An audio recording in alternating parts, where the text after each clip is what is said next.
non-full. Fully retarded. What is this? Yeah. Yours? Oh, this is yours. No wonder I'm having trouble.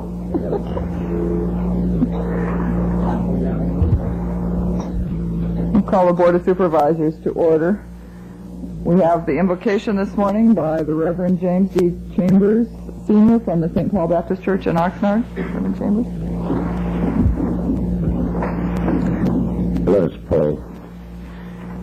Dear Lord, as we come now in this appointed place at this appointed time, we come, God, asking for your guidance and asking for your blessings, that these, O Lord, that we have appointed to be the overseers of our business, that they will conduct it, O God, in a way that is pleasing in the sight of you, that they will be fair and just in their dealings.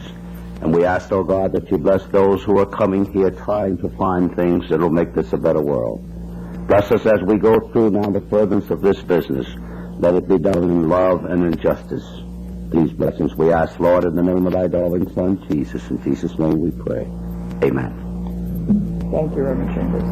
Supervisor Flynn, will you lead us in the pledge? Join me in the flag, raise again. I pledge allegiance to the flag of the United States of America and to the republic for which it stands, one nation, under God, indivisible, with liberty and justice for all. Is there a motion on the minutes? Seconded by Supervisor Flynn. There's no objection. That will be the order. One small change to the agenda this morning. I would like to ask that item number 11, which is the approval for the six fixed-term positions for the in-home supportive services program, we would hear that following the 10 o'clock public hearing. We will also meet in closed session. The board will hold a closed session concerning one matter of pending litigation. The closed session is authorized by Government Code Section 54956.9, Subdivision A, one matter dealing with litigation which has been formally initiated, Ventura County Firefighters Association versus Ventura County. And we will also meet in a closed session concerning matters of employee-employer relations. This closed session is authorized by Government Code Section 54957.6. I'd like to have this closed session early this morning, and we will go in following the 9 o'clock presentations and take one or both of them depending on how much time it takes. Are there any other changes to the agenda this morning? And we will move to the 8:30 item, public comment. This is it. Wait, I knew there was one more thing I had to do. We have some visitors in our boardroom this morning. Some students that are here. They're from the Migrant Education Career Guidance Program.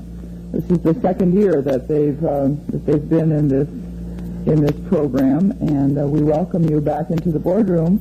We have the teachers today: David Van Winkle, Ruthie McAllister, and Ramon Campos. And we're very pleased to have you here. So thank you for coming in. For the benefit of those students, I need to indicate that two of our supervisors are not on the dais this morning at the moment. Supervisor Schaefer, who represents Thousand Oaks and Port Hueneme, is in the boardroom but on the telephone, and Supervisor Doherty from Simi Valley is expected momentarily. On the dais, we have Supervisor Flynn, who represents the Oxnard area, Supervisor Lacey, who represents the Ventura and part of the Ojai Valley. I represent Santa Paula, Fillmore, Piru, Camarillo, part of Ojai, all of the Lockwood Valley, some of the Rincon. And then we have Richard Wittenberg, who is the Chief Administrative Officer for the county. To my left is Jim McBride, who is our lawyer, and to to my right, we have representatives from the auditor's office who take care of the money for all of us. Down in front, our clerk who keeps a record of everything we do and keeps me from forgetting things if I don't get them exactly straight. So welcome to the boardroom. I hope it's a good opportunity for you today. Now we will move to public comment. This is the time set aside for citizen presentations on county-related matters that do not appear on the agenda. I have 2 cards that have been filled in this morning. Don Hollingsworth.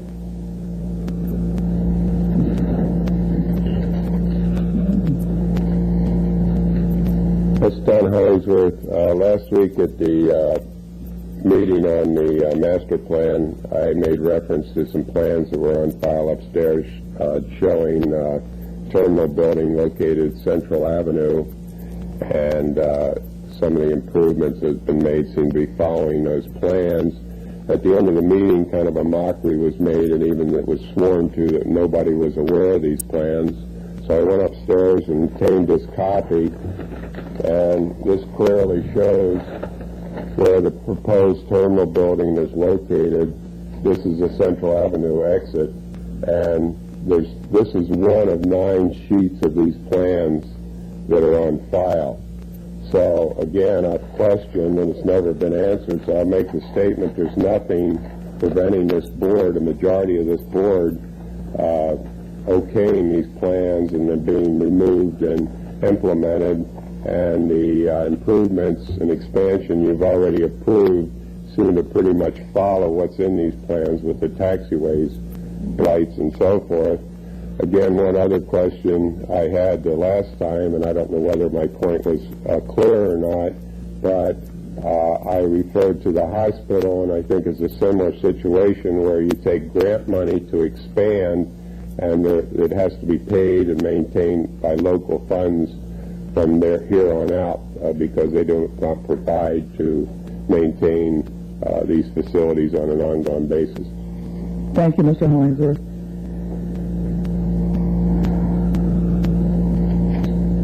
I want to say one more time that there really is very little similarity between the Hospital Enterprise Fund and the Airport Enterprise Fund. They have operated in different manners. They have different reasons for existence, and there are a great number of differences. And I would also like to say one more time that when the plans which you have in your hand were first brought to the board, the terminal was moved. And it was moved purposefully, and it was moved because I asked it to be moved. So I'm very aware that those plans exist. The question that was asked of Mr. O'Neill was, are there secret plans to expand the airport to become a big commercial airport? And the answer is there are no secret plans. And I stand by that same decision, that same statement. I wish that we could get to the point where we were not believing that somehow somebody somewhere is secretly trying to do something. If anybody on this board is trying to do something, they're doing it right out in the open in front of God and everybody. It's pretty hard if one tried to do something secretly. Nobody's trying. And it's No such thing as a secret. politics. Government. All right, so we continue to work at that airport to develop it to be a general aviation airport. And it's really hard to keep saying to people that it's not something that it isn't. So I hope that we don't have to deal with that over and over again. Carol Lorbeer.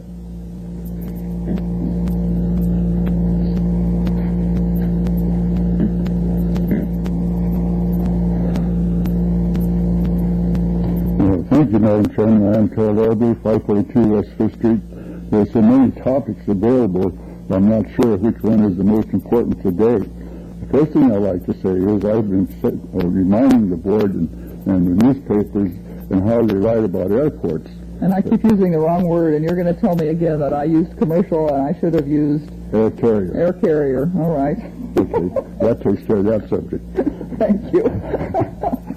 In relationship to the City of Oxnard's Council and the Board of Supervisors, in my opinion, supporting many Ventura County contras, it seems regrettable that small groups of people are wielding so much influence both to the City Council and the Board of Supervisors in what they approve in land use. We do have representative government, rather than participatory government by small factions. And that was the problem 200 years ago with Congress, with the Constitutional Convention, being able to override small factions and be representative of the total 13 colonies. I feel that's very important today. The other item I'd like to speak about, I was late coming last Tuesday morning when this health care directory was distributed to you.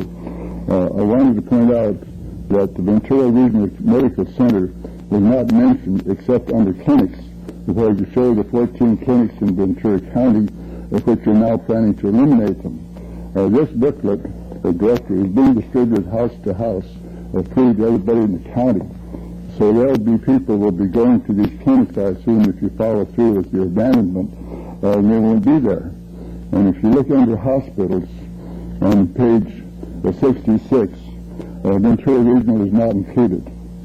And if you look under emergency treatment, they're not included under emergency either. The two emergency hospitals shown in the book are St. John's Regional and Channel Islands Community.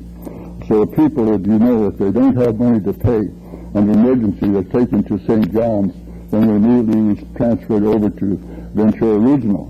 And so Ventura Regional has a burden to carry without any recognition. And there won't be a new one of these books for a year. So I think that the board, the hospital should have some plan to increasing their prestige and getting more people to come to that hospital and use their services. I understand one of the major costs is insurance on the doctors employed by Ventura Regional. St. John's and the community do not cover their doctors with insurance because they don't have any doctors. The doctors there are by the patients. The patients have to employ their own doctors. Well, Ventura Regional, Ventura supplies the doctors. And that's a huge distinction. But I understand from John Puryear's secretary that you do have private doctors coming in to use the facilities of St. John's Regional. So I think in marketing the services of the Ventura Regional, there should be a marketing program. If you get a few famous people to come in and have their appendix removed at Ventura Regional and have their publicity on how good it is, I think you'll get more money coming in to help carry your expenses. Thank you. Thank you, Mr. Lord. One more item. I've been very disturbed. I told Mr. Flournoy when he was going to deliver these last Tuesday morning that the west end of the parking lot there was 30-minute spaces. So when he arrived, it all disappeared. They're all handicapped spaces at the present time.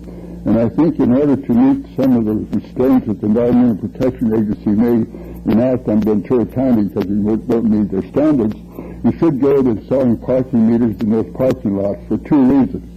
First, to motivate people to use carpools, and second, to get a little revenue, and third, to make it possible to have some 30-minute parking spaces where you can pay a dime or a quarter and not have to walk so far and save a lot of time. Thank you. Thank you, Mr. Lorbeer. I'm sure there's no plan to put in parking meters, but there is a plan to do some changing of some of the parking areas and the time limits out there that will be taking place this summer. So I'm not sure that we're ready to have them pay a parking meter in order to come in and pay a fine. I don't know. Are you ready? Okay. That's all the cards I have for public comment this morning. Are there comments by board members? Mr. Flynn? Yes, thank you very much. Just take a minute, but I'd like to, Madam Chair and board members, recognize Reverend Jim Chambers, whom you already did recognize, but I wanted to additionally recognize him. He was a former member of the Community Action Commission about, well, I won't say how many years ago, but he was just an outstanding member. It's a pleasure to have you with us this morning. A couple of items. One is, as you know, we have a continuous sand problem at the Silver Strand and Hollywood beaches. Sand builds up in front of the houses and has to be pushed away. Years ago, I tried to get the board to fund movement of the sand, and this was back in 1974. And in answer to that, former Supervisor Frank Jewett brought me a little sand pail and a little tiny shovel, and that was the answer. That was his vote. But anyway, we face a problem now with it because the people who move the sand simply cannot afford the insurance that the county imposes upon them to move the sand and protect the county, because it is a county park, you might say. The beach is a county park. Madam Chair and board members, I would hope that the staff could look into the high insurance costs that these sand movers have to pay and see if we can't find some way to assist them, because they are assisting the county by moving the sand out too. And the costs for insurance have gotten so high that just one of them now is operating down there, and of course people are waiting to have their sand moved, and it takes so long that they're simply getting disgusted with the county and with, of course, with me, and I hope we can try to do something about the problem. The second item I wanted to talk about, just give you a brief report on what I have been doing and the committee has been doing as far as trying to enhance the revenues for our health care and hospital and clinics in Ventura County. We've done, I think, just about everything we can do to sound the alarm in Sacramento, get their attention on counties, and it's very difficult because that's not where their attention has been for the last year. Their attention has been in other areas, and not on county health problems, and not on counties' fiscal problems, and counties are really a lower priority to them at this point in time. And I found that out after talking with several of them and talking with a staff member of the Assembly Ways and Means Committee, who simply told me the counties have not been the highest priority. But I think we have gained some of their attention. There is some mention of county fiscal problems appearing in the paper and the news media made by the Speaker and others. And today is the day when they're going to decide, I suppose, on what happens to the money, what happens to the surplus. What concerns me, I think, is the attitude taken by our local assemblyman, Tom McClintock. I had a meeting with him. Now, this meeting is kind of funny because in Sacramento for the last week or so, they actually lock up the senators and they lock up the assemblymen. Can you imagine that? You go down and it's like going into a little prison and having visitor rights and that sort of thing. But they are locked up. Now, one, I'll leave it open to your imagination to wonder why they're locked up, but they are locked up. The Senate seems to have a little more freedom of movement, but the Assembly doesn't. You have to meet them at the gate, and you're let in by a sergeant of the arm, sergeant guard, and that's where you do your discussions, right there at the gate, at the Wailing Wall. Anyway, I did have a discussion with Assemblyman McClintock. He, of course, accused me of using obscenity. I would put it more in the area of vulgarity. He said a vulgarity to him, which is a common expression used by every American at some time or another, or at least thought by every American. One of those two categories. So, anyway, what bothers me about his position is we're not really talking about the $700 million with him. We're talking about the 1.1. He wants to return the 1.1 million, and he showed me some papers they had filed with the Secretary of State to, in fact, start the initiative process on that. Now, you know what that would really do to us here at the local level. It would put us in a terrible position because some of that $400 million does come to the counties for certain assistance, especially in the health care area. So I'm voicing my disapproval of that. Perhaps we should feel lucky just to get some of the $400 million and forget about the $700 million at this point. But it's not over till it's over. And that's tonight at midnight, as I understand it. One thing I'd like to leave with you, though, a comment made by Assemblyman McClintock, and he seems to have a total disdain and disregard and disrespect for local elected people. But he accused our board members of being spendthrifts. And that kind of follows with his article that he wrote about Councilman Mike Morgan of Camarillo.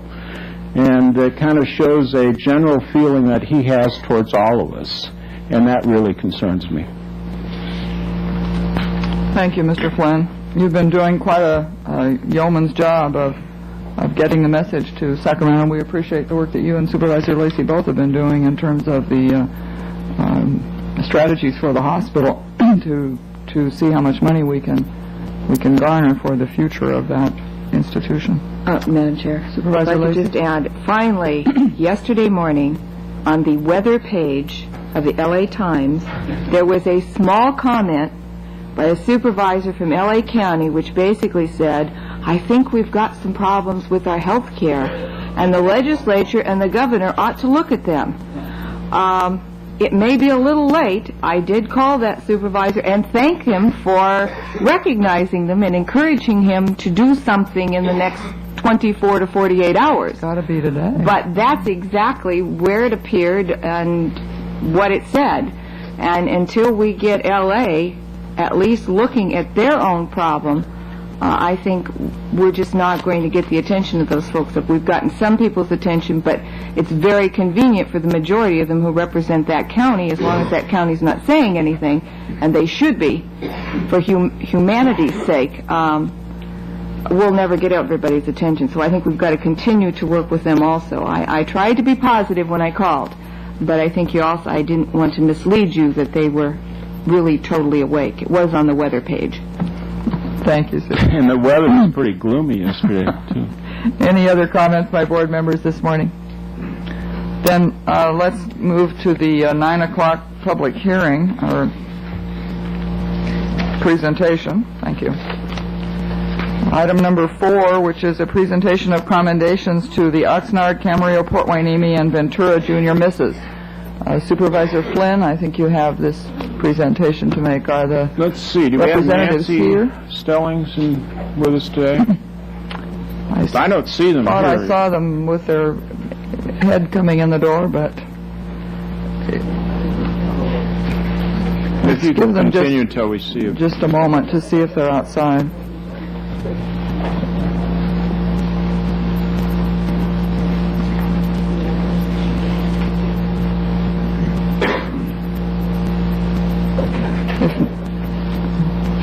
Wait a minute for somebody to come back in.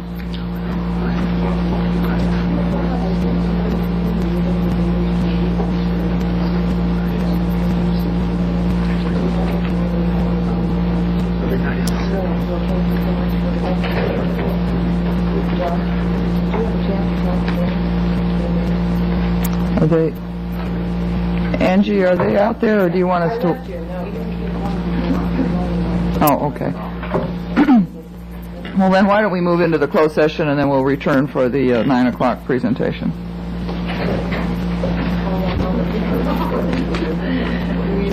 I'll call the Board of Supervisors back to order, and we'll move to the 9 o'clock presentation. This is a presentation of commendations to the Oxnard, Camarillo, Port Hueneme, and Ventura Junior Misses. Supervisor Flynn will make the presentations this morning.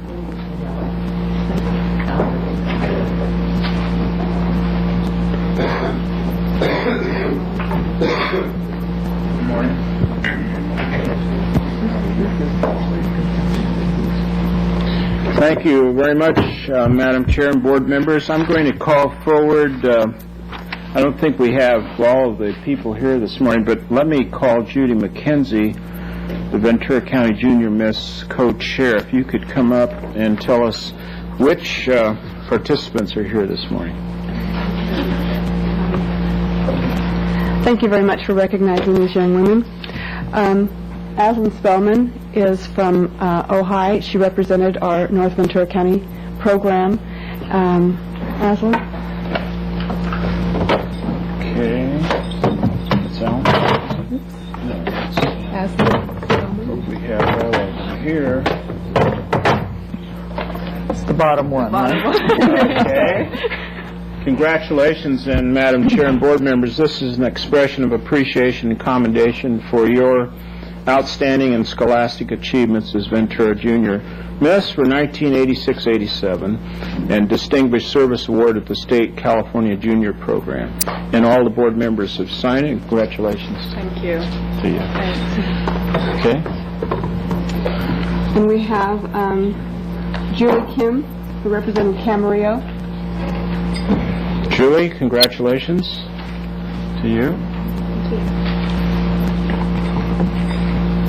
And also Kim White, who represented Oxnard. Kim, congratulations. Thank you very much. Thank you, Madam Chair and board members, and we congratulate each one of you and also the two people who didn't make it today. Thank you very much for your cooperation, Judy. Thank you for being here. We very much appreciate you and commend you for the Junior Miss program. It's a good program in this county. Madam Chair, Supervisor Lacey? the range of talent of these young women is it's staggering. I had an opportunity to participate in one of the pageants, and the ability to think on their feet, the ability to solve problems, the understanding gained at age 17 and 18, and then to see someone play, and it was the most fascinating thing. We had someone play a harpsichord, and I was sitting in a group of adults, and they're all going, "Look at that funny piano." And it was really quite interesting, and I thought, good for the younger generation. So they're just a wealth of human resources here, just wonderful young people. Thank you very much for being in the boardroom. We'll move to the regular order of business. Item number 8 from the Healthcare Agency, the Community Care Network Contract Amendment.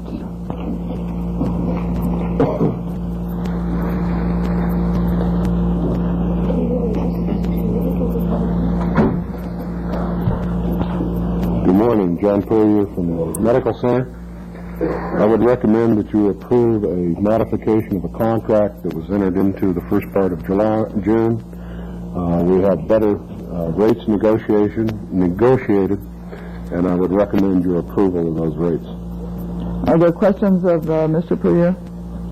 I don't have any way of knowing what the rates were or are, or what's better about this contract. Basically, allows us to do is separately charge for physician services, and in the long run, this would be very beneficial.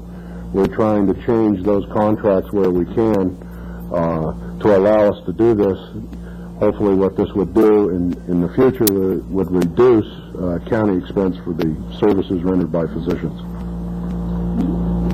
Are there other questions or comments? Madam Chair, just so I can catch up, are you on item 8? Item number 8. Yes, I do have a question. Yes. When you say in your first paragraph under discussion, depending on which tier is more beneficial, is that more beneficial to the county? Absolutely. Just wanted to make it clear. Other comments? Direction? Move the recommended action. Second. There's a motion and a second to follow the recommended action. If there's no objection, that will be the order. Item number 9 is a contract for a postdoctoral psychology intern. Good morning, Jack Graham, Mental Health. This contract covers the last 3 months of Dr. Honey's 12-month clinical psychology internship with Mental Health, and funds have been included in the requested 87-88 budget. Move the recommended action. Second, I have a question. There's a motion and a second. Supervisor Doherty? You said the last 2 months? 3 months, sir. 3 months. So Yes. the $362 cost is probably about $3,600 annually. His contract annually, I believe, was for, I think it's stated in the, I don't have the other contract. I believe the contract was for $10,000 for a full 12 months. Oh, thank you. Are there other questions? There's a motion and a second. Is there any objection? Hearing none, that will be the order. Thank you. Thank you. Item number 10, PSSA, approval to contract for the GAIN Basic Education Excess Costs. James Eisen, Director of the Public Social Services Agency. Item number 10 is a request of your board to allow the Public Social Services Agency to contract with the educational institutions in the county that are providing remedial education to GAIN participants now. This would be for the excess costs in 1987-88. The schools are currently funded through the State Department of Education through their ADA and also by the JTPA 8% monies. Any excess cost for the provision of that service would be paid for by the State Department of Social Services, 100%. This would just authorize the County Welfare Department to enter into a contract to spend the state's money, and recommend that you follow the items listed. The questions? Move the recommendation. A motion and a second. If there's no objection, that will be the order. Nancy Steinhelp will handle 11, and Helen Rabin will handle 12 and 13. Do you want to do that right now? Is everybody here? We'd indicated we would trail number 11 until after 10. But if everyone is here and you're ready to go, we'll do it. Is Nancy here? Oh, no, Nancy. Why don't we take Helen's and then I'll get Nancy? All right, let's take item number 12 and 13, Helen. Well, let's let Nancy catch her breath. Helen? This is Laurel. Helen Rayburn, Public Social Services. 12 is a request for approval of the agreement with the state for the receipt of AB 1733, state funds for the provision of child abuse prevention and intervention services. Under this agreement, Ventura will receive $177,484 for 8788. This is the same level of funding as for 8687.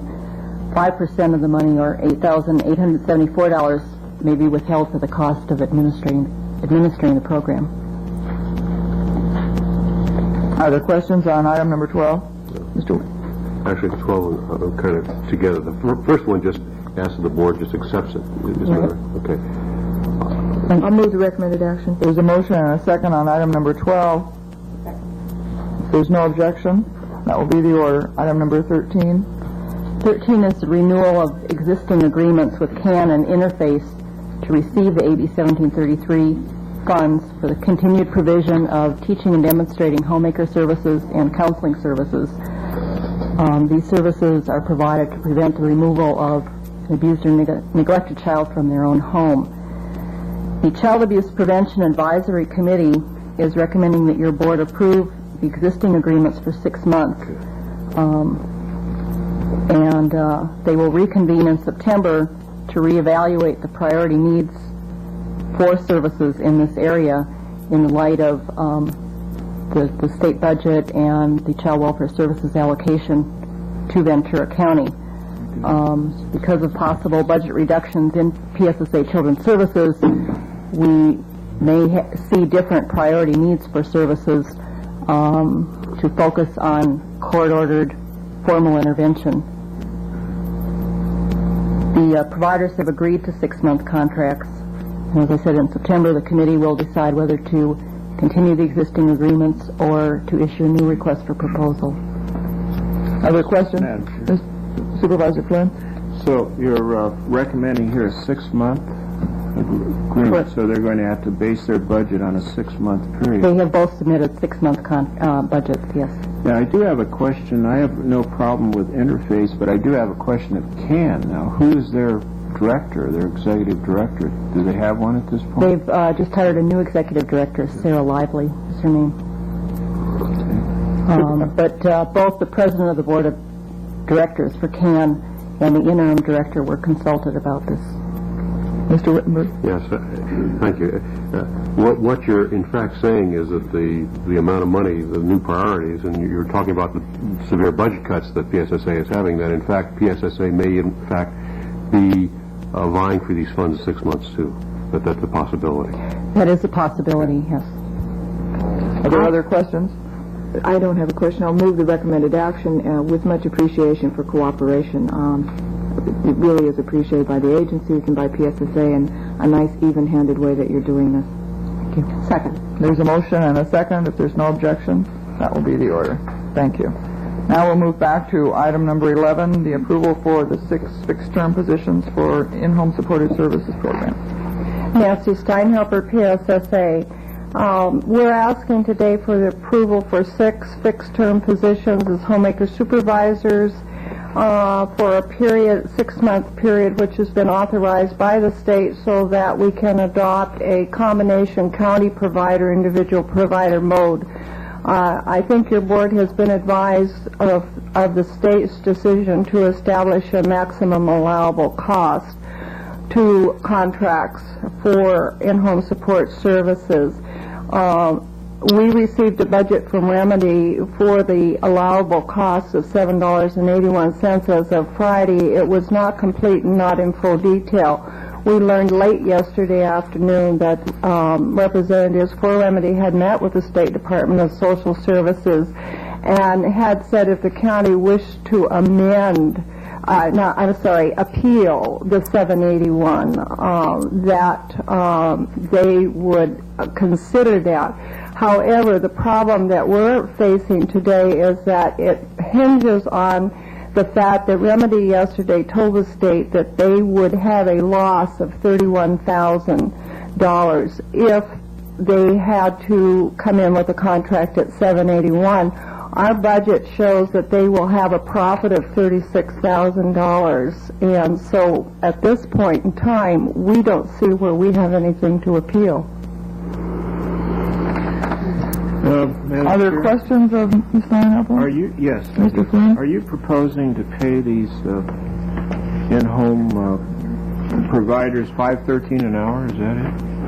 No, Supervisor Flynn, under the individual provider mode, the rate is $3.72 an hour, and the state has made a provision that if they have 2 years of service doing this kind of work, that we could pay $4 an hour. My goodness, it's starvation wages. It is low wages, but 80% of the state is on the IP mode, and they're covering their cases, and so I think that's why the state has been adamant about not moving off of those wages. Does that meet the minimum wage standards? That's one question I have. Yes. Number two, are these in-home providers, these individual workers that would have, I suppose, individual contracts, are they provided with transportation to the homes that they serve, and or are they provided with something to get them there? We have all, right now, we have the individual provider mode already. In fact, more hours are currently provided under the individual provider mode in this county than it is under the contract. Some ride the bus, some walk, some are relatives and live right in the home, some have their own cars. But they do not receive any... they don't receive 29 cents a mile. No, not under the IP mode, no. Are there other questions of Nancy? I might have some, but I'd like to hear if there's other people who are going to testify first. I have a question, Nancy. In the last next to last paragraph of your letter, where it indicates the savings will result in an additional administrative overhead drawdown to the county of $160,000.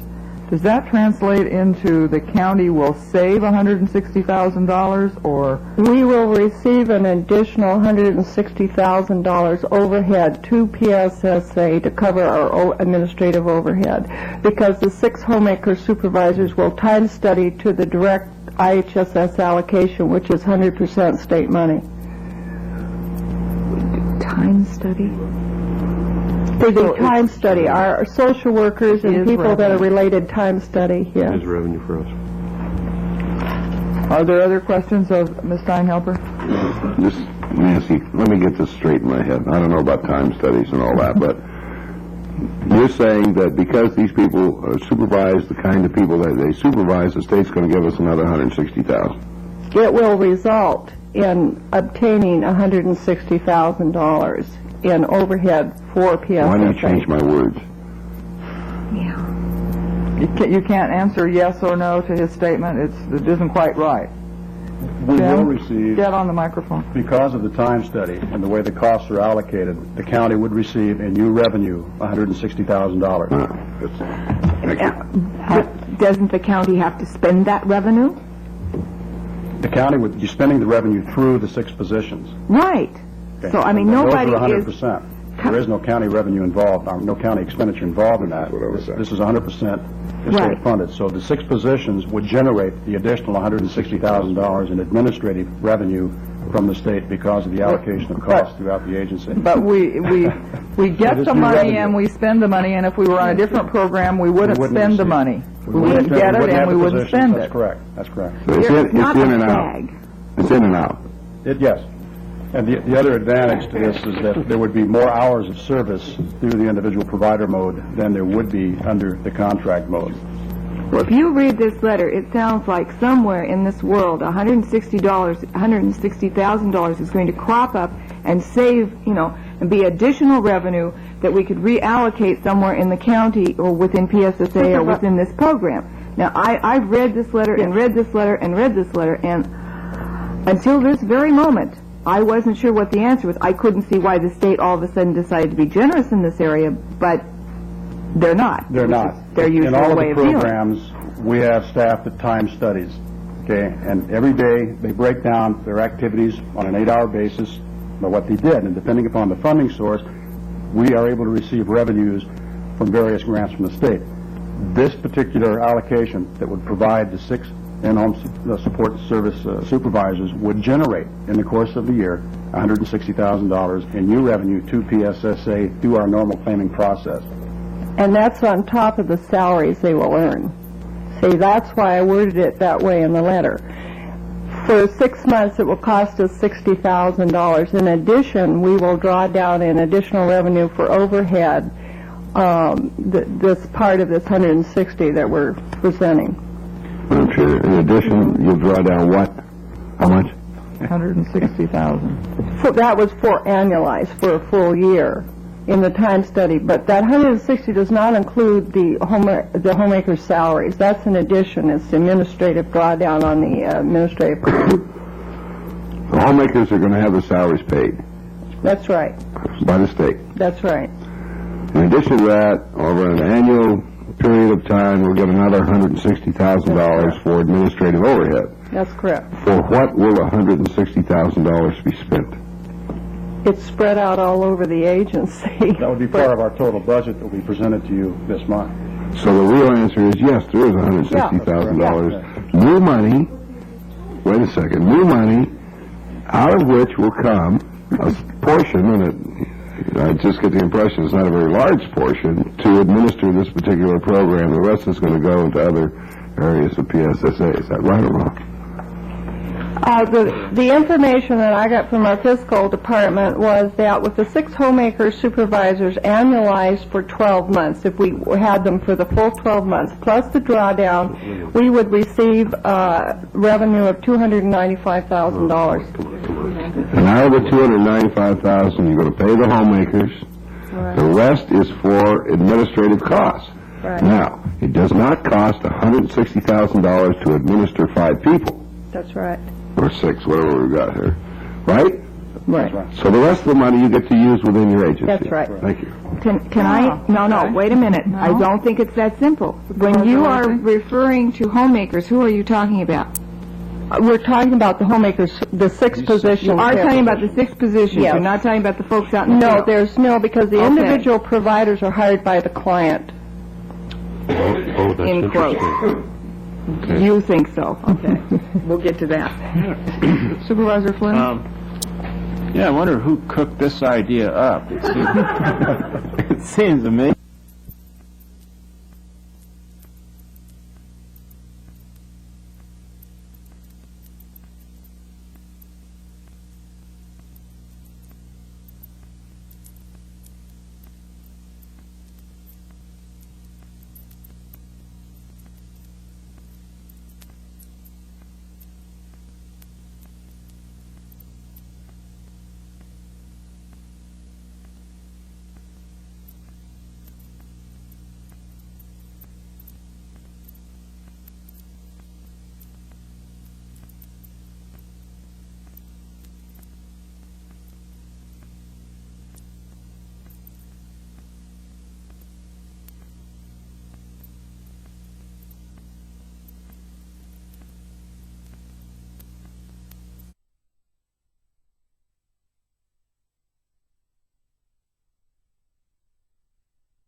Thank you.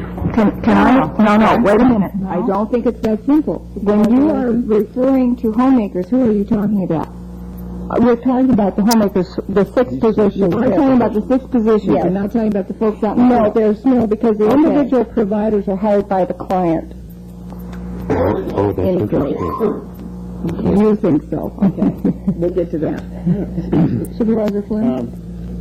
Yeah, I wonder who cooked this idea up. It seems amazing to me. Does $160,000 have anything at all to do with providing homemaker services? No, but it's the way our administrative claim works. All our programs operate that way. No, it has nothing to do with the provision, correct. direct provision of services. This includes part of the overhead of the agency, part of the overhead of the county. So it really didn't need to be in, though. I'm not condemning you or, God forbid, saying anything abnormal. It really didn't have to be in the letter, did it? No. Okay. That has nothing to do with what we're asking for today.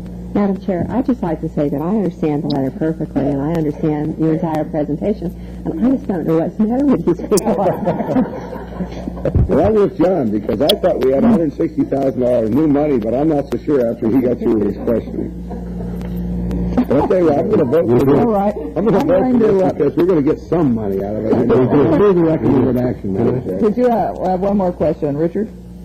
Well, let me try and perhaps place it in perspective, see that I understand it too, okay? We're in a situation where the 846, which is higher than the state allowable at $7.81 an hour, okay? You're now telling us that, in fact, we have nothing to appeal, okay? I don't have any evidence of that amenities going to lose $31,000. We have then your objective and what other counties have done, my That's understanding, is in fact to take over this thing from the contractors, okay? And in fact, what you are saying is that the $160,000 will be new revenue that will be for this program and spread everywhere else through PSSA. That's correct. So they can spend it. All right. That's right. That, in fact, that the workers are the employees of the clients. That's correct. All right. So that because there's a liability question that late yesterday afternoon some of these folks have called some of the board members and myself. So on the contracting, the contractor as the employer has a ready-made workforce in which to meet the needs of the clients. The contractor pays perhaps some benefits like insurance, mileage, perhaps attract more employees, and the contractor is required to carry insurance and bonding to protect the county. On the other hand, the county, it appears, can accomplish the program at less costs. That's right. All right. The county can draw down additional administrative overhead, which is what I've heard. Okay, is that correct? That's correct. All right. Let me ask you a couple of questions now. Maybe pertinent to the board in terms of their Can we find sufficient workers to meet the needs of the estimated 400 clients at the proposed rate with no benefits? This has been a concern, and I talked to the state yesterday again about this, and San Bernardino County recently changed from a contract mode into the same mode that we're recommending for your approval today. They were able to retain 75% of their providers from the contractor. Okay, second question, because that was a question that about 5:30 or so I talked to one of the people from San Diego, she called. If we match a client with a worker and an injury or theft occurs, can the county be held liable? No, because the state carries state disability insurance and workers' comp on it, and they're paid through, the providers are paid through the state payrolling system. All right. Let me ask the last question. I'm sorry to the board here, but is 2 months sufficient time for the county to implement this program? If we do it right now, we can do it. We came to your board 2 weeks ago and got a 2-month extension with the current contractor in order to do the conversion, and that's why it's imperative that we have these 6 positions so we can move forward. Okay. Mr. Doherty? Is your mic on, Jim? If we didn't do this program at all, and left it the way it was, despite all the problems, how much administrative money would we not get? $160,000. Thank you. Supervisor Lacey? Yes. Nancy? I lied when I said one more question. Okay. The statistics from San Bernardino on the 75%, over what time period? Shirley, how long have they been? March 13th. Okay. Sure. With your permission, one more question. Now, is the state, you think the state, Nancy, is setting a trap here? Because I can compare this kind of a situation to our MIA situation, where the amount of money that we've received since that program started is down to about 53% of the costs. Now, are we going to be tying into a program where we're going to have to come up with the money or else discontinue this program? No. There is a county match connected with the In-Home Support Services program, and if we adopt this mode that we're recommending now, we anticipate there will only be a little over a $3,000 county cost, and we still have some leeway. in terms of our IHSS allocation, 80% of the state is in the IP mode, and my personal feeling is that by putting this cap on the contracts, the state's trying to get the counties out of contract business is what's going on. Madam Chair, Supervisor Lacy? I think there's no question the state is trying to change from workers who are making a possible living at this and being paid a respectable amount of money to do a very difficult and necessary thing to keep people in their homes and alive and well and out of very expensive alternatives. And they're trying to get us to hire people for $3 and something an hour. And I don't think the statistic from San Bernardino from March to now, 75%, is a significant. I think it's scary because we're going to lose what people we have found. And if you're paying people $3 an hour or a little bit more to cover minimum wage, whatever it is, that concerns me because the other alternative, which may not be a state responsibility, and I'm beginning to look very carefully behind all moves, is to put these folks go into nursing homes, these folks go into hospitals, such as county hospitals, and they are no longer the state's monetary responsibility.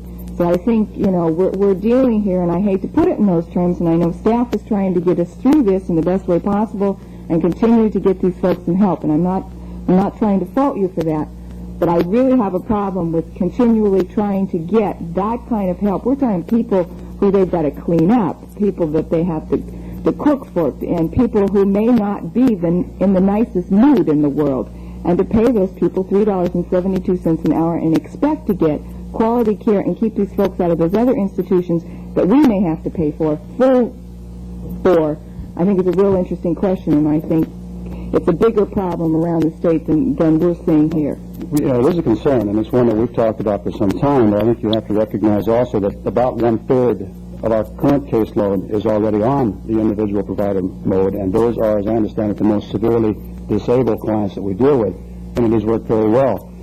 I think what we're faced with, the county does have some options. The option is to stay with the contract and hope that the state would grant an increase in the cap if we appeal it and get us through one more year. But I think next year we're going to be faced with the same thing, and I don't know how long a contractor really can be expected to come in, bid at $8.56, whatever the bid was, and then be expected to come in at something less than that and make a profit and stay in business. And I think ultimately we're going to be faced with this statewide, and the state is gradually pushing us out. They've tried it for the last 3 or 4 years, and we've stayed with the contractor mode because of the same concerns that you mentioned. And I would be lying if I stood here today and told you that, oh yes, no problem, we're going to be able to get all the people we need. That's an unknown. I hope that we can. I think that we can. But I don't know that anybody can really answer that question, real definitively. If we, Jim, if we stay with the contract and we agree that we'll pay them the $8.46 or whatever the number is, and we appeal to the state to get that difference between that and the $7.81 that the state says they'll pay, and the state says, no, we won't give you that difference, then the county picks up the tab for that extra difference? That's correct. Yes, the county could be liable for the excess cost there. I mean, anything that we agree to with a contractor that the state doesn't pay would be a county cost. Madam Chair. Supervisor Shakin. Can you tell me what Remedy pays their housekeepers now? I think it's 4 something to... We have some representatives. There is a range. We can ask that question. They can answer that better than we can. Okay. Any other questions of the staff people? Thank you. I do have 2 cards. First of all, Lucille Moore, Remedy Home and Health Care Incorporated. Lucille is a former supervisor from San Diego County. Welcome to the boardroom, Lucille. Thank you, Madam Chair, and the rest of the board members. Yes, I am a former supervisor on a chair, and when we had Prop 13, I want to let you know I certainly don't envy your job. Local government is really, really at the whelms of the state. I do want to talk a little bit. I had a couple of notes here, but let me try and answer a couple of questions that's been raised, at least from our viewpoint. Our present salary scales in Ventura County ranges from beginning of 369, which if the state, in its esteemed wisdom, ever passes a COLA that the government signed 1 year ago, which they have yet failed to give to contractors, which I agree with Mr. Isham, is a way of forcing the private enterprise out of government. The IPs all got theirs. Contractors are still telling their employees that we're going to get you that COLA. I know the governor signed it a year ago, but the State Department of Social Services just doesn't understand how to do it, and I believe we're now about in the viewpoint of getting COLA. So we go to $3.72, and then we go all the way up to $5.56 an hour, and that's then, of course, including mileage to and from the clients, which is a big difference. We start them out, we give them training, and with the contract that we have just signed, or at least the contract we bid on, there'll be more training and more supervision. There may be a trap the state is setting for you. If you remember, all of a sudden now contractors are having to pay liquidated damages. And every time we fail to do something, you all get $50. I'm not sure whether it's going to come to you or to the state. It certainly would see that down the road, if you didn't deliver your services to those clients, the state may come in and find you. I'm not saying they'd ever do that. But there is a danger there. One of the things that disturbs me in setting in Sacramento and in some counties is I've yet to hear the word quality of care.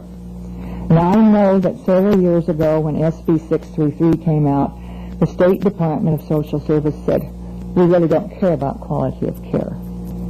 And then along came CMIPS, which I would disagree with your staff. There's not going to be any increased hours of services. If you've noticed CMIPS, the state has this huge data processing thing that sits up there, and you go through and you take the level of disability and the financial things, and the little computer comes out and says you get 6 hours of domestic service, and you get 30 minutes for grocery shopping, and you get 15 minutes for the errands, and everybody, including contractors, works on the CMIP. So the formula for how much service you get is set at the state level, not at the county level. Because we do have counties, if you remember Santa Clara County, bless their little hearts, ignored the state for 1 year and said that's not enough hour, and of course the state auditor came down a year ago and said, give us back all that money, and the state then, and the county then had to give back $26,000 to the state. We've talked about San Bernardino County. Now, in a county as large as San Bernardino, which did not have the kind of contract that you have, it was a registered payroll contract. In other words, all of their supervisors and that administrative cost was already there. The supervisors for the providers were the county folks. And all of that, the prior contractors that did RCI and Upjohn and Remedy, and I can't think, was to do a register. They went out, they hired the employees, they trained it, the county called, and we fed it into them. But even there, they had benefits. They had tremendous benefits. One of the highest paying providers in California, health insurance, mileage, and paid vacation, and some holidays. A benefit to the counties, and I would hope the state would see it, is that these people then no longer on welfare rolls. I mean, it was an initial gain program. You get these people, and a lot of our folks came from AFDC, and I'll tell you right now, AFDC providers have made some of the best providers we've ever had. And if you think that 75% of providers is a good ratio, that means 25% of people aren't getting served. Here in Ventura County, the very best that we've ever been able to do of controllable hours is to serve around 87% of the clients. And the reason we believe that is the fact that we pay low wages, and I'm talking about Remedy Home and Health now, but there are very few benefits. So when this contract came out for bid, and we had been informed by the county that there were thousands of people out there going to bid on, they had something like 13 or 14 inquiries, which is unheard of in California. We sat down and decided that the chances are, because of the workman's comp rate, if a new company came in, they wouldn't have it established, and we have a high one. This industrial, I think, is next to firemen and police for workman's accident. But the chances are we probably might not be of the lowest bidder. So we sat down and we put together what we thought was one of the best contracts for Ventura, looking at the homemaker, the providers, the salaries, and the benefit. I would say it was astounded that we were the only bidder. I can understand why. Maybe they were a little more aware that the state at that time had set the rate at $7.33, which was 40-some-odd cents lower than what we already had a contract. Of course, we went to the state immediately, and the state said, quote, "Oh, we've made some mistakes. That's wrong." And then they turned around. They came up with $7.81. I'm not sure where the $31,000 loss came from. I've not heard that loss yet. Mr. McDowell would have been here today. He's the one that's been negotiating in Sacramento. He was not there Friday. His mother's had a stroke and is in the IU ward and is not expected to live, and he could not make it today. But last Friday, Senator John Doolittle and the former Senator Bob Wilson, who, you know, they've got two opposite viewpoints there, but Senator Wilson is our lobbyist in Sacramento, did go to the state, and they did talk to Carol Hood, and they did explain the benefits and all that. And it's Carol Hood, and she is the Chief Deputy Director of the In-Home Support Service Program there. And she, after reviewing it and looking at the fact that the state had made mistakes on figuring out the hourly wages and they hadn't taken COLA, said she was favorably considering accepting the 846 as Ventura's. What she commented, and the way I understand from my notes, is that we have submitted a bid for 781. I understand there's some questions with the wage and benefits package, but we have given you a bid for 781. I believe it was sent out with a letter dated 25th, and we will stick to the 781. Our hope would be that during the process then that the county would appeal for the 846, and we could then come in and give the benefits. What it means, we'll roll back benefits to the employees. Supervisor Flynn? Okay. It says in our letter from Mr. Isom, Nancy Steinhelper, it says that Remedy has been unable to submit a satisfactory revised budget to the county which reflects the 781 ceiling. Yeah. Well, we submitted an hourly bid, and I think that's just what you said. Well, I think attached to that letter is a bid that we sent out for the 781. My understanding is that the portion that's not to the satisfaction of the county is the wage and benefits, and we're perfectly willing to work that over. In fact, I had wanted to ask for an extension of 1 week so we would have time to put that together. And I believe that's the only portion of that bid that has not met the county's concern. I could be wrong, but that was my understanding. But we have revised and submitted a bid for 781, and it was sent out.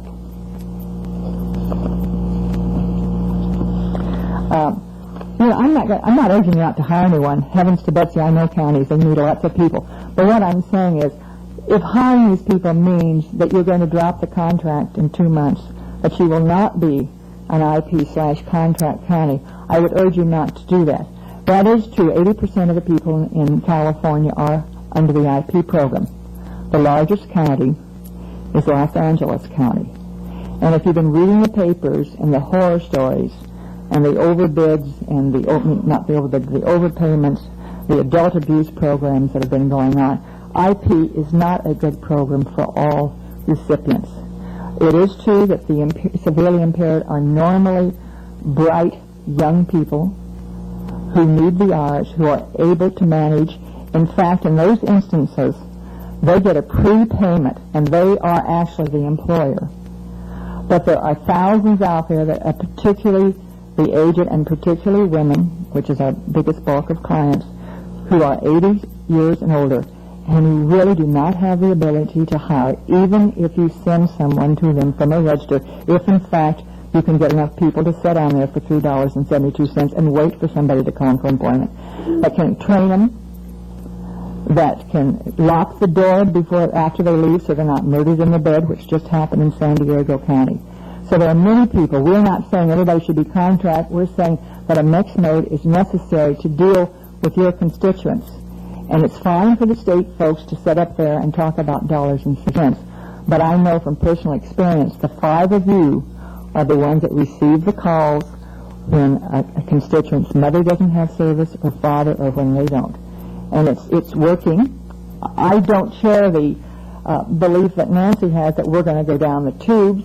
I think the bills that have been introduced this year in Sacramento, the intense interest on the congressional level after that horrible thing called the Black Box came out, that article, is that people are recognizing the fact that each year, it's not necessarily hours per client, the number of clients that are increasing. Somehow the medical profession has done a wonderful thing. They're keeping us alive longer. 10 years ago when I was on the board, I think the average recipient was somewhere around 76 or 78. Same as you have an 80. 85 is not uncommon now. 90. And the older they get, the less physical resources and the less financial resources. And I would urge you to stick with the mixed mode that you have now. I think it's a benefit to the county and to the employees.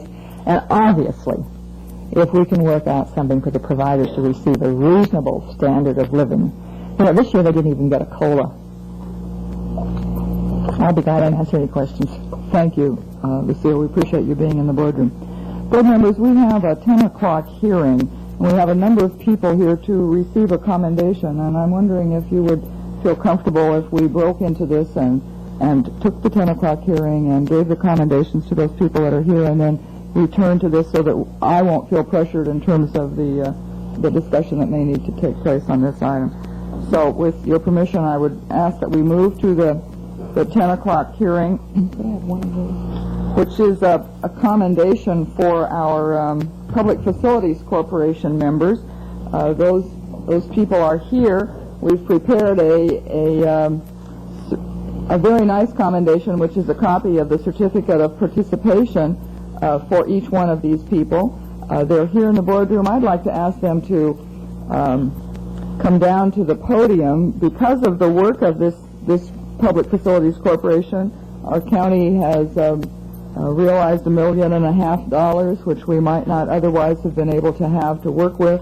And I think it's appropriate that we take a few minutes and that we thank them very much for the work that they do for this county, for the work that they have done in the past and will continue to do. We will be having quarterly meetings so that they will have an opportunity to look at and be kept up to date on the projects that the county is proposing to be involved in. A letter was sent to them thanking them for their work and inviting them to come today so that each one of us could thank them. I would like to suggest that they come down and that all of us have an opportunity to go down and to shake their hands and to thank them for their work. So if we could have Ralph Cormany come down, Jack Fay, Marion Walker, Norm Blatcher, and Barbara Henriksen. If you all would come down so that we could thank you and present these to you.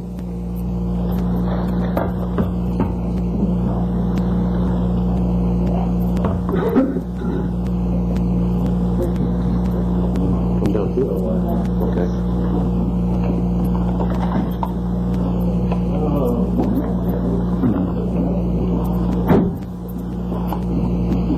Yeah? We really do appreciate your help.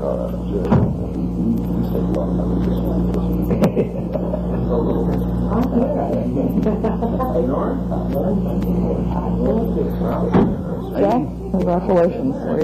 We really appreciate what you do. There's a little token. How are you? Good. Good. Enjoyed it. Well, we do appreciate it. Yes, Barbara doesn't seem to be here. No, I think she's away on vacation.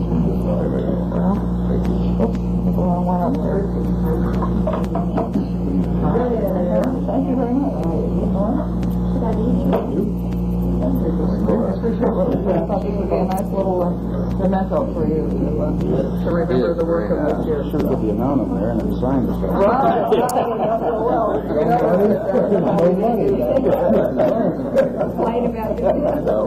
We did do that first. Yeah. Right. Well, thank you for coming down and giving us staff to the board. Right. We think they're good projects in the harbor. Good. Well, we'll keep these meetings going. Yeah, we appreciate your... The next time maybe put in some money. Yes, right. Money and all our good wishes and none of our money. But thank you. Madam Chairman, could you give the names again? Yes.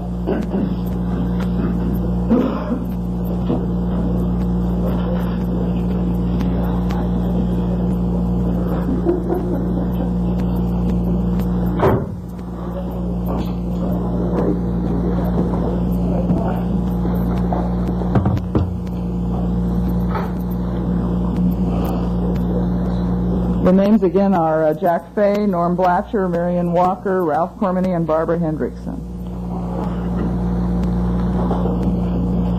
All right, I have, thank you for indulging us to be able to take care of that. A very important thank you to those people. I have one more card, Fahari Jeffers.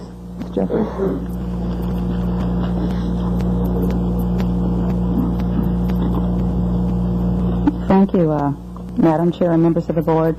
I'm representing the United Domestic Workers of America, which happens to be the organization that serves as the collective bargaining agent for the approximate 150 home attendant workers who are now employed by Remedy as a contractor in home supportive services. And this happens to be one case where labor agrees pretty much totally with management. We would urge the board not only to not take the action to terminate the contract today, and again, if hiring those 6 county supervisors means that that's what you're doing, we would ask you not to do that, and at least give perhaps 1 week of continuance or time to the item so that whatever concerns the staff has about Remedy's bid at $781 and whatever concerns perhaps some of you might have about verifying the recent representations that the state has made to us or to parties representing us about their interest and willingness to consider an appeal and approve the 846 rate can be made, and so that we all can avoid what we think would be a terrible tragedy if this contract was terminated.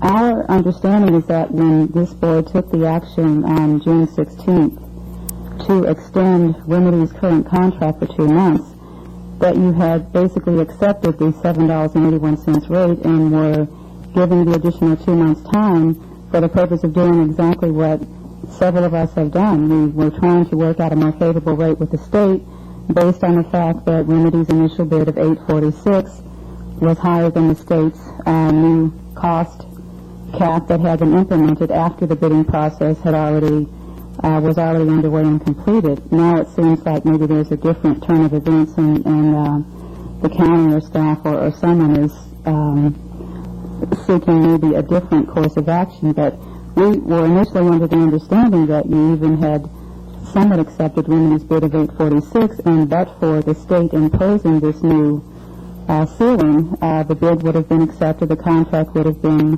formally approved at that rate. And we're, I guess, a little bit confused as to how maybe the turn of events came about. But Lucille Moore has given you her impressions of the state's most recent representations, and that is exactly what we have been led by Bob Wilson to understand. And while I know that the state can sometimes make things pretty trying for counties, and they can also do the same thing for private citizens and public organizations like ours, I think that their tendency to maybe misrepresent things or to be a little bit disingenuous would be somewhat less in the presence of a current senator, and I mean Senator John Doolittle, who happens to be second ranking in his party and who happens to be in the same orientation as the governor and the administration. I think that might give all of us a little bit more security in the representations of the state's deputy director, who did specifically say she also thought that imposing the cost ceiling on this current contract would be unfair after the contract had already been let and negotiated at one rate and then to come out. And while people are already out on the limb, the union and the company have come to an agreement based on a certain rate. The county has let out its bid, gone through its bid process based on a certain rate, and then all of a sudden to come after the fact and say that we're changing the rules of the game just does not seem fair. Carolyn Hood acknowledged that it didn't seem fair, and based on that, said she would be willing to and was favorably disposed to approving 846. That seemed like a tremendous ray of hope for all of us, because it was my understanding that the county did support the contract made for the same reasons that I think have already been mentioned here before. There are certain things the individual provider system just cannot offer. And I would say one of the biggest things it can't offer is security to the county that you will, in fact, be protected, as San Bernardino actually was not even protected, from questions about who was ultimately responsible as the employer. One of the first things, though, that we would want to ask you to consider again, particularly since we do represent these people, is the impact that terminating the contract would have on the 150 middle-aged women who work as home attendants and who also must pay their taxes to ultimately come back to the county and pay rent, support themselves and support kids and put kids through school. And I think that is a cost, as Lucille Moore mentioned, that could ultimately be borne by the county and maybe should be looked at more seriously. These women average now $4.80 an hour, which is not terribly grand in itself, trying to live on that in Ventura County or any county. They get mileage, and they get a small bonus pay for every 250 hours that they work. They will lose $1.08 in their wages if this contract is cut. And they will also lose their mileage, and they will also lose their bonus pay. And that's a pretty significant loss for many people. I don't know if again, because of the conditions being quite different in this county versus San Bernardino, if you can assume that 75 or 80% of them will stay under those conditions, they probably would be getting more on welfare. And that's a shame for any job situation to be like that, because these are people who want to work and support themselves, and we would want to do everything we can to support that value and to make it possible for them to support themselves and not to have to rely on any kind of public assistance. But that's number one. Home attendants lose out, and again, the purpose of the program is not necessarily to provide employment opportunities, but actually that was one of the original intentions of the program, and the fact is that you can't have services provided without people to provide the services. But look at what the clients and the county, we think, stand to lose. There's approximately 800 to 1,000 elderly and disabled clients who rely on the services of this program. Those 1,000 people, most of whom are elderly, again, are not necessarily in a position to assume the responsibilities of an employer. And I will get to what I believe is a complete legal fiction about whether or not that is a safe legal assumption, but let's assume on a practical basis that it is. Many of those elderly people are not in a position to find their own home attendant worker. So what happens if the women worker who makes $4.80 an hour decides that $3.72 is not worth it?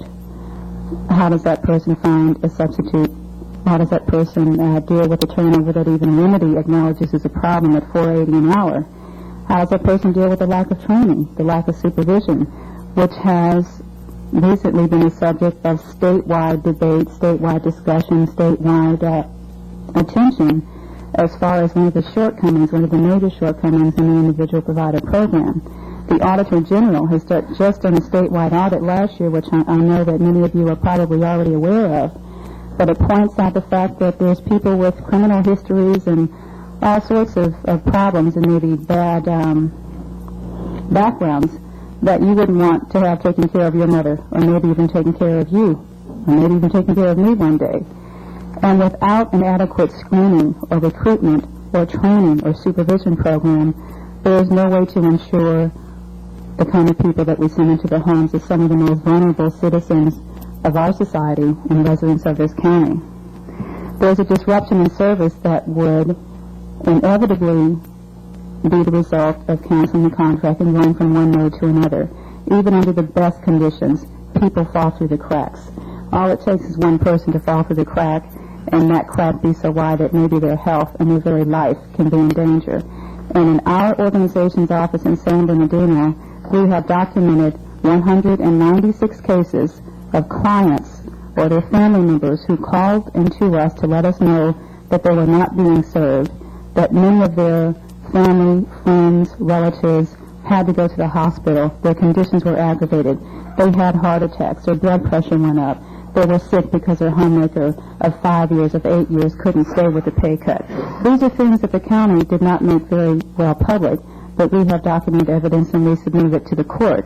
There was also a lawsuit filed by the Center for Healthcare Law representing the clients against the county of San Bernardino. Out of that lawsuit, the county is going to end up paying attorney's fees. They have already initially accepted this fact.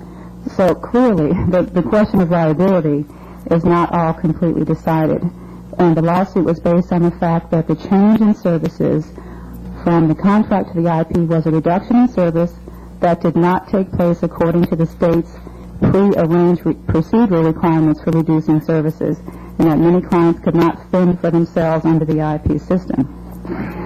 There's also a lawsuit that our organization has filed because of the change in the status of the home attendant workers and the fact that the county's action unfortunately terminated the contract midstream. all those conditions are not entirely the same in San Bernardino, but the legal liability is a serious question which we would want the county to consider. The cost of the individual provider system also is something that, while on the surface it looks like the hourly cost, $4.46 per hour, versus the price of a remedy contract or a visiting nurse's contract or whatever at $8 per hour, is an easy choice to make. And like most things, you can't judge that book by the cover. As it turns out, the hourly cost is not the only factor that needs to be considered in comparing the two systems. The state did a study on its own in 1983 comparing the various modes of service. And what they found out by their own figures, we weren't even involved in this, so our own prejudices did not come into play, was that for most cases, and this is not for all cases, but for most cases, the contract system cost less to serve a case than does the individual provider system. Cost less, generally about half the price. So if you look at what does it cost to serve a client under the individual provider system, you are generally looking at twice what it costs to serve them under the contract system. And you may ask, why is that? And we have some answers to the why. We don't necessarily have them all. But the bottom line, which is what I've heard mentioned here and in other county discussions, I think is worth looking at. You may have a client under the individual provider system that is authorized 2 hours of service. Now, it's pretty hard to get a person working 372 to go 10 miles or 15 miles to Oxnard to serve 2 hours of service at $3.72 an hour with no mileage. And after a while, maybe this person doesn't show up. Maybe the client talks to the social worker, or maybe the worker on their own talks to the social worker and says, it's not worth it for me. I am actually paying money to go to work at $3.72 an hour. I can't do it. It's not worth it for 2 hours. I need more hours. What does the social worker do? The social worker is responsible for serving that client. Her inclination or his inclination is to do whatever they can do, and often hours are given in consideration for the lack of sick leave, the lack of vacation, the lack of mileage, and the terrible wages. We have been told by social workers that that is the case. They may say, all right, we'll give you 5 hours. It might be worth it for me to work at $3.72 for 5 hours driving 20 miles an hour. It sure isn't worth it for 2 hours. Under the contract system, you can organize the cases so that I may work over here for 2 hours, but I may also be able to be assigned another case that's not too far for 2 hours, or another case that's not too far away for 3 hours. So in essence, I still have a reasonably decent schedule. I can still earn a decent living while I'm committing myself to basically providing a public service. We think that's one of the reasons why the individual provider system costs more per case, even though superficially it may look like it costs less. Those figures are available for your review. It's the 1983 study conducted by the State Department of Social Services. The figures are very clear, and we would ask you to look at that before you jump into the IP system, because that really may be costing you more money.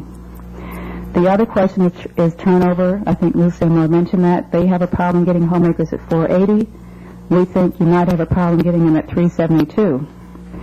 Also, 6 county supervisors as county workers are going to cost a lot more than those same people working under the contract. And why would that cost be worth it, particularly when all these other liabilities are very clear? The client is the employer. We think is a myth that is crumbling very rapidly. 2 lawsuits already in San Bernardino that are still pending. The Attorney General has issued its opinion, which I've just given copies to the clerk of the board. July of 1985 says basically that's a legal fiction. The client does not control anything, and whatever the client does control, it is also similarly controlled by the county and the state. The AG, our own John Van de Kamp, said that in his opinion, the counties would be the employer of individual provider workers for purposes of collective bargaining. That's a heck of a lot more expensive than them being employees of a private contractor not subject to the Myers-Milius-Brown Act or to civil service. There have been other cases which are mentioned in the Attorney General's opinion which also say that the client is not the responsible party. And I think if we all look at the facts, our common sense and our own logic would probably lead us to the same conclusion. Whenever the individual provider system has been challenged in court, it has lost. there is probably going to be a declaratory relief suit filed, or a suit seeking declaratory relief in the near future, a statewide suit challenging this very question, asking the court to declare as a matter of law who is the real employer of these IP workers, and challenging the assumption that it's the client who's the responsible party. So we think, yes. Can you sum up, please, for us? It's been quite a long presentation. Yes, thank you. We would ask this county, again, not to make a decision to terminate the contract. We would also like you to know that our organization is willing to negotiate with Remedy for an acceptable rate of if 846 is not any longer acceptable to the county. We're willing to negotiate a rate between 781 and 846. We think the contract is worth saving, and we think it would be a tragedy if we all lost this opportunity, which the state now seems to be making available by not taking advantage of it. Hopefully 1 week won't hurt anybody. It would be devastation to those clients and to the homemakers if we terminate the contract. Thank you all for your consideration and for your willingness to talk with me over the last few days. Thank you. Thank you for your presentation, Ms. Jeffers. Madam Chair, Ms. Lacey? do you have any, I'm sorry, did you have any other cards? No, I don't. Well, Jim, you can do this by this way or this way. Is 1 week delay going to cause us any immediate problems? No. Then I would move that we set this for 1 week delay and see if we can get the figure, and so we know what we're really dealing with. We may just be delaying this for 1 week and then 1 year, but I think a mixed provider service is a better way to go. So I'd like to see if we have a chance to get a real figure and have the state put something in writing. I am real queasy about somebody said to somebody, but if it's in writing, I would feel more comfortable next week. I don't know if I'll get a second. But there is a motion to continue for 1 week. Continue for a week. I'll second it. There's a motion and a second to continue for 1 week. Madam Chair, I'd just like to point out that Nancy is waving her hands frantically and might need to be recognized. There's just one problem with the 1 week. My contact with the state was Kathy Lewis, who is chief of the Adult and Family Services Bureau for the State Department of Social Services, was present at Carol Hood's meeting yesterday. What they're saying is they're coming out with an all-county letter dated July 1, which means we'll probably get it around the 15th of July because that's the way things work. It tells us that we have an appeal process, and it states the 781. Now, the only thing, and I wrote this down last night when I talked to Kathy so that I would be sure to be correct what I was telling your board today, that the issue that Carol Hood said they would look favorably upon is the statement that Remedy made that they would lose $31,000 if it came in at 781.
Somebody said to somebody, but if it's in writing, I would feel more comfortable next week. I don't know if I'll get a second. There is a motion to continue for 1 week. Continue for a week. I'll second it. There's a motion and a second to continue for 1 week. Madam Chair, I'd just like to point out that Nancy is waving her hands frantically and might need to be recognized. There's just one problem with the 1 week. My contact with the state was Kathy Lewis, who is chief of the Adult and Family Services Bureau for the State Department of Social Services, was present at Carol Hood's meeting yesterday. What they're saying is they're coming out with an all-county letter dated July 1, which means we'll probably get it around the 15th of July because that's the way things work. it tells us that we have an appeal process, and it states the 781. Now, the only thing, and I wrote this down last night when I talked to Kathy so that I would be sure to be correct what I was telling your board today, that the issue that Carol Hood said they would look favorably upon is the statement that Remedy made that they would lose $31,000 if it came in at 781, and that if we could not produce evidence to justify that statement, they would disallow us. So that's the problem there. All I am saying in my motion, Nancy, is that if in fact these other figures are what the state is willing to grant, and the state will put that in writing within the next week, then we have some alternatives. If we cannot do that, then we may not have any alternatives. But they've asked for 1 week, and I think it's important enough to see if we could get that in writing. I don't know if we can. Maybe we can't. I appreciate what you're saying. If we can't, then a lot of options are closed. There is a motion and a second to continue for 1 week. Is there any objection to that motion? Hearing none, that will be the order. Thank you for your testimony and your time. The board will take about a minute and a half break before we proceed with the 10:30.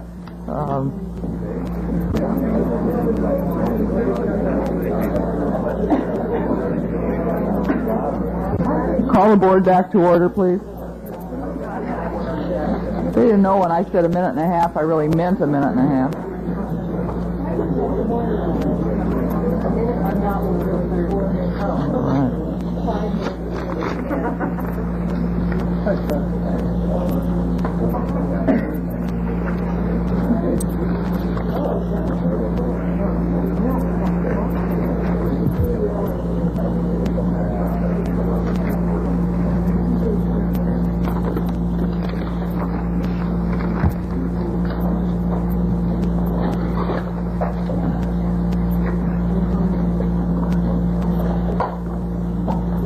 This is the time for the service award ceremonies for some of our employees.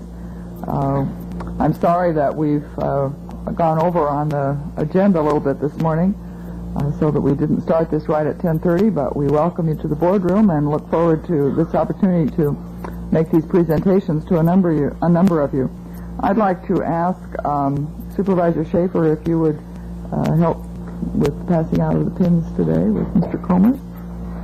And with that, we will begin the presentation of the service awards. The first item is for the Agricultural Commission. Mr. McPhail.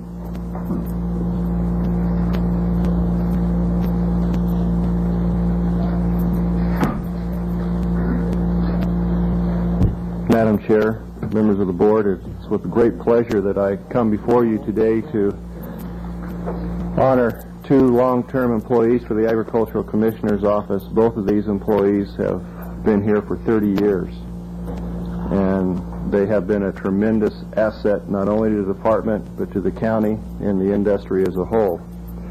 First of all, I'd like to call down Donald H. Anderson and his wife Lois, because as you all know, behind a good woman or a good man is the other opposite. And you got to be careful what you say these days. So, and Lois is definitely the better half of this group, I can tell you. I got your invitation. Don't be so shy. But Don came to the work as extra help before July 1, 1957, and July 1, 1957, which is 30 years tomorrow, as a permanent employee. Don had a very interesting first day of work. I'd like to just tell you what happened. We had a problem with rabies, and the department was trapping skunks. And they decided to teach him how to trap skunks. So he went out the first day, and he came back in the office, and he had this peculiar odor about him, and the office emptied out. And so Don thought, well, maybe I'll go home. Well, he started in the front door, and Lois kicked him out of the house. So he had a very strange first day of work. But Don was a district inspector in Ventura for 14 years, supervised an inspector in Oxnard for 1 year, became a deputy agricultural commissioner for 14 years, and then just about this time last year, I promoted him to my chief deputy, my right arm and my left arm, and probably my right leg. But Don has been an exceptionally good employee for the county. He's the kind of employee that you want around when you're having troubles like we are having now with finances and that sort of thing. He's the kind of person that helps you out and comes up with money-saving ideas and that sort of thing, and he's been very valuable to me and to the department and to the industry, and it's a great deal of pleasure to present Don with his 30-year certificate today.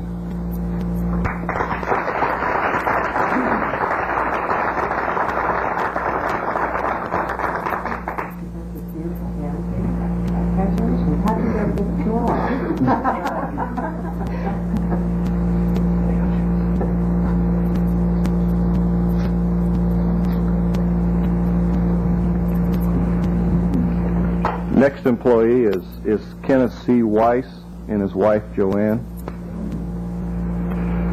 Again, it's never been more apropos. This is definitely the best half of Kenny is his wife Joanne.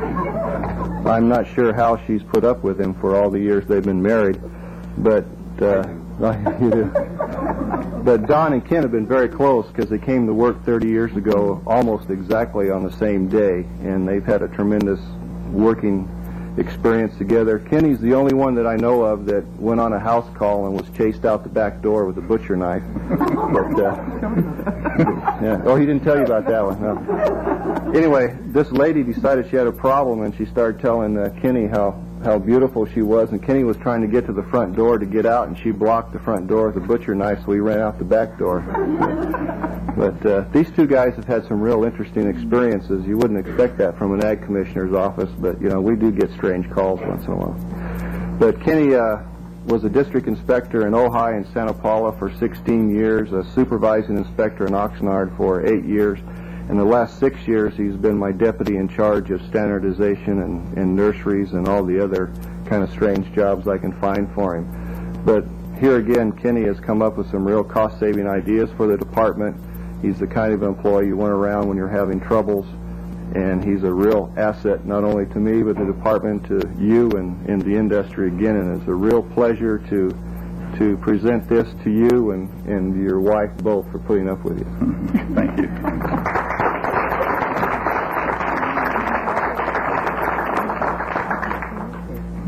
Beautiful pen with genuine diamonds, I understand. I'd like to do a little something different here. I'd like to thank the county for the employment over all these 30 years, and I have a little present for each one of the supervisors, and I'll see if I can get this right for the one that's down here. No, I can't. I need Maggie Schaefer's.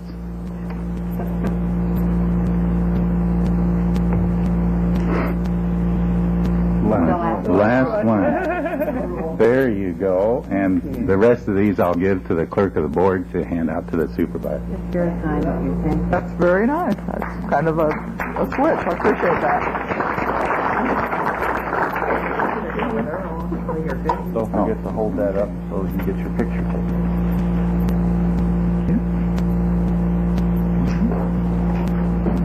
Thank you very much.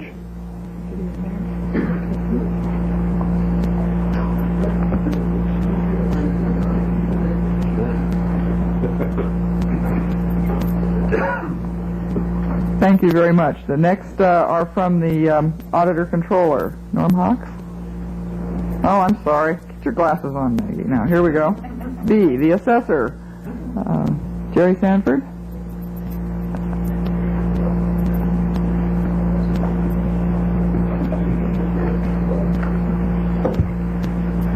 Thank you, Madam Chair and members of the board. I am extremely proud to award two of my employees for extended service. They both work in the mapping section of the assessor's office, and they're commonly referred to as little map makers. The first one has been employed by the assessor for some 30 years, Marvin Turner.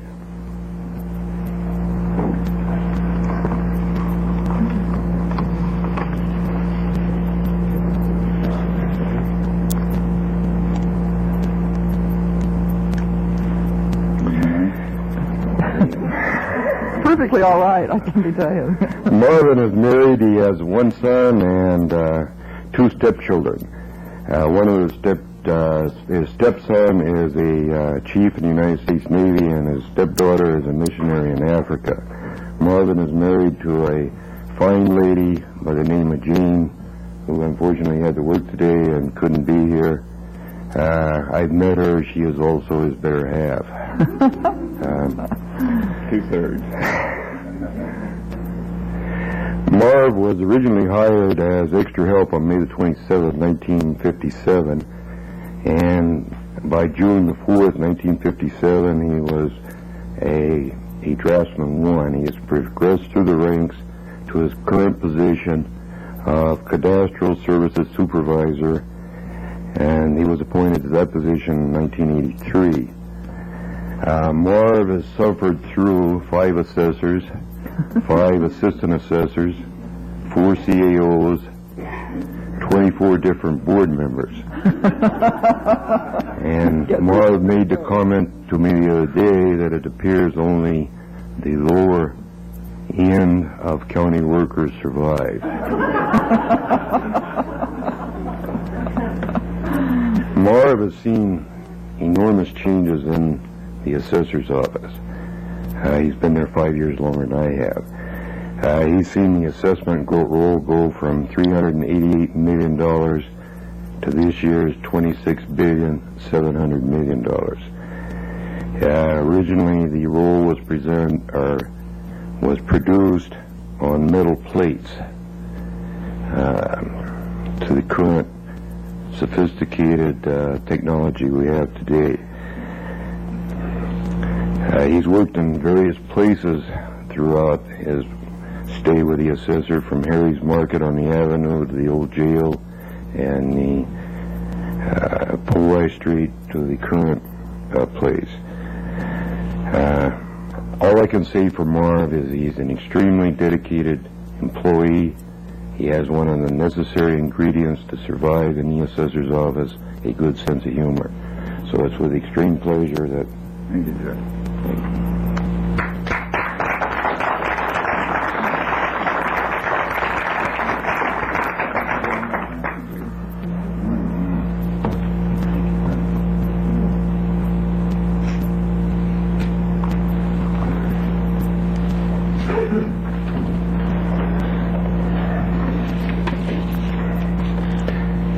The next employee who's been here 15 years is Wayne Blanton.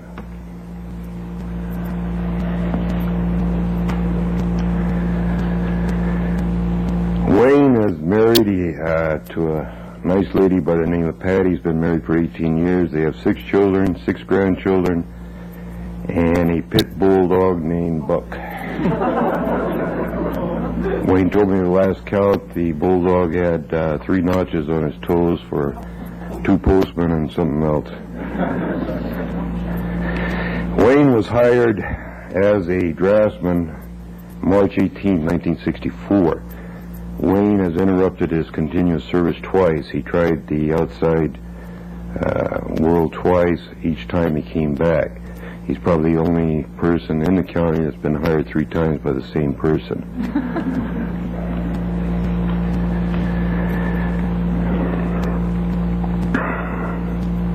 Wayne likes to ride motorcycles, and he wanted to roll his Harley in here today, and I told him, no, it probably wouldn't be appropriate. But Wayne does have a lot of fun with his motorcycle. He goes on runs throughout California, I guess to Las Vegas and other places, and he likes to race motorcycles, likes to play volleyball. Since I've known Wayne, he's broken his leg 3 times, lost a few teeth, but other than that, he's come through fine. Wayne is probably recognized by not only the Ventura County Assessor's Office, but by any assessor's office that knows Wayne as being the foremost expert in property tax law as it applies to drafting. Wayne is a very valuable employee. He's a very dedicated employee. And people that come to the office, taxpayers, always want to talk to Wayne because they know they get a straightforward answer. Thank you, Wayne. Thank you.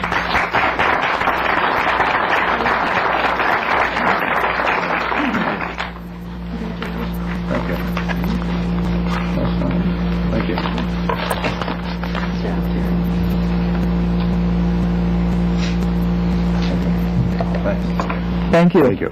Our next presenter will be the Auditor Controller.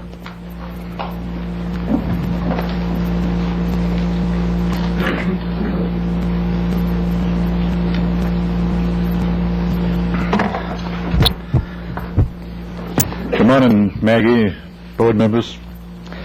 That Madam Chair, I don't know. It's my distinct honor and pleasure to present to you this morning Sharon Mitchell, most important employee of the Auditor Controller's Office in this county. Sharon, would you come up, please? Sharon commenced her employment in Ventura County as an account clerk 1 in the library in June of 1967, and she came to the Auditor's Office as an account clerk 2 in December of 1969, and has since been promoted to senior account clerk, supervising account clerk, and into our professional series as an accountant technician. Sharon has been responsible for a multitude of assignments, which include the monitoring of the Comprehensive Employee Training Act, the data control in the county's financial system, and I thought very apropos this morning, and monitoring of the Public Facilities Corporation. So the award you presented them earlier is, again, ties right in. And the financing of our government center. So she has some very extensive responsibilities. Sharon's education was earned through Moore Park High School, Ventura College, and the University of Laverne. Sharon is the longest-term employee, other than me, and I obviously don't count, in the auditor's office. She even predates Tom Mann. You can understand that as an elected official, I appreciate all the publicity I can get. Well, way back when in 1970, Sharon was responsible for me obtaining international publicity. Sharon, instead of giving me the typical apple, gave me a puppy, little dog, which proceeded very shortly thereafter to swallow an airplane, which was a 747, a toy one, obtained when my youngest son went to the airport and received a replica of a 747. And thanks to John Weigel, a local editor at the time, UPI, and still is, I guess, UPI picked up the article, and you have a copy in front of you now, and we received international publicity because of that. The x-ray in that photo shows the outline of a 747 in the dog's stomach. And we received letters from Mexico, Canada, Washington, D.C., and so forth for a number of months after that. And again, this is all due to Sharon. So I think she knew what to do at the time to progress through our office. Sharon is one of those essential employees who keeps things going in the county. She balances all the financial systems and keeps them in sync. She is responsible, as I mentioned, for data control in the financial system. Her section is one of those that is not apparent to most unless there is a problem. And thanks to Sharon's efforts, these are at a minimum. Sharon is an excellent employee and a very good friend. And Sharon, I want to personally congratulate you on your 20 years of service to this county, and sincerely and personally, again, thank you for what you've done for our office and for this county of Ventura.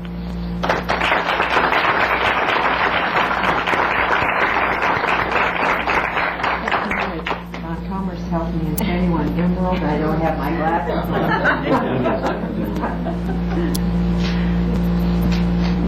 Non-flash film. Thank you, Norm. The next presenter will be Bill Forden for the Correction Services Agency.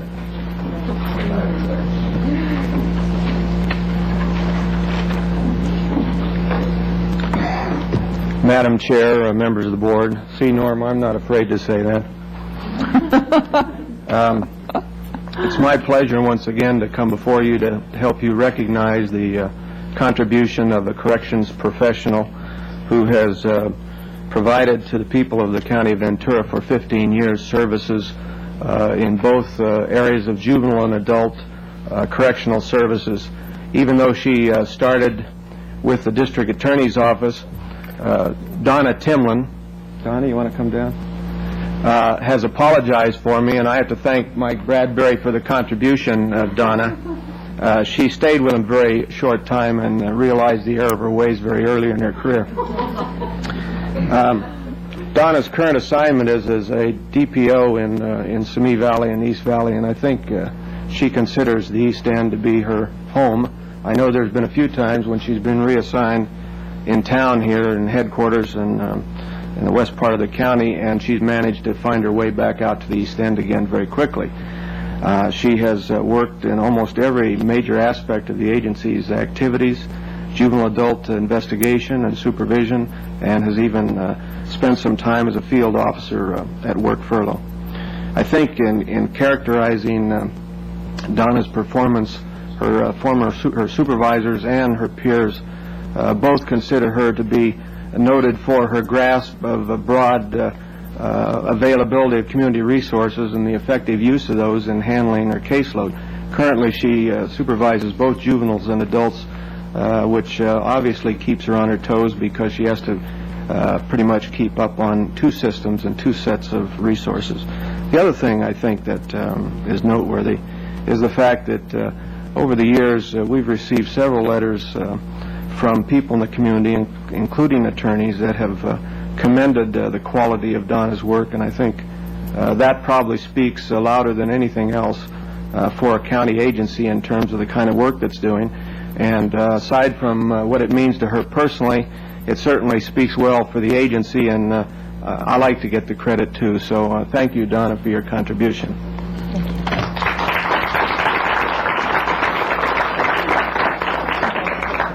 There is a genuine sapphire in there. Oh, thank you.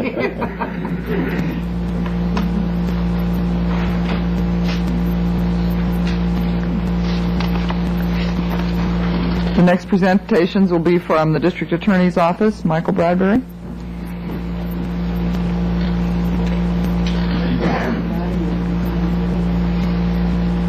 Thank you, Madam Chair. I might indicate to Bill Forden that Donna's been working undercover all these years for us. She's coming in out of the cold shortly.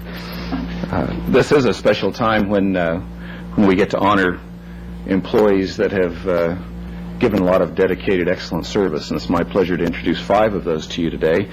The first is Tony Bailey. Tony? Tony's, I like having him around. He's one of the few people that's been there longer than I have, and he's got more gray in his hair than I have. So, Tony began his county service with the Sheriff's Office on July 24th of 1961. And while there, he served as a patrol deputy, an officer in charge of the transportation detail, and the felony night car detective. And that's when I think there was only one on duty for the whole county. Since joining the District Attorney's Office on September 1st, 1966, he's been elevated to the rank of Investigator 2, and that was in 1967, and then promoted to Senior Investigator in 1977, which is one of the supervisory levels in our office. And he is in charge of the Child Abduction, Child Support Investigative Detail. He's married to his wife, Linda, been married for 26 years. They have 3 adult sons and 2 grandchildren. He has a Master's of Science degree in the Administration of Justice from Cal Lutheran University, and he's a graduate of the FBI National Academy at Quantico, Virginia, and thereby becoming a member of a very elite group of people, law enforcement people in this country. Tony's primary hobby is community theater, and he has performed in the county for the past 25 years. His most recent performance was as Sheriff Ed Earl Dodd in the Plaza Players production of The Best Little Whorehouse in Texas, and I'm sure many of you saw that. He will make his directorial debut in October of this year with Tennessee Williams' Suddenly Last Summer. Tony?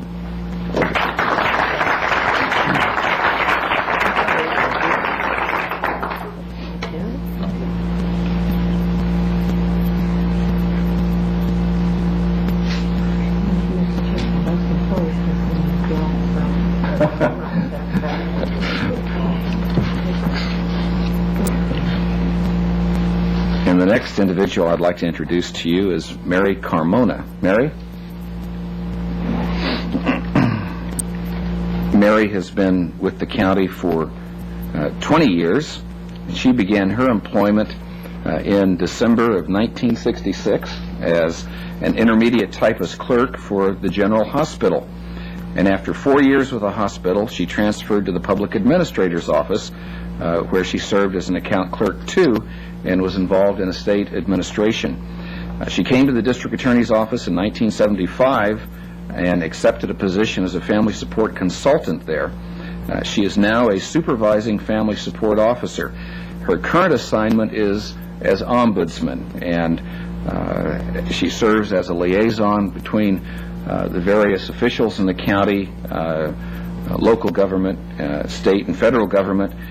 She spends her days basically resolving conflicts, answering questions, and cutting through occasional red tape.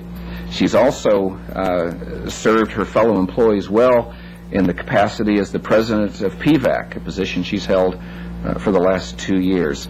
Please join me in thanking Mary for her service to the people of Ventura County.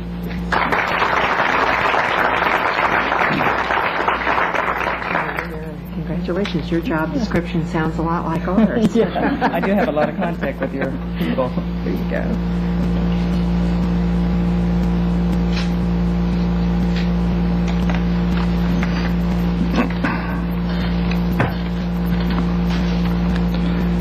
I'd next like to introduce Carolyn Fenton. Carolyn?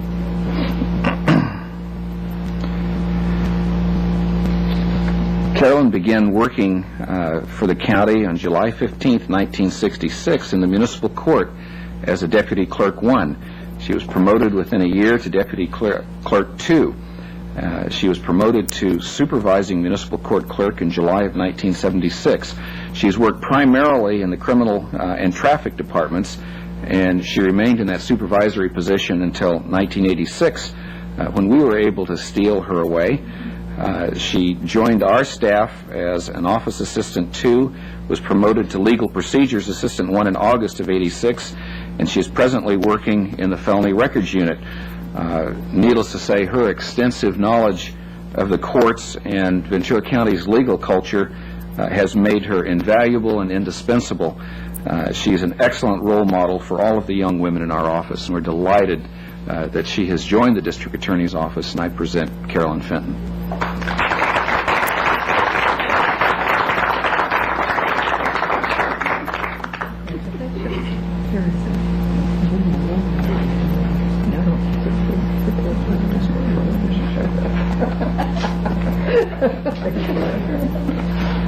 I want you to know, I just told that nice lady that there was a genuine emerald in there, and Mike said that he was going to have consumer fraud check this out. Next, I'd like to introduce Investigator Jim Henry. Jim?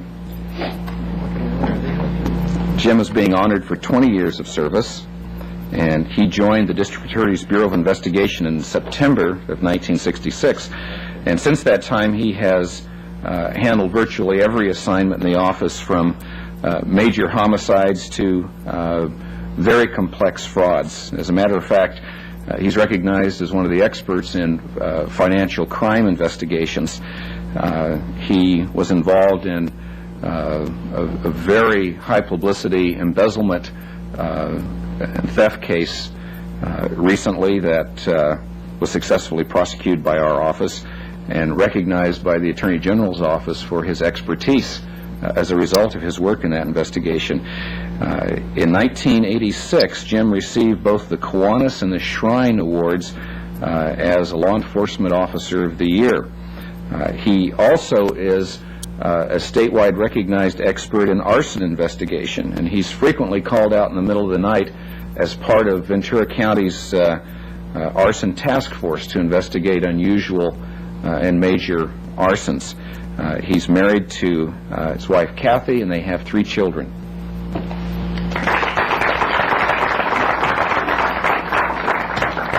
Congratulations. Mr. Comers informs me this may be an emerald. No presumptions, huh?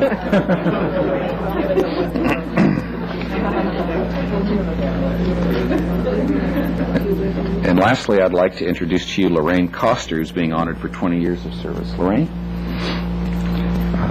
Lorraine was originally hired by the County of Ventura as a deputy clerk in the municipal court as well. And she worked there in various assignments, including the traffic, civil, and the criminal division. From 1968 until 1982, she worked as a courtroom clerk in the Camarillo and Simi Valley departments. In February of 1982, she joined the staff of the district attorney's office as a grand experiment, and I'm pleased to report that it was successful. Lorraine was hired as a civilian investigator in an effort to keep the costs down. As you know, law enforcement officers are very expensive. She was assigned to a civil division, our Consumer and Environmental Protection Division, where she has handled numerous civil investigations, and interestingly has assisted in several criminal investigations working undercover. She currently resides in Oxnard. She's a member of the Toastmasters International and is licensed by the state of California as a private investigator, an exceptional addition to the staff, an experiment that I thank you for that has paid off for the county and for my office. Pleased to present Lorraine Coster.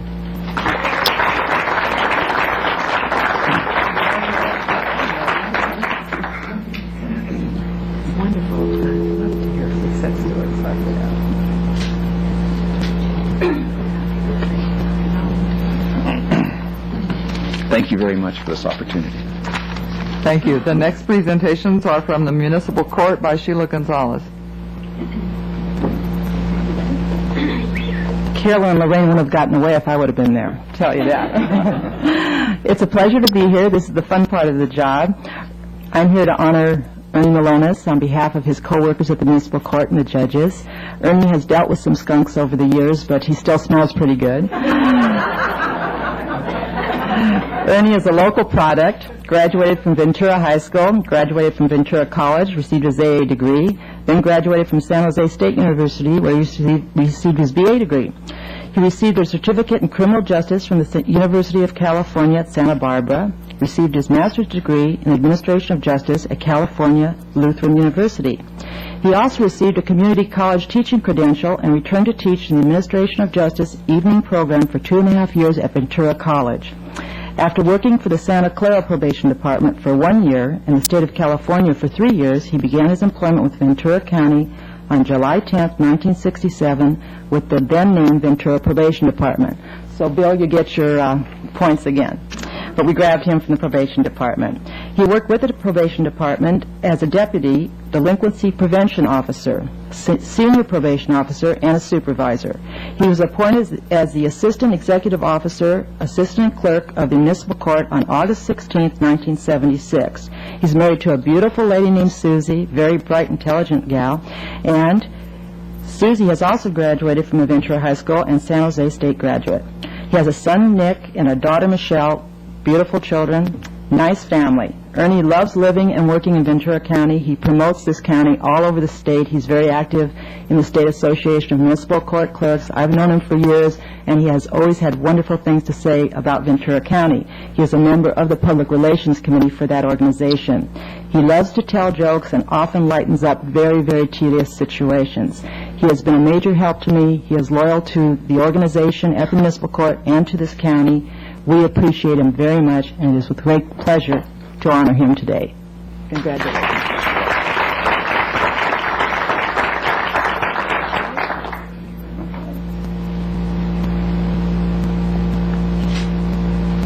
I guess I'm You want the stone out of it? Yeah. And now Jim Isom from Public Social Services Agency.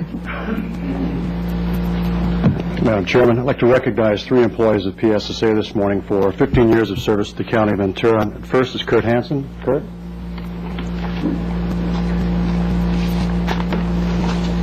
Kurt began his employment with the county in 1972 as an eligibility worker, and a year later was promoted to social worker and into the forerunner of GAIN, which was CWEP, that was President Reagan's employment and training program for California that was later, I think, identified as slave labor and consequently abandoned.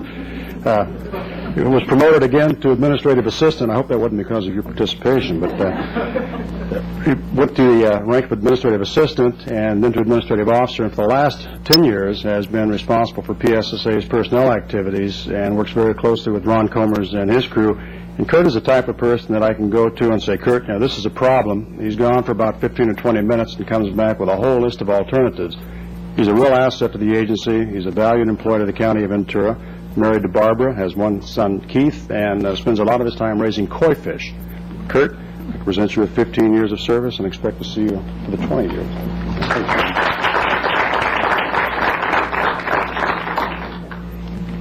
Thank you.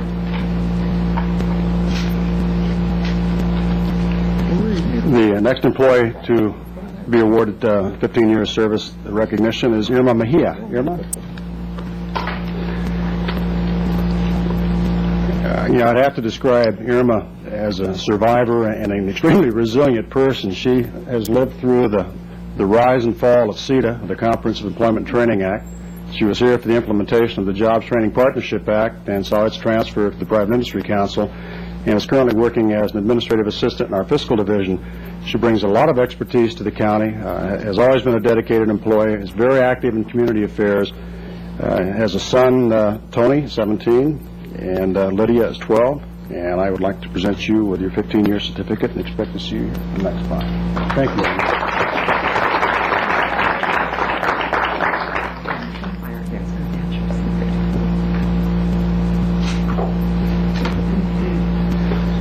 Next is Marge Sutherland. Marge?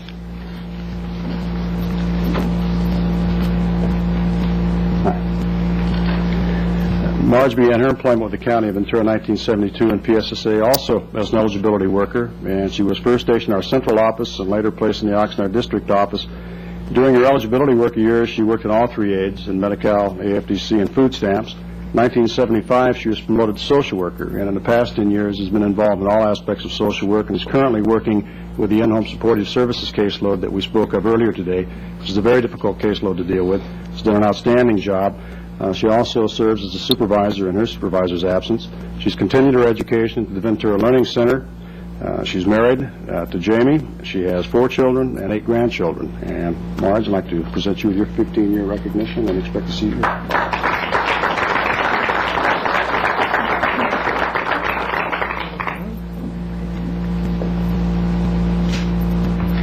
That concludes PSSA's presentations. Thank you. That concludes the presentations to the employees this morning. I'll call on the other supervisors for comments. Supervisor? I thought I got to go first if I... Oh, you may go first if you would like to, Supervisor Schaefer. I was going to let you have time to come back up here. I don't know. I think I like it better down here, actually. They're friendlier. I'd just like to say that we have made some little jokes about the jewels in the various pins for the 15 and 20 and 25 and 30-year awards. They are very small tokens of appreciation on behalf of all the people of Ventura County, and I certainly don't want to make light of that service. I think the reference to the number of supervisors that have been here, the number of CAOs, the number of department heads, it really says a lot for having a good, strong foundation. If you have that, you can survive anything. And these people are responsible that we honor today, certainly in part for that strong foundation. And I certainly do not make light of that service, and I'm very appreciative. Thank you. Thank you, Supervisor Doherty? Thank you, Madam Chair. I think that we have the best employees in the state of California, and because of your efforts and your expertise, we've been able to survive all of the crises that have occurred since I've been here only a short time, 9 years now, and we got through Proposition 13. We have some problems now, but we'll get through them too. And you will continue to provide the citizens of California with the best service that they can get in the state. And on behalf of them, I thank you very much. I also, it's unusual for board members to get gifts a time like this, but I appreciate the copy of the New Testament that we received this morning. I was looking under Revelations, but I find nothing about the state budget in there. So.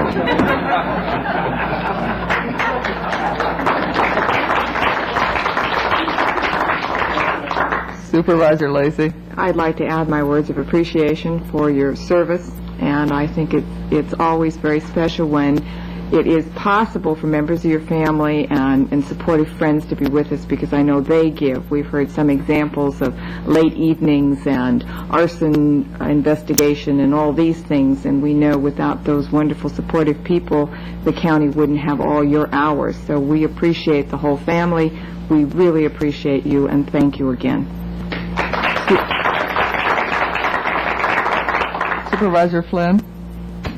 Thank you, Madam Chair. I do also appreciate this Bible, and I'm going to bring it during our budget hearings and during our Bielenson hearings. Anyway, I think that we have the best I almost slipped, best supervisors, if that's okay. We have the best employees in the state. I'm very proud of all of you, and I congratulate you. We have a vast array of you here this morning performing various kinds of functions and services to the people in Ventura County, and I thank you for all the fine work that you've done. Thank you. I'd just like to add my own thanks to each one of you for the time and the service that you've given to this county. When I consider, as has already been said, the numbers of supervisors who may come and go, the fact that you give the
a vast array of you here this morning performing various kinds of functions and services to the people in Ventura County, and I thank you for all the fine work that you've done. Thank you.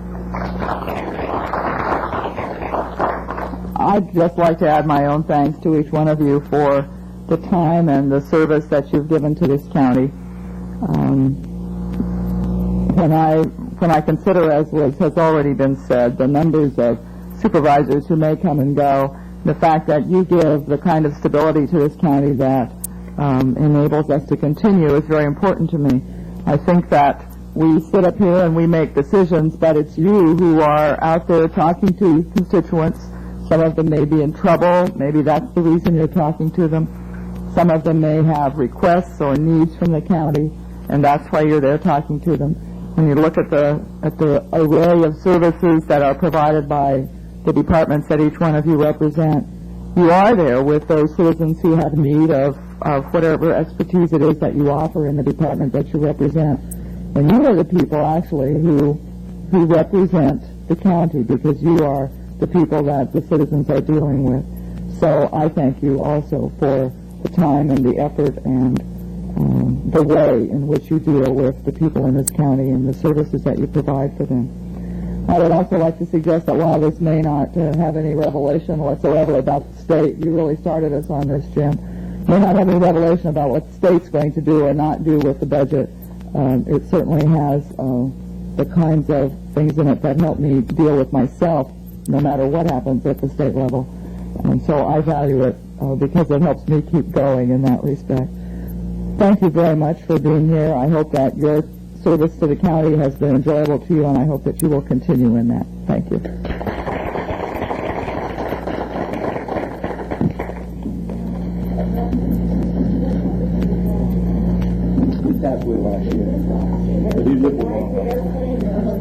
Yeah, it dissolved. All right, the board will return to the regular item of business.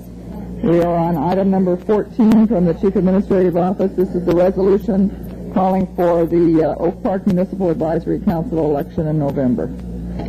This is just very simply putting in motion what the board has in fact voted on in terms of the election in November of 87, 2 from Zone 1, 2 from Zone 2, and then 1 member at large. Move the recommendation. Second. There's a motion and a second. If there's no objection, that will be the order. Item number 15, transfer appropriations.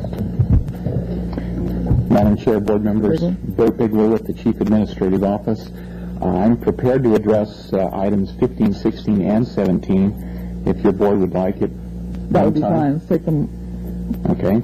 First of all, item 15 is an appropriation transfer within the District Attorney's Office, the Criminal Division. It is a transfer from one budget unit to another budget unit of $15,900, and it's a year-end alignment. And I might add, item 17 specifically pertains to this item. We are asking your board's delegation of authority at year-end only to handle such transfers within a budget unit exceeding the 10,000 limitation that has been delegated to the Chief Administrative Office to make those year-end transfers, which in some cases are not known until we reach the year-end and we're dealing with year-end accruals. Then item 16 is a request that to increase the purchase order amount for Control Data Services, which is a contractor, which is a service organization providing services on our budget prep, cash management, fixed asset systems for both the auditor's office and the CAO's office. And then at the same time, making a appropriation transfer of $20,000. Are there questions of Mr. Bigler on 15, 16, or 17? Move them all. Second. There's a motion and a second. If there's no objection, that will be the order. Item 18, County Clerk and Recorder, appointment of directors for Pleasant Valley County Water District. Move it. Okay. There's a motion and a second. If there's no objection, that will be the order. Number 19, County Council, amendment to the Blanchard Community Library Conflict of Interest Code. Just a standard amendment. Move it. There's a motion and a second. If there's no objection, that will be the order. Item 20, General Services Agency, the renewal of personal services contract with Tom Volk for specified harbor projects. Yes, good morning. I'm requesting approval to continue our contractual relationship with Mr. Volk for services on various Channel Island Harbor projects. Our request includes a 4% increase over the prior contract from $24,000 to $25,000. We believe the increase is justified since our Channel Island Harbor redevelopment efforts will require an increased amount of commitment on the part of Mr. Volk. He is always available to assist us, and we appreciate his willingness to commit whatever time it takes to move our programs forward. In summary, I'd like to say that Mr. Volk does make a positive contribution to our continuing efforts to maintain the economic viability of the harbor. So with that, I request your approval. Do you intend this contract to just continue indefinitely? I thought we had a specific thing that we wanted him to do, and now it's the second year, and I just wonder what the expectation is. Well, I think we have to deal with it on a year-by-year basis. We've gotten involved in a rather extensive harbor redevelopment project in which he plays a very key role with our agency, and for that reason I believe this year would be essential for us to continue this contract. next year we'd have to take another look at it. Are there other comments or questions? Move the recommendation. There's a motion and a second to follow the recommended action. If there's no objection, that will be the order. Item number 20 is a request for an appointment. 21. I'll move 21. Second. There's a motion and a second on 21. If there's no objection, that will be the order. Item 22, request of Miners Oaks County Water District to appoint Bob Branch. Don't know your name. Yeah. I move the recommendation. They sent us the backup information so we can see what he's done. Second. It's a motion and a second. If there's no objection, that will be the order. Good choice. Item 23, an amendment to the life insurance policy. Personnel. Our employee-supported life insurance policy has had good experience. With the good experience, there are two options: either increase the benefits or reduce the rates. Given the programming costs of reducing the rates, it seems prudent to increase the benefits, and that's the recommended action. Questions? Is there a motion? There's a motion and a second on item number 23. If there's no objection, that will be the order. 24, the health plan administrative contract. Item 24 is a request from both the Foundation for Medical Care and Blue Cross to increase their current contract rates for providing services to Ventura County. We're looking forward to having a new contract effective January 1st. Both contracts represent substantial increases in the cost of doing business. The actual out-of-pocket costs over the next 6 months are relatively small, and we hope that we'll be able to provide a new contractor with a much significant rate reduction. So we're just asking for interim approval of these. Both contracts allow for cancellation after 60 days, and we hope to have a recommendation for your board in September regarding the new contract arrangement. Madam Chair. Supervisor Shaver. Mr. Connors, is there anything that can be done about the level of service on claims? Well, I'm trying, but... I mean, under the current contract, is there anything Our current contract does not have performance guidelines, and that's one of the things that we do contain in our new proposal. In other words, a certain number of claims processed within a certain period of time, and that's very, very crucial, and all the bidders in the new plan have agreed to meet certain very, very high standards. So yes, it can be, but not under the current contract arrangement except constant phone calls. Well, I appreciate your point of view, and I'd like for the board to know that I'm going to vote no on this recommendation, whatever it is, just as a token vote of an excruciating experience that I've had with dealing with this group for a very simple, I mean, I'm now ready just to say, forget the claim, I'll pay it, I don't care, anything to get away from your dealing with this group. The other comments? I'll be willing to join Supervisor Schaefer in a no vote. However, that would dilute the effect of her no vote. So instead, I'll move the recommended action. Second. There's a motion and a second. The motion will pass 4-1 with Supervisor Schaefer dissenting. Thank you. Because of her excruciating experience. Right. Item number 25 has been continued. Item 26 is a recommendation of Supervisor Flynn regarding the Job Training Partnership Act Roles and Responsibilities Agreement. I move the recommendation, Madam Chair. It's essentially the same kind of association. There's a motion and a second. If there's no objection, that will be the order. Item Public Works Agency, the item 27 and 28 are the sewer standby charges. 27 and 28 are both continuation of past practice in County Service Areas 29, with the exception that we're proposing a higher standby charge. This standby charge is levied against properties that are immediately adjacent to sewer facilities and will ultimately take advantage of them. It's our position that they should pay for the fact that those facilities are there and have been financed by the other property owners in both service areas. There's a motion Second. and a second on 27 and 28. There's no objection. That will be the order. Item 29, modified boundaries in Zone 1 and 2. Your action today, Madam Chair, is simply to set a hearing on the proposal to modify the boundaries of Zones 1 and 2 in county service area number 4. Second. There's a motion and a second to set the public hearing date. If there's no objection, that will be the order. Item 30, 31, and 32, time extension for construction of subdivision improvements. There's a motion and a second. If there's no objection, that will be the order. Item 33, award of contract, PSSA, Camarillo. Item 33 proposes that your board award the contract for the remodeling of the Camarillo building, notwithstanding the fact that we only received one bid, and that bid was considerably in excess of our estimate. We believe we're committed to this project.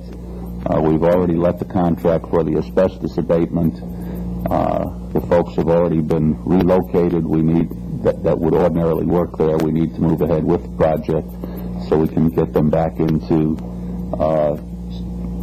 safe and healthy working conditions, and we believe that ultimately we'll recognize the cost savings because of the better conditions that will be provided. So moved. Second. There's a motion and a second to follow recommended action on item 33. If there's no objection, that'll be the order. 34, rejection of bids for Camarillo Airport runway. This is a project that would be financed through the airport enterprise, but the bids are well in excess of the funds available, and the recommendation is that your board reject. Mr. Doherty. Just for the record, the difference between this item and the item that preceded it, the item that preceded, even though the bid was much higher than the estimate, there was very good reason to go ahead. In this situation here, there is not a very good reason. That's correct. It's not that the project isn't necessary, but it's not essential. We'll move the record. Second. The motion and a second to follow the recommended action, and if there's no objection. Well, Madam Chair, Mr. Flynn? if I may, it's not essential right this week. Right this moment, yes. Because Ms. Erickson and I will have to go to an airport authority meeting, and I'm sure we'll be asked, well, is that an essential project or not? It is well, essential. I think that it's a project that is needed, but it doesn't affect service to a great part of the population in the same way that the previous one does. So what we'll be doing is going and We'll looking at... be re-advertising, seeking lower bids. So that we will continue to proceed to get it done, but we'll look at it a different way. If there's no objection then to the motion, that will be the order on item 34. Item 35, a request to assign a contract. This is an unusual situation. The low bidder is unable to obtain the insurance requirements which are necessary for work within the airport property,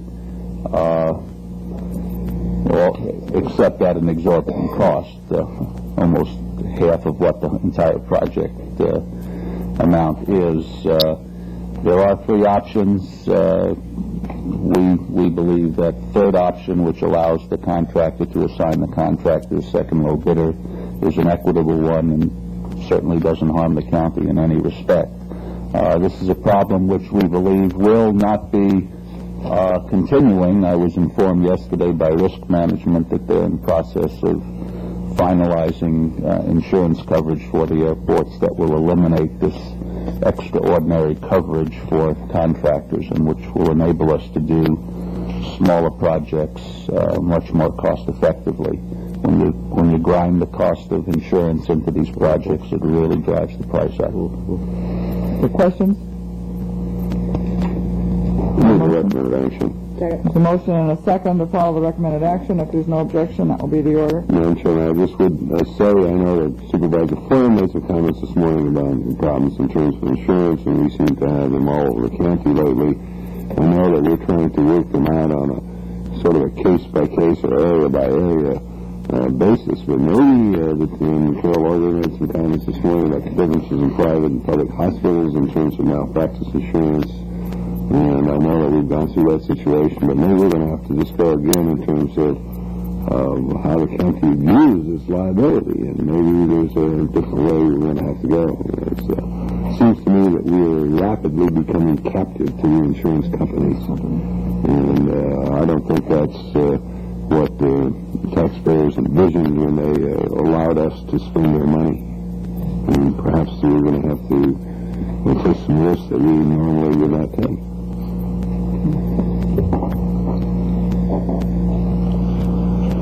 Move to item 36, the establishment of policy and fees relating to the National Flood Insurance Program. Again, your action today, Madam Chair, is simply to set a hearing for July 14th to consider this issue. So moved. There's a motion and a second. If there's no objection, the hearing will be set for July the 14th. Item 3637. While your action today is to adopt a notice and resolution of intention, this is an important item, so I would like to talk about it a little bit. In the 1987 Certificates of Participation Program, which refunded the 1985 certificates as well as provided for additional capital needs of the county, there was a project included which was identified in the official statement as construction of an East Valley Courthouse in the city of Simi Valley on our existing site. This project contemplated destroying the building that was there, temporarily housing the employees, and constructing a new building in the same format as the Telephone Road building and the Oxnard Social Services building, as well as acquisition of about 1.2 acres of additional land to accommodate that. Subsequent to selling those certificates, and by the way, the board has the power to substitute projects unilaterally. There are no restrictions on that authority. Subsequent to that sale, the city of Simi Valley came to us at the staff level and said, we have another idea, and that was that we exchange properties. We give them our site and our building, which is adjacent to their police department, and in return, they give us a new site at the Civic Center at which we can construct a new building without all of the constraints that would otherwise be associated with the project, including the temporary relocation of people. That sounded real good to us, and we have negotiated for several months with the city, and what's before you here is the culmination of that negotiation effort. I personally feel that it's a real good example of governmental agencies working together to the mutual benefit of the public, and I strongly recommend it to you. Other comments? Supervisor Doherty? Yes, this is just a notice to set the hearing, and so I will have a great deal more to say when the actual hearing is held and conducted. However, we'll respectfully point out to the board that at this late date and time, the options that the board has are very limited because the long-term borrowing package was approved several months ago. It has been sold, and all the grist that I read in the paper and hear on the media is really too little too late. But I'll go into that in full at the time of the hearing, and I'll move the recommended action, which is to set the hearing. There is a motion to set the hearing. Is there a second to that motion? Second. And a second. There are some comments. Yeah. Supervisor Schaefer?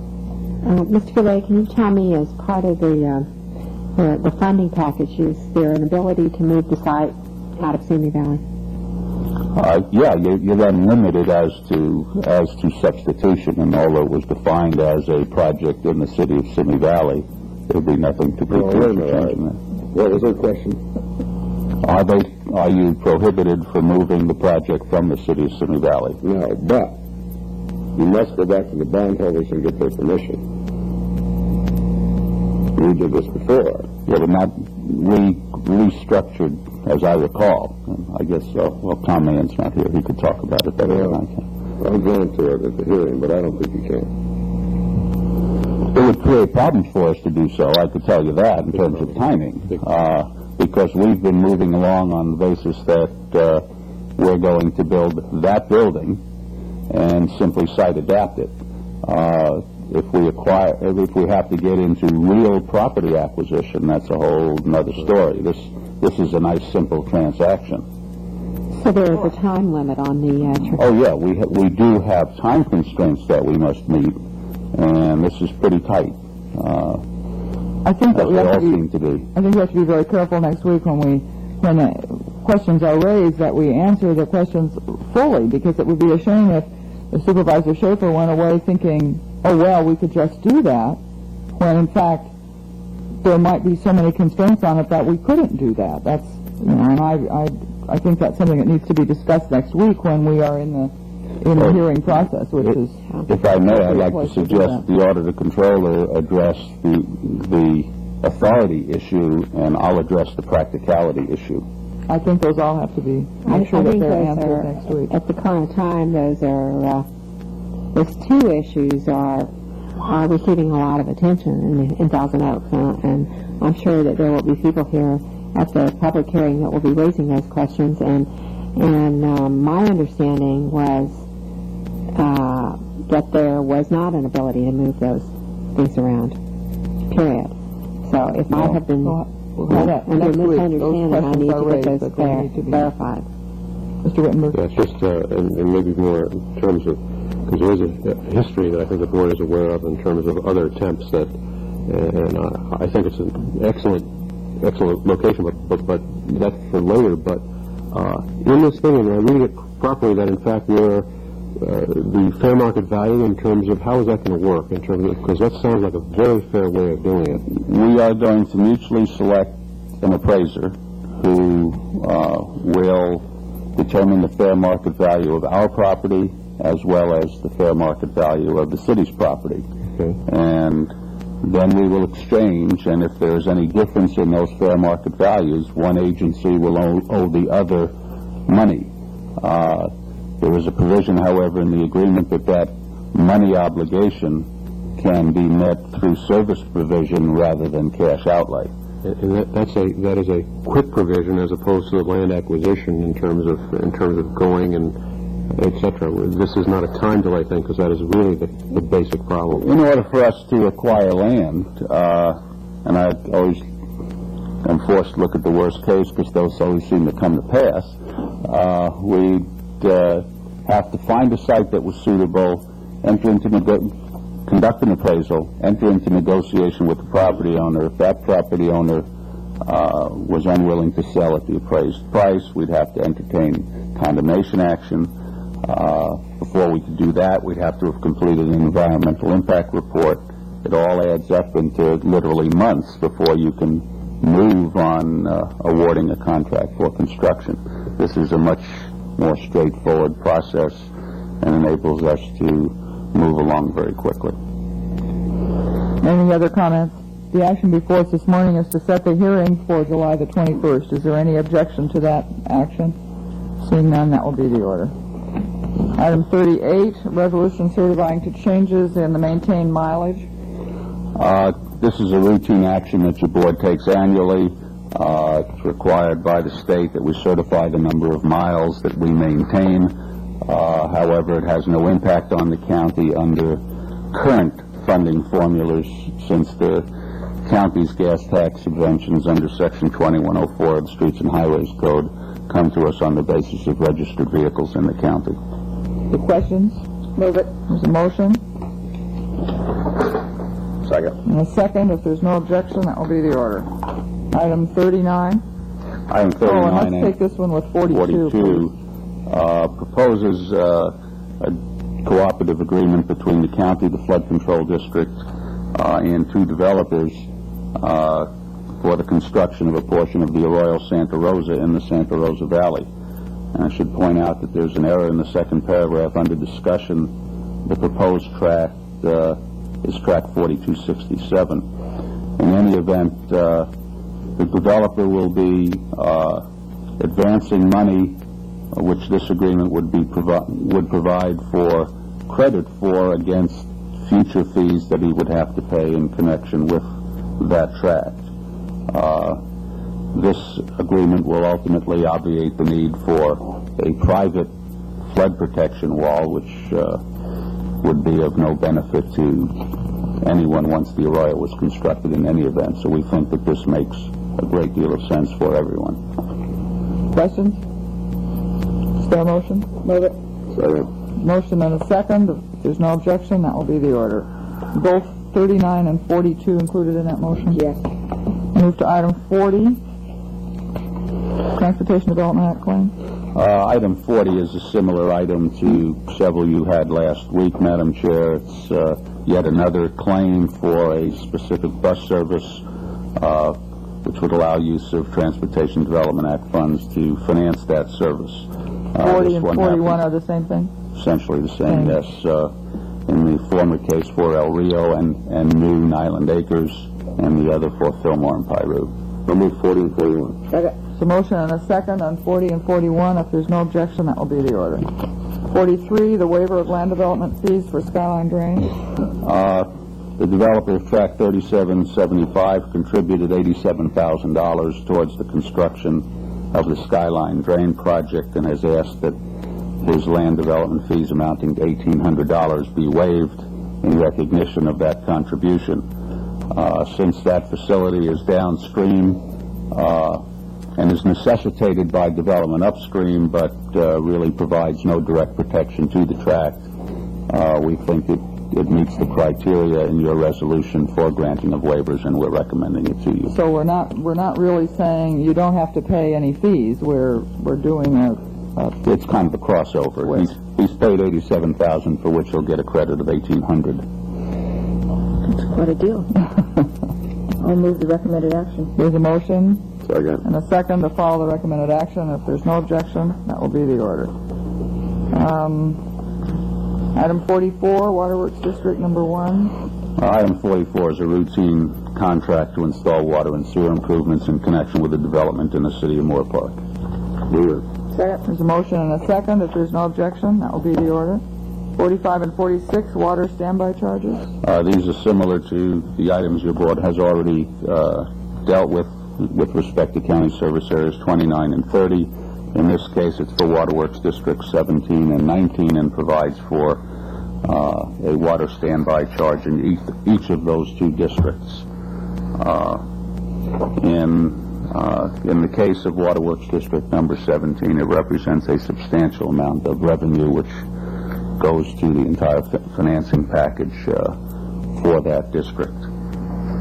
I'll move 45 and 46. Second. The motion and a second on 45 and 46. If there's no objection, that will be the order. Thank you very much. Item number 47, RMA, request for a board sewer policy waiver for Casitas Springs area. Robert Gallagher with the Environmental Health Department. We are recommending your board waive Condition 1 of the county sewer policy. This action will enable staff to complete processing an application for a proposed two-lot subdivision in Casitas Springs. I'll answer any questions that you might have. Other questions? I would be willing to move the recommended action with the additional thank you to staff for working with these folks. I don't think it's normally the policy of environmental health to go around doing this sort of action, so you know when they bring this here, it's for good reasons, and it is a real, also the way it was done. I understand the folks are most appreciative of the way you've worked with them, and I would move the recommended action. There's a motion on item 47. Second. And a second. If there's no objection, that will be the order. Thank you. Item 48 is an authorization to submit an application for 1988 Clean Air Act, Section 105 funds.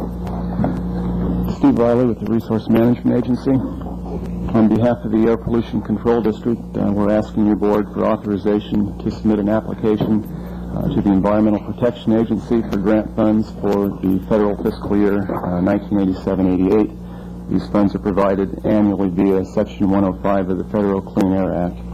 We estimate the amount to be approximately $310,000. However, this specific final amount will not be assured until following adoption of the federal budget. We will return to your board for final approval when we receive the formal grant offer. District staff and I are available for questions. I'll move the recommended action. There's a motion. Second. And a second. If there's no objection, that will be the order. Item 49, Joint Powers Agreement for continued funding and management of water conservation programs. Todd Collett, planning staff. Since 1983, the planning department has entered into joint powers arrangements with the three major water purveyors, and we're coming back again this year asking your board to once again participate in this program with the other three water wholesalers. I'll be happy to answer any questions you have. Questions? Mr. Whitmer? Ours is in kind as opposed That's to the money. correct, it is. It's in wonderful staff people. Yes. Well, I'll move the recommended There's a motion and a second. If there's no objection, that will be the order.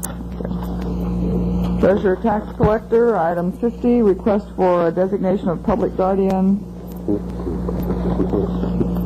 Good morning. This first one on item 50 is relating to our representative payee program. This is a program that is being operated by our Public Administrators Division, and it is one that was adopted and delegated to us in 1980 by the Board of Supervisors. Actually, most of our clients under this program are individuals who are capable of individual home living, or maybe they're in a rest home, except they just need someone to pay their bills and receive their income from all various different sources. So what we're doing mainly is just to manage their money. What actually happened was that the public administrators throughout the state got together and decided that we're operating this program for nothing.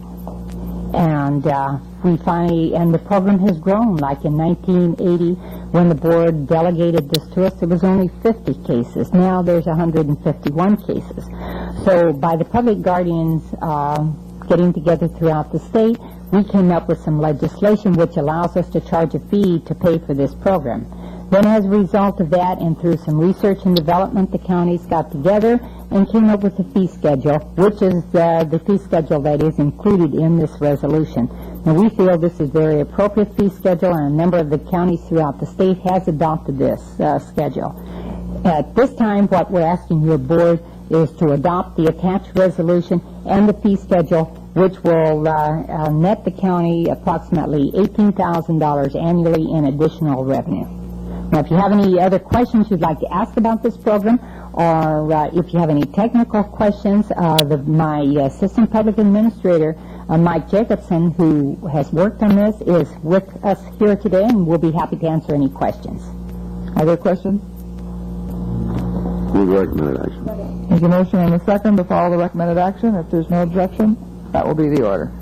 Item 51, Community College District Tax and Revenue Anticipation Notes. This is actually just a routine item to approve the 1987 $4 million trans issue for the Ventura College District. So at this time, I would just request approval of the recommendations indicated. So moved. Second. So motion and a second to follow the recommended action. If there's no objection, that will be the order. And 52, the Ventura Unified School District. This is on behalf of the Ventura Unified School District, just to award the bid of $3.5 million trans issue to the lowest bidder, which is Bank of America, at a net interest rate of 4.44%. So moved. There's a motion and a second. If there's no objection, that will be the order. Thank you very much.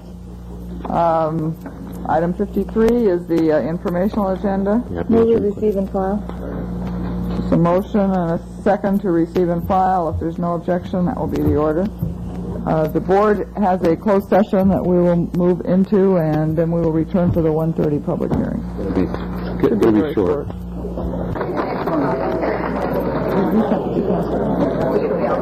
Which one? Well, it's all good. I'd like to call the Board of Supervisors to order. If each of you could take your seats, please. This is Warner. If you wish to address the board this afternoon, will you be sure that you have filled out now a blue card and turned it into the clerk? There should be still some out in the entrance if you wish to go out and get it and bring it down and turn it in, but I'd like to take all of the cards at the beginning, not throughout the afternoon. So if you are here and intend to speak, if you would pick up one of these cards and turn them in, I would appreciate it. However, the first item of business is item number 6 on the agenda, which is a presentation honoring Martin Smith. So, Mr. Flynn, I believe you have this presentation. We'd like to have you make that at this time. Okay, thank you, Madam Chairman and board members. It's nice to have so many people from Ventura County here to observe this presentation. I'm sure you're here for no other reason. Anyway, I think it's fitting that you are here because you can join with me in recognizing one of the fine citizens of Ventura County, one of the fine community leaders, one of the fine business people in our community. But before I go into that, I would like to recognize today the Parks and Harbor Foundation Committee. who are here today, present today, to join with me also in honoring an individual whom I shall announce in just a moment. But these people that I'm going to name now help to direct the museum that we're going to look at today, at least the architect rendering of the museum. And I'd like to ask Dr. John Carroll, the foundation chairman, if you would stand, please. Dr. Carroll, thank you. And Fred Binger. Fred, are you present? We'll name all of them. Clay Claybaugh, I saw you here. Mike Kutnick, Mike. Dick McNish. Gene Harris, I don't think is here. Harry Nelson. Harry, thank you for coming. Jody Reese, thank you, Jody. Ron Rose. And we also have two individuals who are playing a dynamic role with the museum, and that's Aaron Rasnick. Aaron, thank you very much. And Bob Carter. Bob? Thank you. I've just introduced to you people who have donated a lot of time and a lot of experience and dedication to seeing that this project goes forward. I'd like to go down to the podium and ask Martin Smith to join me at the podium.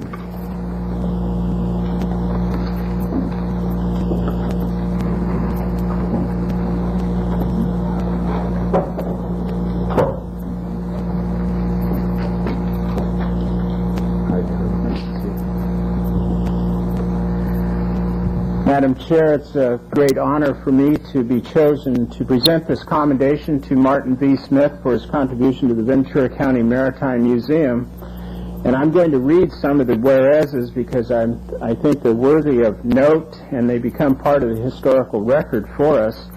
Whereas Martin V. Bud Smith is a name synonymous with high-quality economic development in Ventura County in Southern California, and whereas Mr. Smith has been a longtime Oxnard resident and a highly respected member of its business community, and whereas Mr. Smith has the keen insight over 20 years ago to make a strong financial commitment to a small and struggling new harbor, and made a personal commitment to make the Channel Islands Harbor a place for county residents to enjoy the beauty of the ocean, and whereas Mr. Smith continues his personal efforts to preserve our community's nautical history and share his love for the sea and its wildlife by making a substantial donation towards the construction of the Ventura County Maritime Museum at Channel Islands Harbor.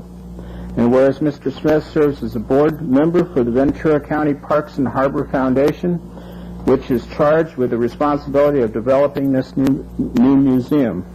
Now therefore be it resolved that the Board of Supervisors of the County of Ventura does hereby commend Martin V. Bud Smith for his contributions to and support of the Ventura County Maritime Museum and the Channel Islands Harbor. And Bud Smith, it gives me a great deal of honor to present this to you. We are very proud of our relationships with you in this county, very pleased with the effort that you put forward at Channel Islands Harbor, and we feel simply honored that you're here with us today because you are a substantial member of our community. Thank you very much. Thank you, Supervisor.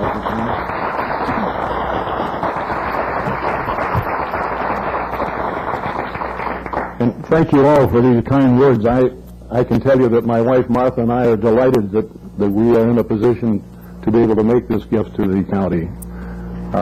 Ventura County, the city of Oxnard, and especially the Channel Islands Harbor have been very good to me and my family. I guess we've been there about 20 years, and I'm one of your tenants, and fortunately the operation has been successful. I'm looking forward to building this building and giving it to the county, and I know now the committee's got a tough job to fill it up with artifacts and make it successful. But thank you all. Thank you very much, Bud.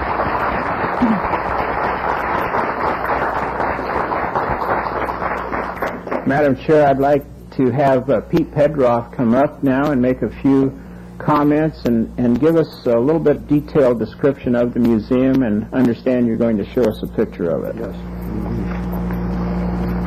Thank you, Supervisor Flynn. The first step really in the creation of this museum has been achieved through the generosity, as you heard, of Mr. Smith, and we sincerely thank him for that contribution. The next step of this ambitious project is to raise funds to complete now the interior of this facility. As your board knows, this project is being accomplished through the donation of private funds to a nonprofit organization, the foundation, the members you just met. And that foundation really exists to support the parks and the harbor of Ventura County. Let me make a few comments with regard to this Park and Harbor Foundation. They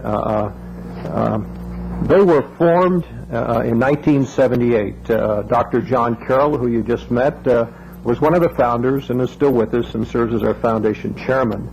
The objective of this foundation is to preserve and enhance the Ventura County Park system.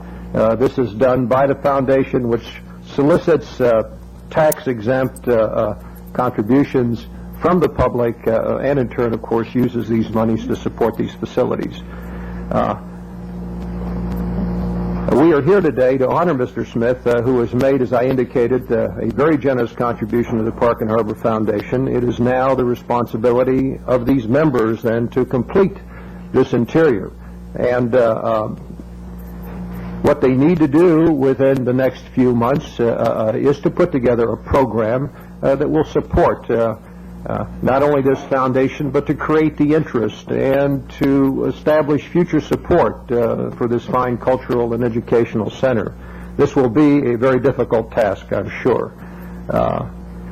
I thank these interested, civic-minded Ventura County residents for contributing their energies, their vision, their enthusiasm to this project.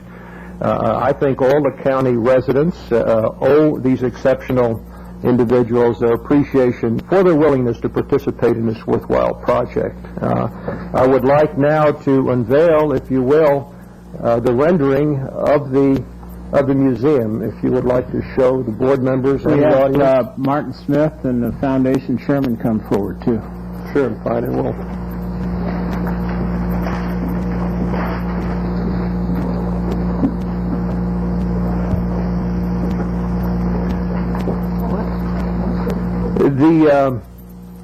The museum will have a 5,000 square foot footprint. It will be located, of course, in the Channel Island Harbor. The name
Let's call the Board of Supervisors to put together a program that will support not only this foundation, but to create the interest and to establish future support for this fine cultural and educational center. This will be a very difficult task, I'm sure. I thank these interested, civic-minded Ventura County residents for contributing their energies, their vision, their enthusiasm to this project. I think all the county residents owe these exceptional individuals their appreciation for their willingness to participate in this worthwhile project. I would like now to unveil, if you will, the rendering of the museum. If you would like to show the board members and the audience. Martin Smith and the foundation chairman come forward too.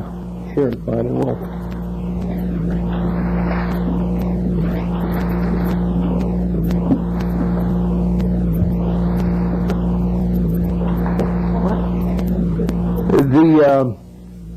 The museum will have a 5,000 square foot footprint. It will be located, of course, in the Channel Island Harbor. The name of the museum is the Ventura County Maritime Museum at Channel Island Harbor.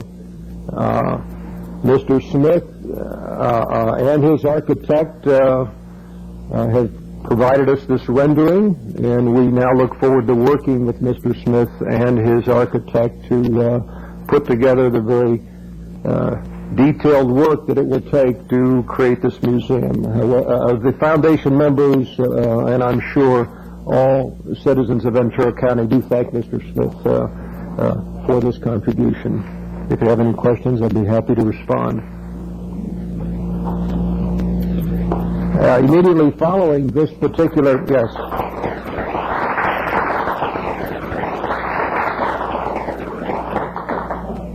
I see the board members are going to be busy. However, immediately following this particular presentation, a number of us will be at the Whale's Tail. We invite the board members, the public, the press to join us to toast Mr. Smith and to dedicate, if you will, this museum to the residents of Ventura County. So that will begin at about 2 o'clock, so you're welcome to attend. Thank you. Well, perhaps we can get them on time if we just really hurry. Thank you very much, and to the foundation members and to Bud and to all of you that have worked toward this, why we thank you very much for the years of time and effort that have gone into it, to the money that is going into it. It's going to be a beautiful asset to this county, and we thank you, Bud, very especially, but we thank all of you on the foundation who've worked and will continue to work to make this a successful project. Thank you very much for being here. I hope you enjoy your party. I have a feeling that perhaps we will not get there to enjoy it with you, although if we're all quick, maybe we have a possibility, but have a good afternoon. We'll be thinking of you. Thank you.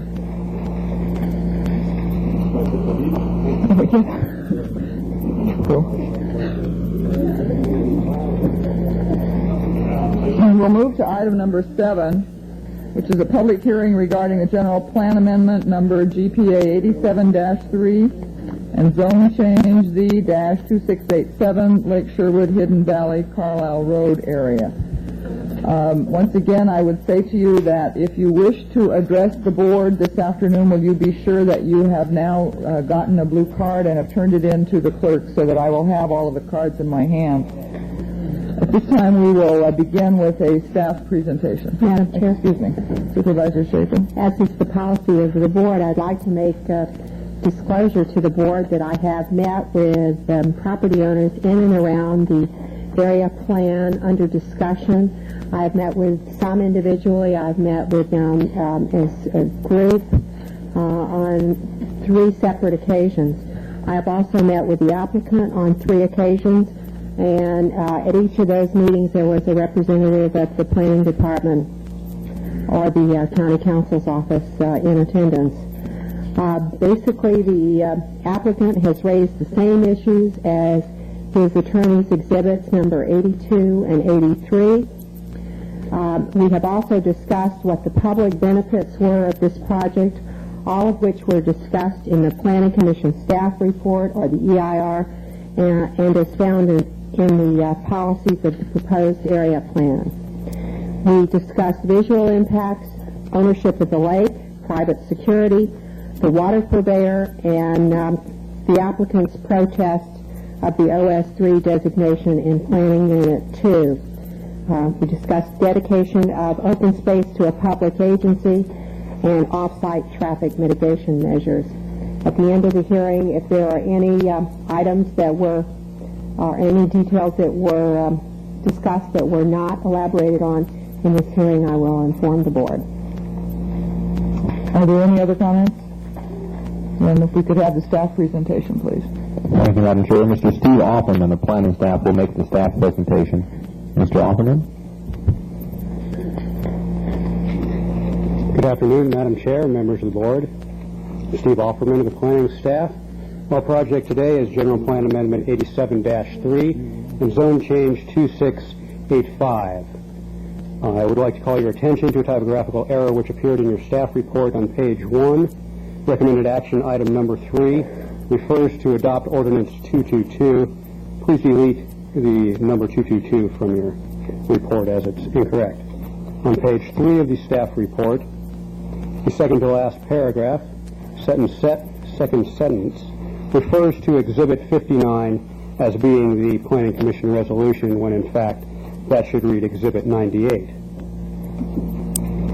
This general plan amendment involves amendment to the land use, open space, scenic highways, circulation, and recreation elements of the general plan, which will collectively enact the Lake Sherwood Hidden Valley Area Plan.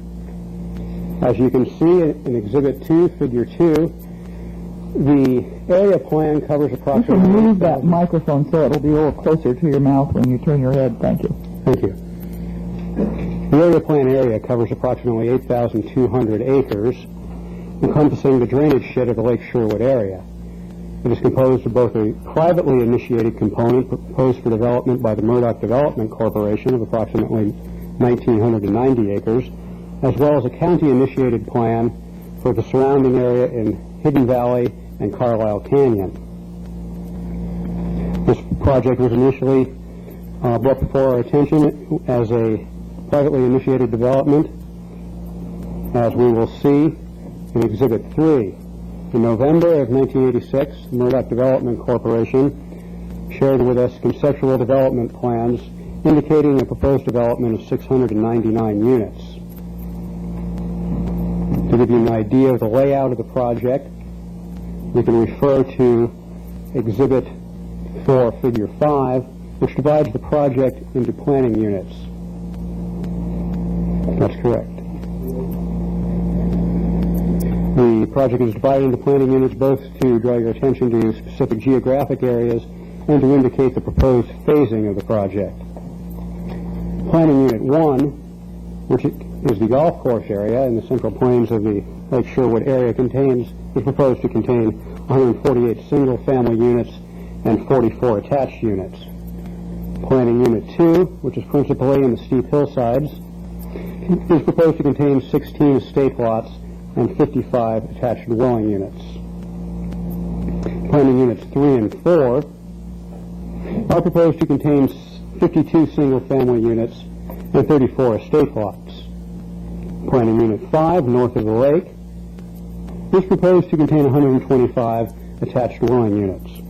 Planning Unit 6, at the westerly end of the existing subdivision north of the lake, was proposed to contain 5 single-family units. Planning Unit 7, north of the existing and proposed alignments of the Potrero Road, was proposed to contain 125 attached units. Within the existing subdivision, Planning Units 8 and 9, the developer had proposed to re-subdivide these areas to create 92 additional lots. Based upon the developer's plans, staff prepared a land use map which appears as Exhibit 2, Figure 4. In this plan, staff has indicated proposed land use designations for the Murdoch proposal as well as for the surrounding areas. What you see here is the Murdoch area divided into land use designations. In the surrounding areas, Hidden Hidden Valley, Carlisle Canyon. Staff proposed land use designations intended to preserve the existing character of these areas and to carry forth the land use policies already in effect. Based upon this plan, which you've just seen, an EIR was prepared. I'll briefly run through the conclusions of the EIR. EIR identified that the proposed project, specifically the Murdoch Development Project, would create significant, unavoidable environmental impacts to land use, air quality, biology, fire protection, and visual resources. Impacts would be created but could be mitigated to geology, hydrology, cultural resources, traffic, water resources, sanitation, law enforcement, schools, and recreation.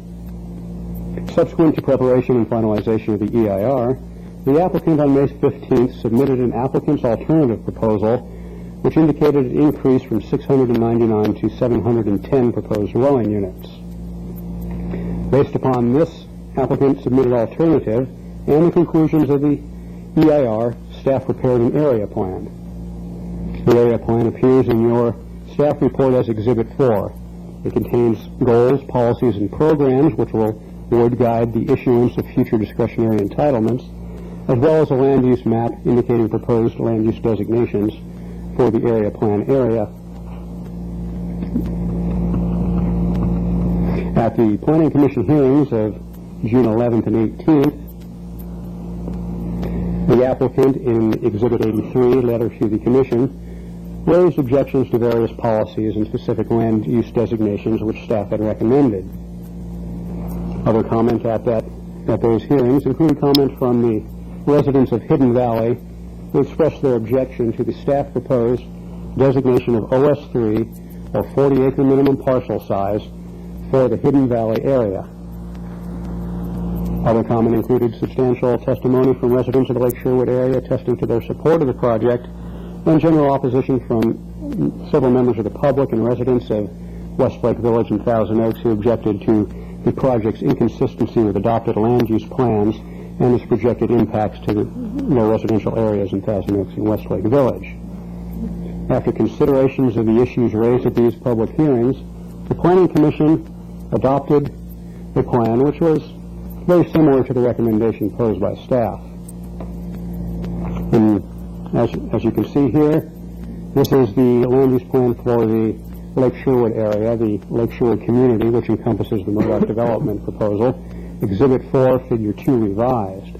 The revision refers to the change recommended by the Planning Commission, which was to increase the urban densities in Planning Unit 3 by approximately, by 4 units, extending an urban designation into a previously recommended open space area. This partially resolved one of the concerns of the applicant, which had been a request to increase density in that area. Other alterations to the land use map recommended by the Planning Commission were a revision to the Lake Sherwood community boundary. Presently, as staff had recommended, the boundary followed a partial boundary into the actual lake. The Planning Commission recommended revising the community boundary to follow the lake shore, excluding a very small finger of land owned by a person other than the Murdoch Development Corporation. Those were the only changes that the Planning Commission recommended be made to the staff recommended area plan in the Lake Sherwood area. In the Hidden Valley area, if we can turn to Figure 4, Figure 2 revised, the Planning Commission recommended that the staff recommended designation of OS3 in the Hidden Valley area be changed to OS2, which would change the minimum parcel size from 40 acres as recommended by staff to 20 acres. Staff's recommendation had been based upon the findings of the EIR, which concluded that a smaller than 40-acre parcel size would be an inducement to cancellation of existing LCA contracts in the area and therefore constitute an impact to land use and agriculture. The Planning Commission found that agriculture was not a significant resource in that area and therefore based their decision upon that criteria. If your board wishes to adopt the recommendation of the Planning Commission and go to a 20-acre minimum parcel size in that area, staff recommends that you adopt the errata sheet, which has been included as page 3, Exhibit 2, which would amend the conclusions of the EIR regarding the significance of agriculture and the impact of 20-acre parcel sizes in Hidden Valley. Other actions of the Planning Commission were to adopt various revised policies to the area plan.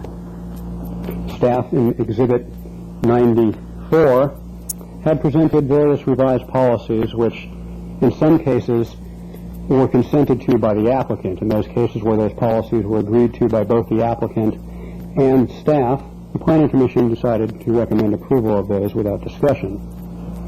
Other policies were modified to achieve a compromise by the Planning Commission. The resulting land use plan would allow approximately 660 units by the Murdoch Development Corporation, and as currently configured, a total of 814 dwelling units in the Lake Sherwood area.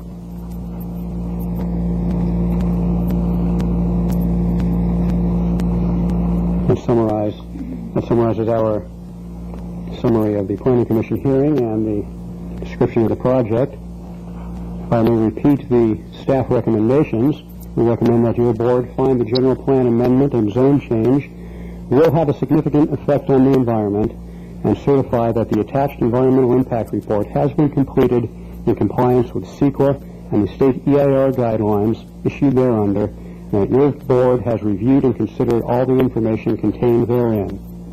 The Planning Commission recommends that your board adopt a resolution approving general plan amendment GPA 87.3 and zone change Z2685 as recommended by the Planning Commission, including a statement of overriding consideration as required by the California Environmental Quality Act, and the Planning Commission further recommends that your board adopt an ordinance approving the zone change 2685, Exhibit 99, and allow 60 days for its enactment. That concludes the staff presentation. Are there questions of staff? Thank you very much. If there's no further presentation by staff at this time, then we will proceed to open the public hearing. And once again, I would ask, if you wish to address the board, I would like to have you turn your cards in now. We'll not be accepting them after we get into the hearing. So if you will make sure that they are turned in now so that I know how many are here. As is the custom of the board, I will ask that the applicant make the first statement if they wish to.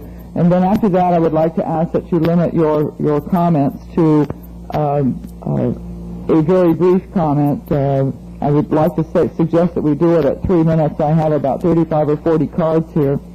And I would also like to suggest that if someone ahead of you has already made the point that you wish to make, you might simply indicate that to the board rather than going all the way through it again, so that we can hear all of the points and get all of the information you want us to get without having to go over and over things that perhaps have already been said. So if you would get your cards in very quickly, we'll ask if the applicant or a representative of the applicant wishes to address the board at this time. I don't have a card, I don't believe, from them.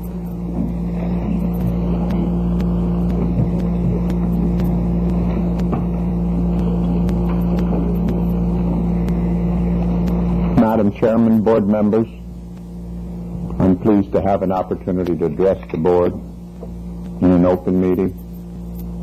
Whereas in all things done in America, everyone has an opportunity to speak their thoughts. Being a free society and enjoying this opportunity, I'm particularly pleased to have my opportunity to speak. Our application today is for 630 new lots in the area.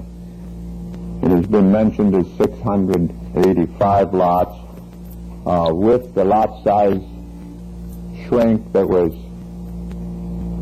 placed in effect a year or two ago. The lots that were 90-some lots, I believe, were proposed to be shrunken to 55 lots, which is the case at this time. Those were existing lots since the date of about 1928, when the area was first subdivided. So I wanted to correct the records that we are asking for only an increase of approximately 630 lots. I wanted to just mention a few things that we have done since the time that we acquired the property, and I wanted to make a short and brief preamble because some of the people here in the room have heard my preamble before, but since the board has not, I'll take the liberty of repeating it again in as short a version as possible. At the time that I purchased the property, Lake Sherwood, I certainly had no intent of purchasing land for subdivision in the area of Ventura County. But as my residents that are here today know, we were faced with the problem of a recalcitrant owner that was desirous of destroying our environment, taking the lake away because an application that he had, I believe, in for 1,400 or 1,500 lots were rejected. At that time, I did a considerable amount of checking around to find out what would be the feeling that if we did acquire the land, would there be reason to believe that we could do something with it besides just sit there. I was approached by some of my neighbors in the Lake Sherwood area and said, "Why don't you buy it?" I said, "Let's buy it together."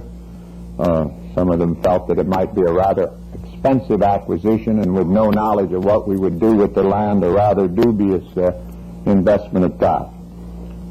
I had been suing and had spent about $150,000 fighting along the sides of the residents in there myself, and I, after much consideration, talked with the owner, and after many months of discussion, purchased the property.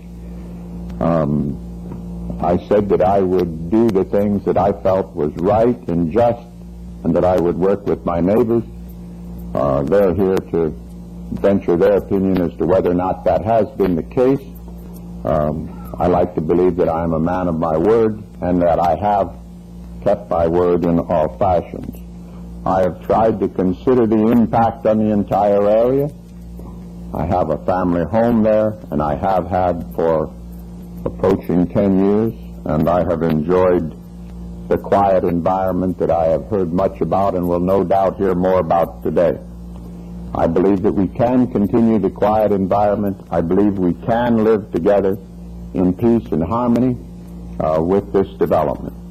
I believe that without the development having been approached by me, this is the first time I will have ever subdivided a piece of property like this, and certainly is not my primary business. I'm primarily in the manufacturing business throughout the world.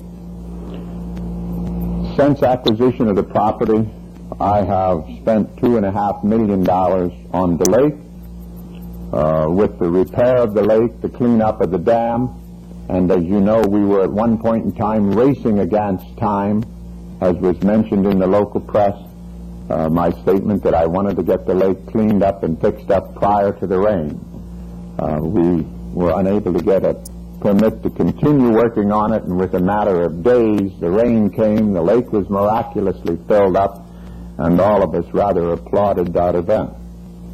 There was a bridge that was collapsing. I spent some $60,000. All of this was without asking anyone for any help or any support on my part. I replaced the old Stafford Road Bridge with a new temporary concrete bridge that would, of course, as the project, if the project is approved by this, would be replaced again by a more permanent bridge than it is. We absorbed some $10,000 worth of cost for the new pumping system on the south shore, where when the lake went dry, our water went almost dry, and we had a great deal of problem. I had many, many meetings with the residents, open meetings, openly solicited their ideas and their thoughts on what should we do in the area. I will say at this point in time, I believe it's as much my neighbor's opinion as it is my own as what should be done there. and I believe that I have tried to consider all of their opinions as well as working with the staff of the Planning Board and of the Board of Supervisors in trying to come to something that would realistically encompass all of those things that residences of the area, as well as what I would hope was reasonably be accepted by other residences in Ventura County. I have approximately 1,600 acres in Hidden Valley myself. I have toured some of the planning staff through there to show them how we have maintained that property.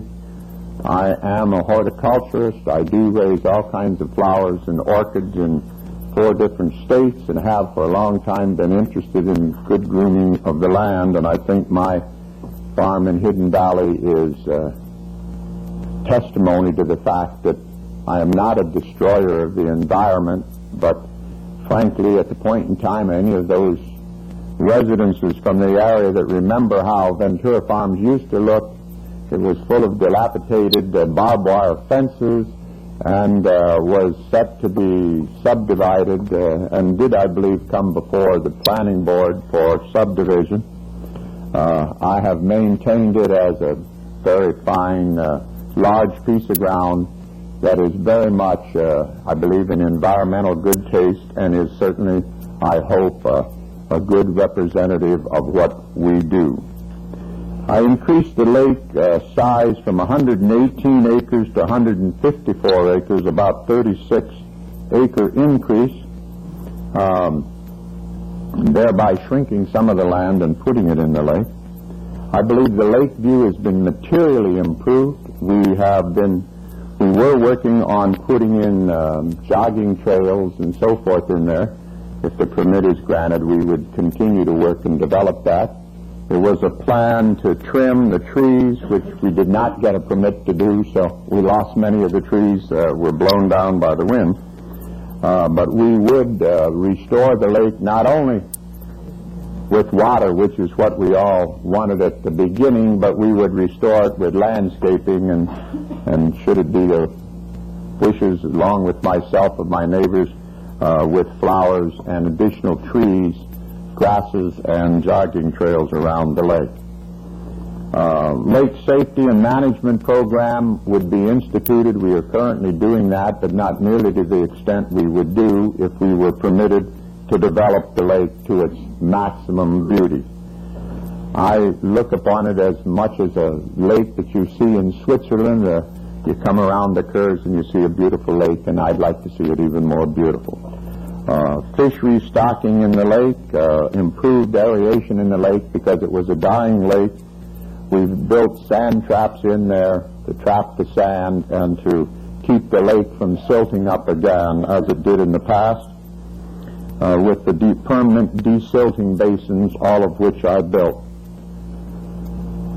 We would retain the scenic highway that goes through there at the present time, but as in the staff report, we would build a new 4-lane highway or street along with bicycle paths that would be built up on the ridge, high ridge up to the right of Portero Road as you come in from Westlake.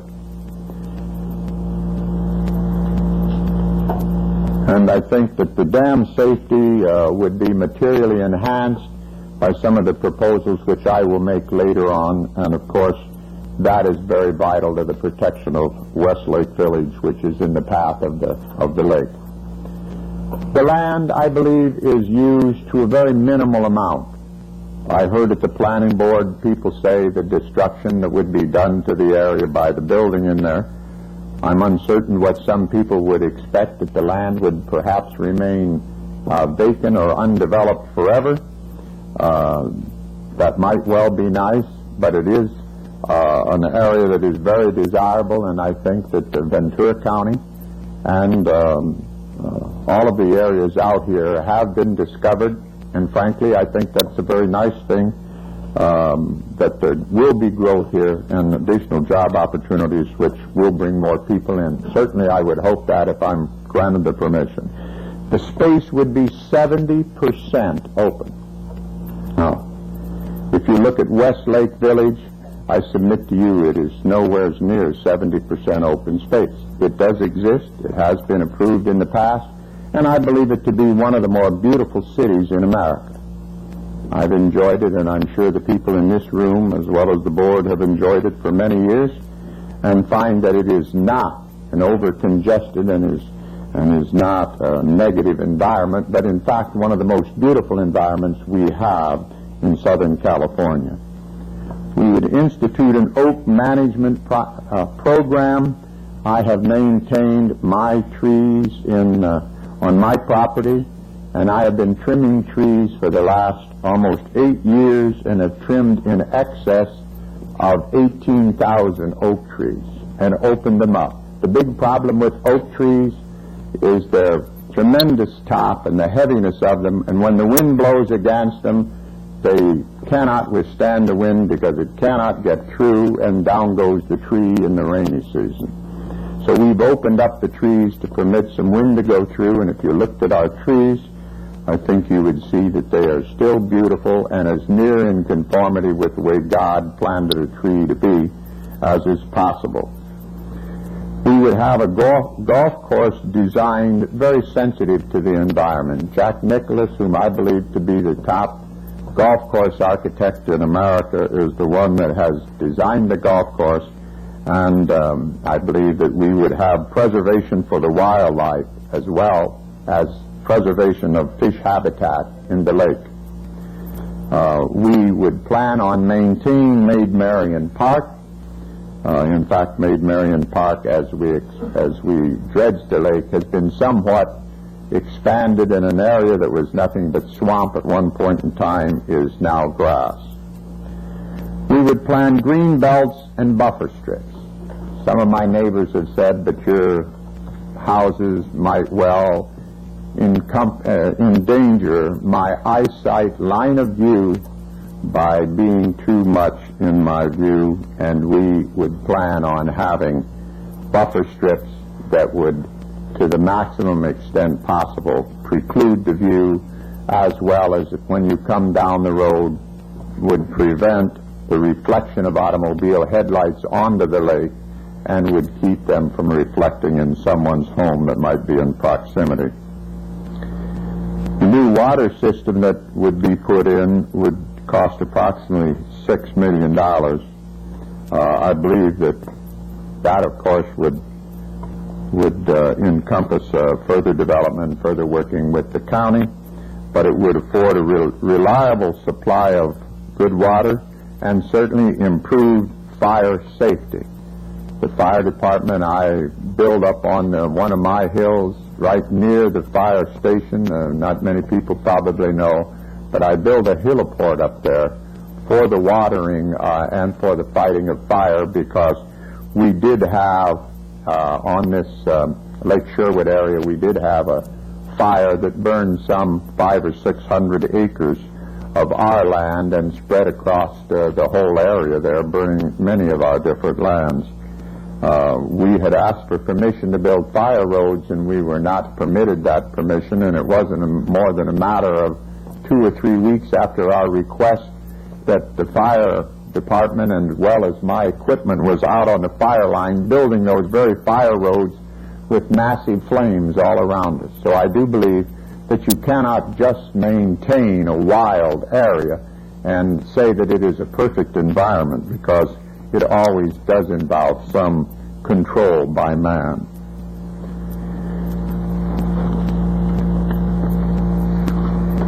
The system in the area of water and sewer at the present time, we have cesspools, and we have a rather old water system.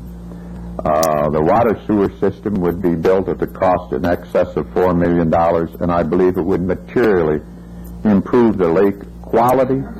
The residences in the area would only have the responsibility for paying for that hookup to their property, but we would be running the main lines in that are the big expense. I believe it would improve the health standards in the area and would, of course, give reliable service, because we have had less than reliable service. Materially improve the road systems.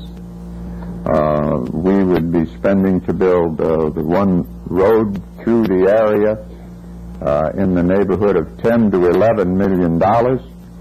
I believe that this accident that have been on the road would be materially decreased. Much more safety for drivers, pedestrians, and the bicyclists, because there would be, at the request of the planning board, bicycle right-of-ways. Now, I read in the paper that there were some people that said that I wanted to build a 4-lane highway because of some nefarious idea that I had to develop my land in Hidden Valley. I have no application and have not thought of developing my land in Hidden Valley.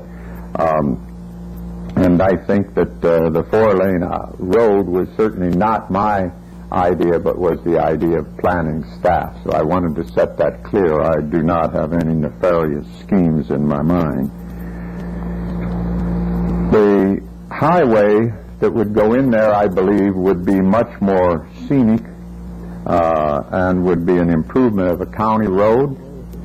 We would be amenable, as was suggested in a meeting with staff, that a turnoff would be made somewhere at a strategic point as you come up on the road, so that anyone that would like to see a view down Lake Sherwood would have that opportunity. We would not be destroying the visual line of sight for those people that pass through the valley. And I know, since I have the brown cattle that you see out by the hundreds in front of my home, sometimes on Sunday I have 15 to 20 cars with children and families taking pictures, and they call me and say, could I have a picture made with your cattle, and so forth.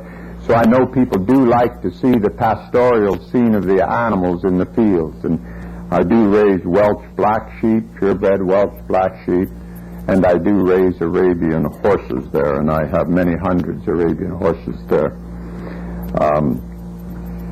The housing that we would build are 100% for sale. There would be no rentals, and there is no commercial development in there. As I stated previously, the density is very low, and the staff has caused us to have significant density reduction in our initial proposal. We would have very strong architectural guidelines for the design of homes. I have been building homes, or was building, I do not build now, but I started out building homes and have been 40 years in the building business. I think that over the years we have won many awards for the fine design of our properties, and that would certainly be my desire to see, and we would have strong control over what was built in there, with an idea to the preservation of what we would plan to be created.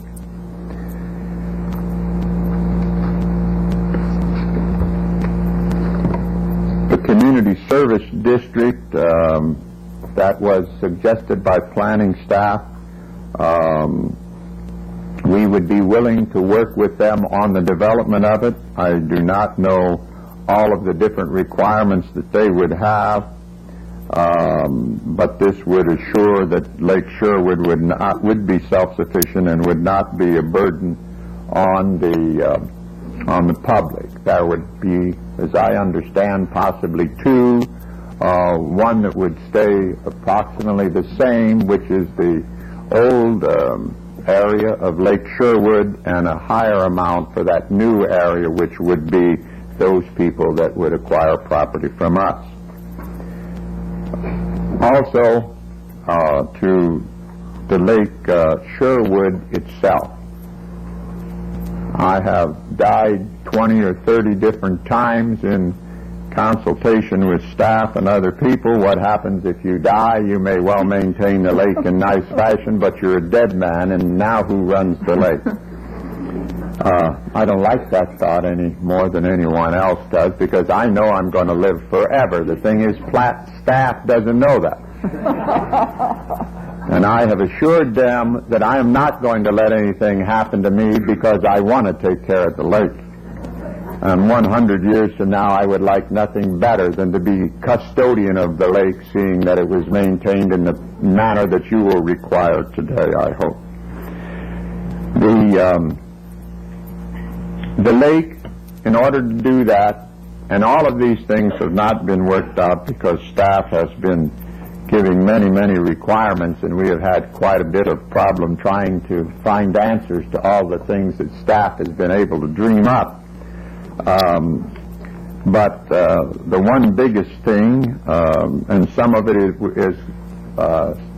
was somewhat of a surprise this morning when we were on the phone to some of the residences in Lake Sherwood, telling them of some of the things and asking some of them to serve on a board.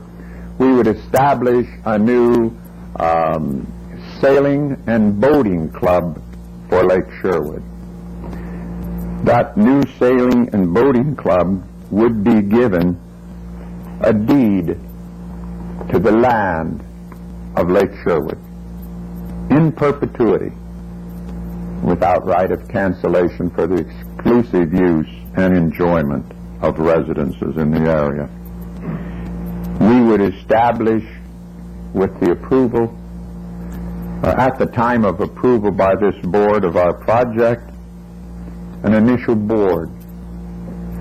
That board would be made up primarily of residences that live in the Lake Sherwood area, and would be expanded a little bit as time went by to add for some new members that might come on as the area began to develop.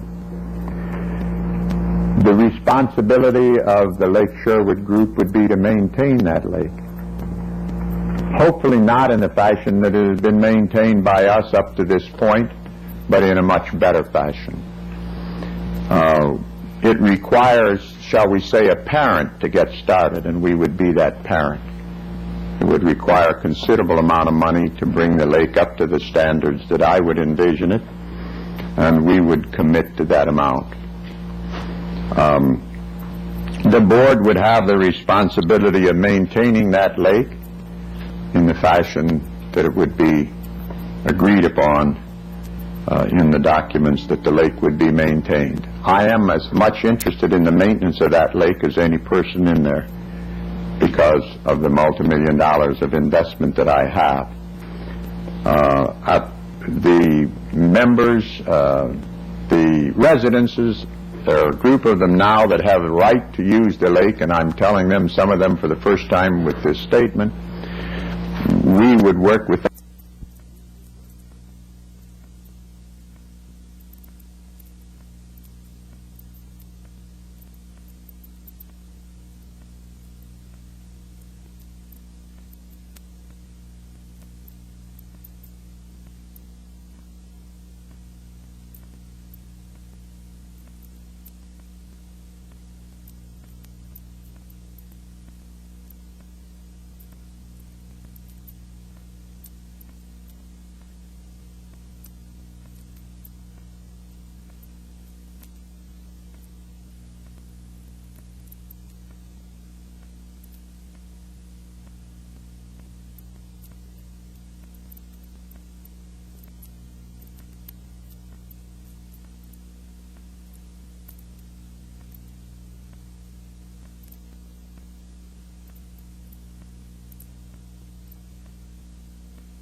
fashion that it would be agreed upon in the documents that the lake would be maintained. I am as much interested in the maintenance of that lake as any person in there because of the multi-million dollars of investment that I have.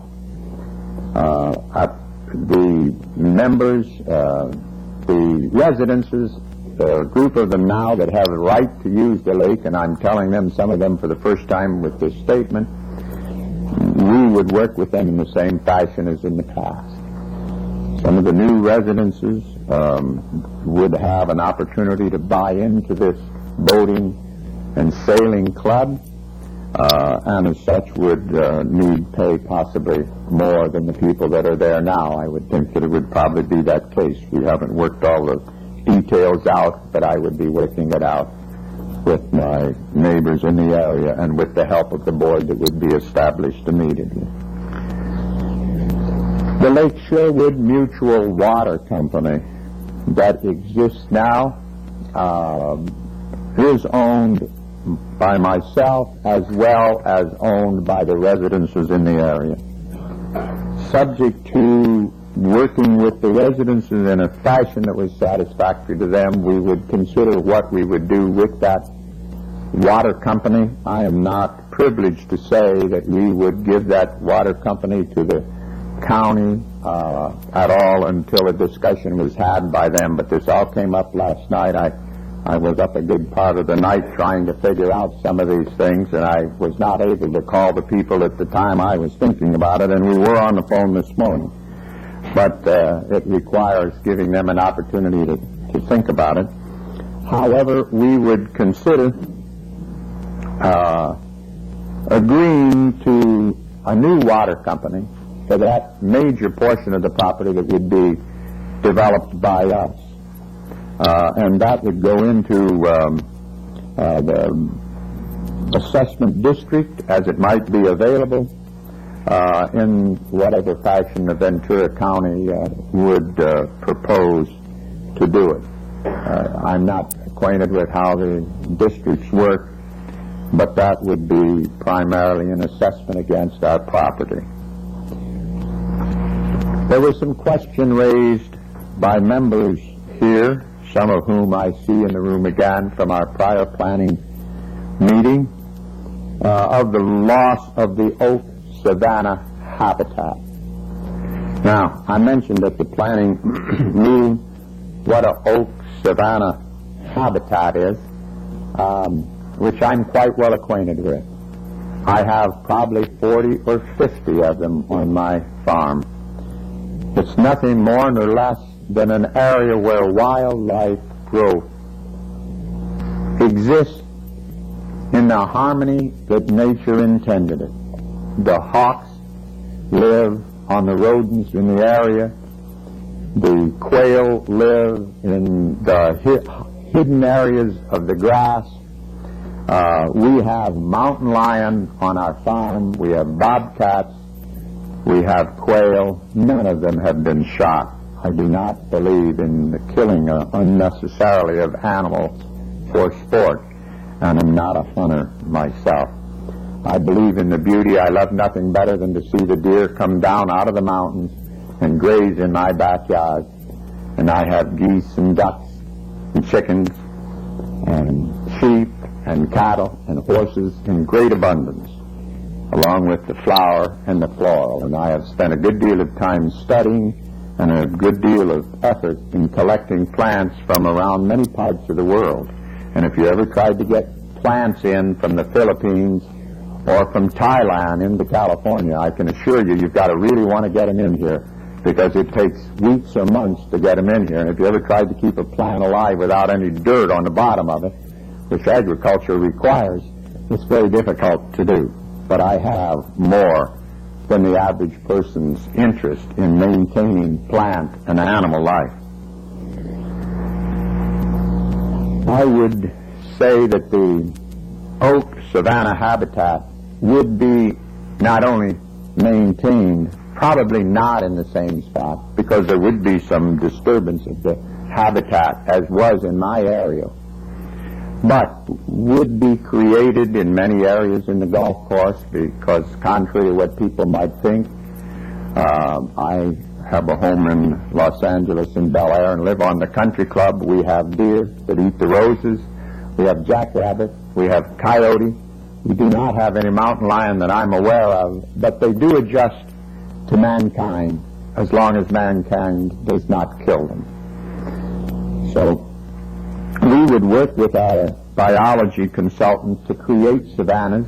I did not have biological consultants on my own land because I had the enjoyment of creating them in the fashion that I observed the birds, because I only have to sit in my backyard and watch the red-tailed hawks and watch all of the other birds, and I have been a releasing point for the Humane Society for birds for the better part of the 10 years that I have been there. And from L.A. County and from other counties, they have brought birds to our farm, and they have released them knowing that we did not have hunting rights on the land because of my love for animals.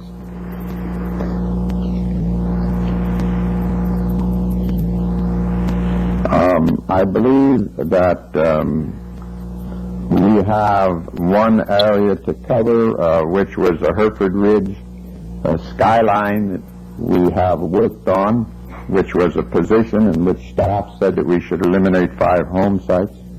I believe that my neighbors there have agreed that, and I will let them speak for themselves, but I believe that they have agreed that we have changed the road considerably. We are spending considerable more money in order to protect the sight line of the existing homes from being disrupted by new homes in the area.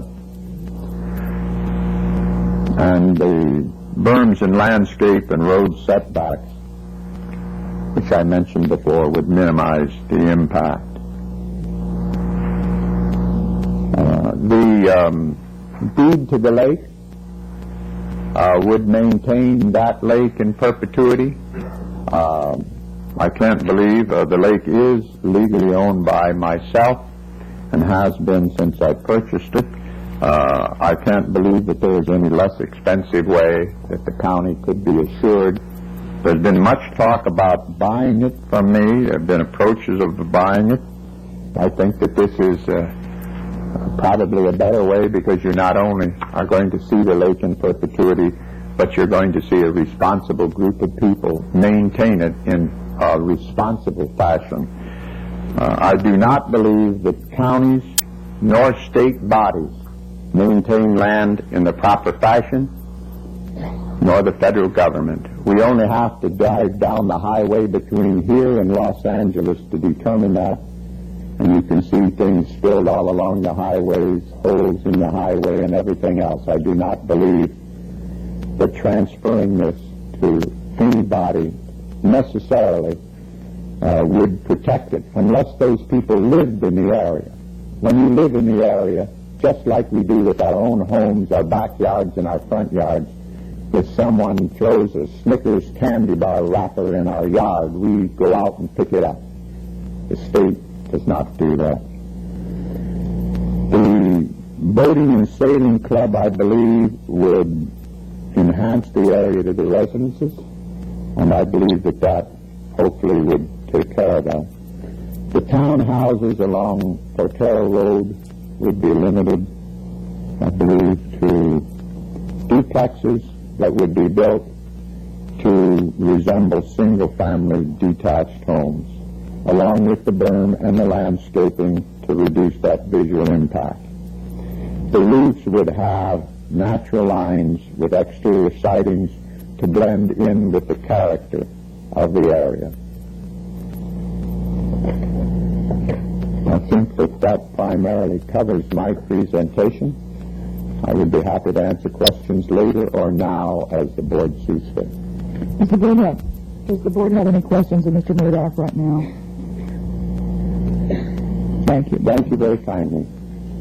I will begin to call on those of you who have turned in cards, and I will ask just one more time, and then we will close the opportunity to turn in cards. If there is anyone in the audience that wishes to address the board and has not turned a card in, will you turn it in right now? Okay, then we will presume that we have all of the cards in. I should also indicate to you that ordinarily it is our practice to answer questions that may be raised at the end of the hearing, and I will follow that practice unless there is some particular urgency about why a question needs to be answered. And again, if you would remember to limit your comments to 3 minutes or so that we can hear everyone that needs to speak to the board. We'll begin with Councilman Lee Laxdal from the City of Thousand Oaks.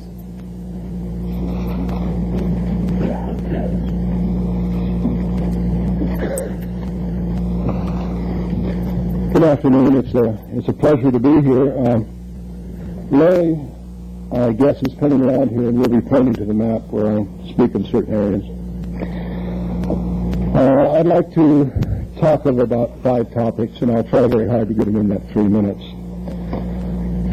We feel that, as brought out by the EIR, well done by your staff, that there are some substantial and some very negative environmental impacts that need to be seriously looked at. There will be an elimination of a substantial number of oaks and other landmark trees in there.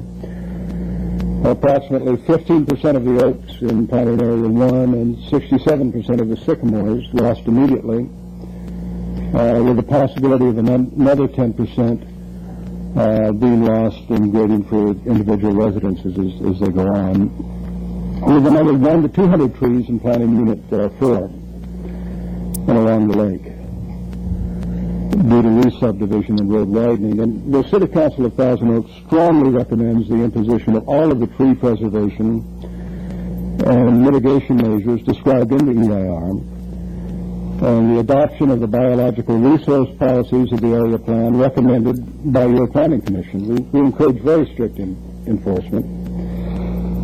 And also significant grading impacts, ridgeline grading on the road and in planning area 3. A lot of grading into areas over 25%, which is probably the worst in planning areas 2, 3, 5, 6, and 7.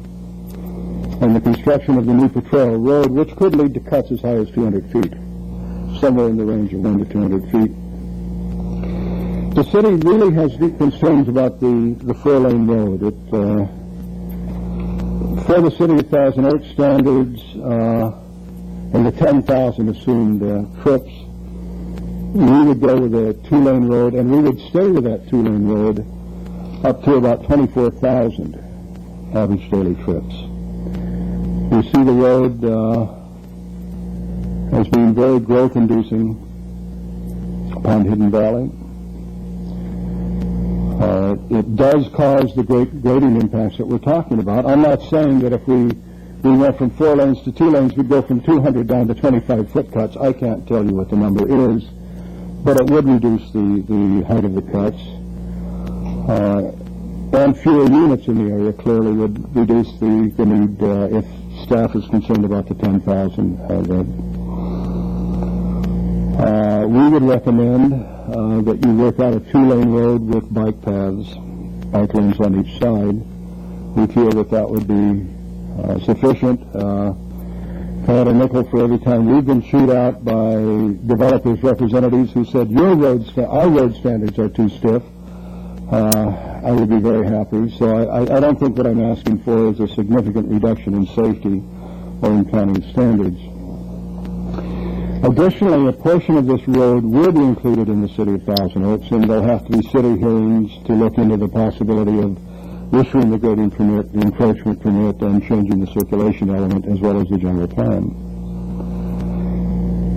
We would urge that you support your Planning Commission's recommendation to dedicate planning units 10 and 11 as permanent open space.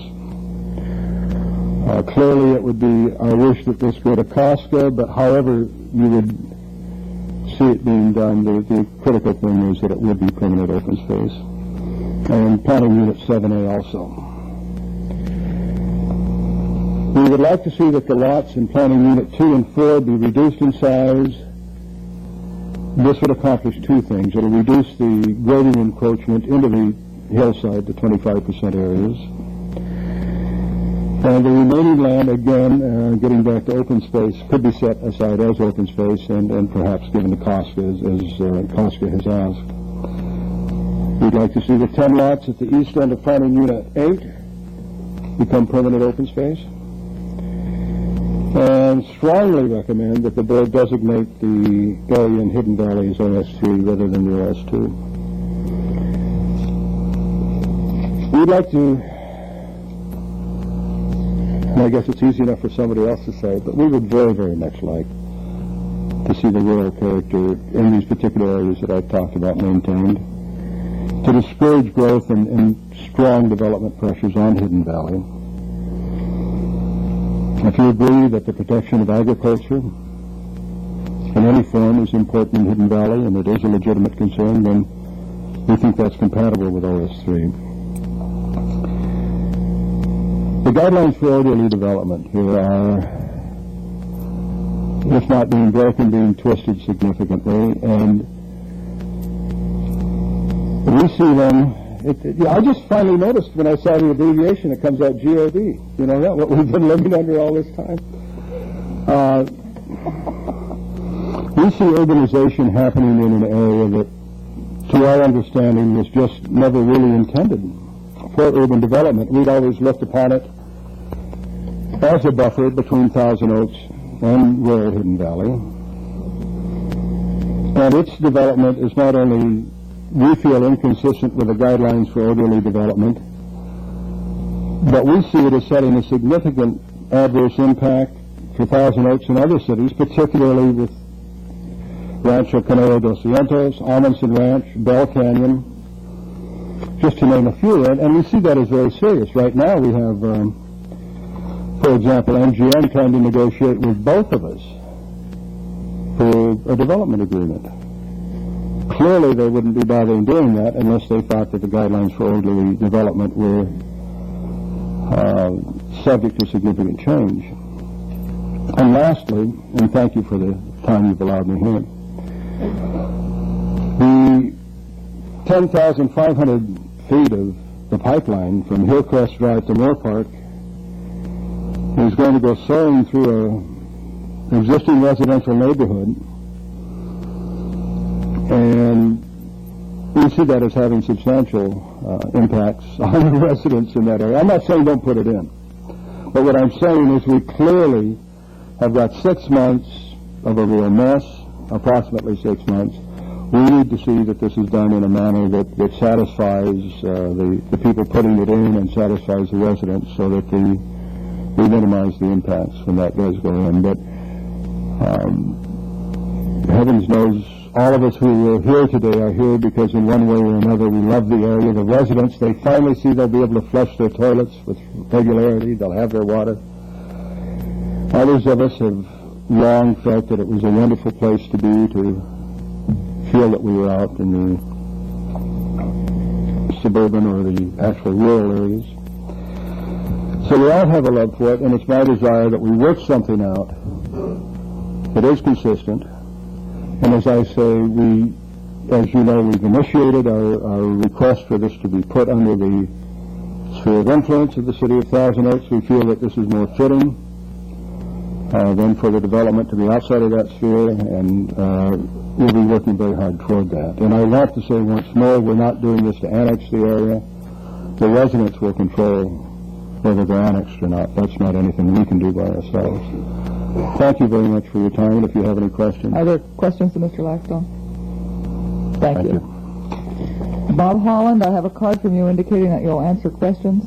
Okay. Cynthia Arrow. I apologize if I mispronounce your names. Just correct me when you get to the microphone. Okay, do you want my address? No, I have it. Thank you. But just talk right into the microphone. Fine. As Mr. Murdoch stated today, when you live in an area, you respect the area more than someone who doesn't live there. I live in Westlake Village of Thousand Oaks. My home is approximately 200 yards from Potrero Road. My husband and I moved into the area last year.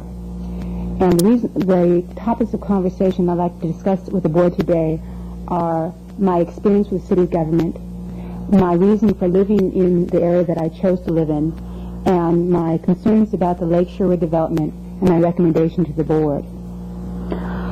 I received the VIP award from the City of Anaheim in 1981 for outstanding contribution to city government. I was greatly involved with the city manager and the redevelopment of the downtown city of Anaheim. If you're familiar with the downtown area of Anaheim, it was in shambles. So City of Anaheim redeveloped it, and it affected many, many homes in that area at the time. I watched city officials interact with those people as their homes were being subjected to bulldozers, large traffic lanes being enlarged, and I saw that city government could work with its people. It could make everyone winners. What they did for the city of Anaheim with these people is they rerouted the roads, they made them smaller, they went around some existing homes so that people were not greatly put out. And so I believe in a win-win compromise here. So that's why I'm here as far as this issue before the board. I chose to live in Westlake Village after considering approximately 250 homes before I purchased my existing home. The reason why I chose Westlake Village, and it's because of the area itself. It is beautifully planned. Many trees, many bike trails. If you go in Westlake Boulevard tomorrow, you will see people jogging, people on their bikes. It's a very much of a relaxed, beautiful environment. Why can't we keep it that way? I bought my home because I wanted to bring my family up in this area. I thought that as my family grew, they would appreciate the consideration of Prudential in its development of Westlake, the bike trails, the green belts. All that gives its source to a beautiful family environment. So that's why I chose that area, after all consideration of all the other homes that I had to choose from. Now the Lake Sherwood development is up for the board's consideration. I see that as a great significant distress on my situation as a home dweller, also for the people that live within my area. Many of them would have been here today, but as far as I am taking time off from my job to be here, my husband came the last time. We're sacrificing our day's pay to be here to show our concern. The traffic would be increased to 10,000 cars on Potrero Road. My home is on Westlake Boulevard, Potrero Road, and I am right perpendicular to Potrero Road. Why can't we keep the two-lane highway? The City of Thousand Oaks has agreed through their evaluation of the project that a two-lane highway would allow for those cars to be getting in and out of the area. Why do we have to increase the pollution and noise and greatly affect the people that live adjacent to that area? Why do we have to disregard the safety of the children? Westlake Elementary School is on the cross of Potrero Road and Westlake Boulevard. I haven't heard any consideration in that regard. In closing, I would just like to say that I would greatly appreciate if the board would consider a lower density project, one that does not affect so greatly the people that live in the existing areas outside the development, and that we can all walk away from this decision by the board feeling that both parties are in a winning fashion, that we both wanted to see the area develop in a beautiful and thoughtful consideration of everyone affected. Thank you. Thank you. Carl Price.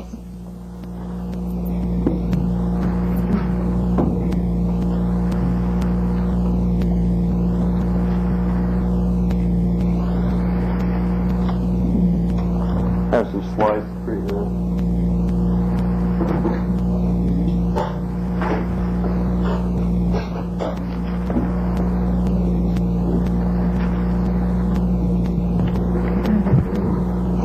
Thank you, Madam Chairman. Thank you, Board. I'm Carl Price from the Community Association of Lake Sherwood. We presently represent 72 homeowners. I was unanimously elected 2 weeks ago as the president of our association. At the conclusion of my presentation here, I would like an opportunity just before everyone concludes their statements, if the board has time to make closing statements, because I've done 4 major research reports on significant areas of concern here.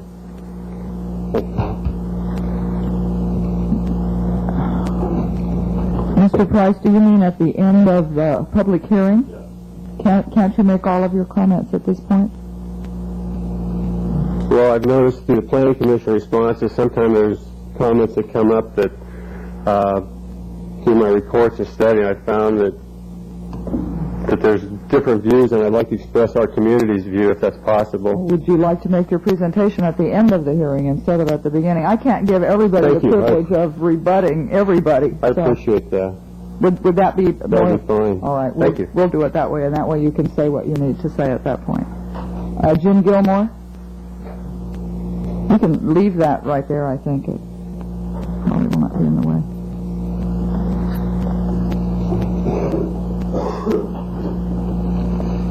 Madam Chairperson and other Board of Supervisor members, I'm Jim Gilmore, representing the Canal Recreation and Park District. We've submitted written comment, and we've made our comments to the Planning Commission as well. I'd like to reemphasize those.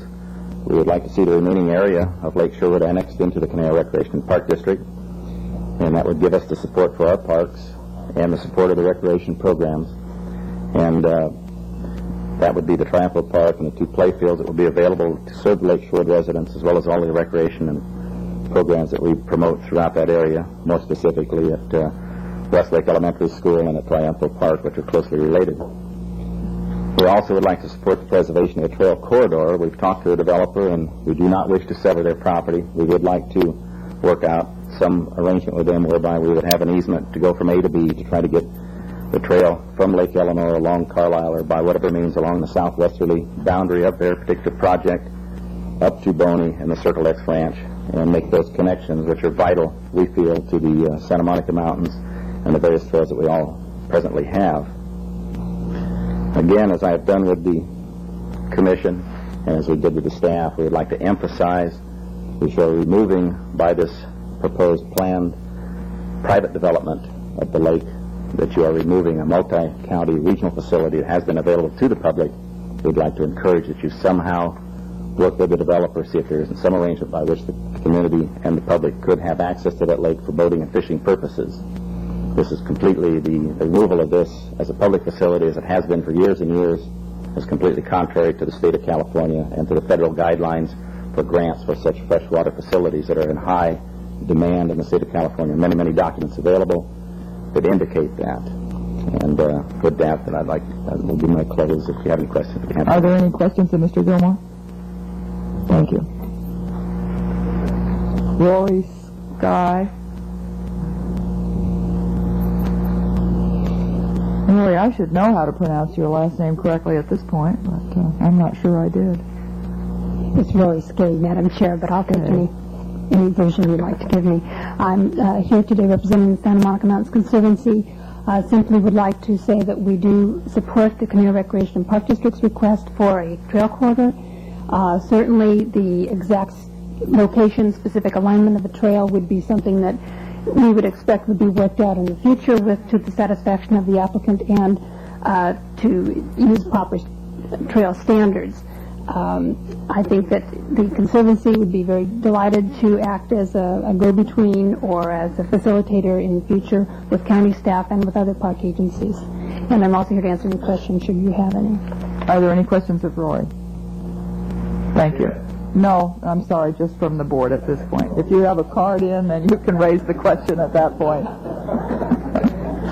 Right. Russ Baggerly.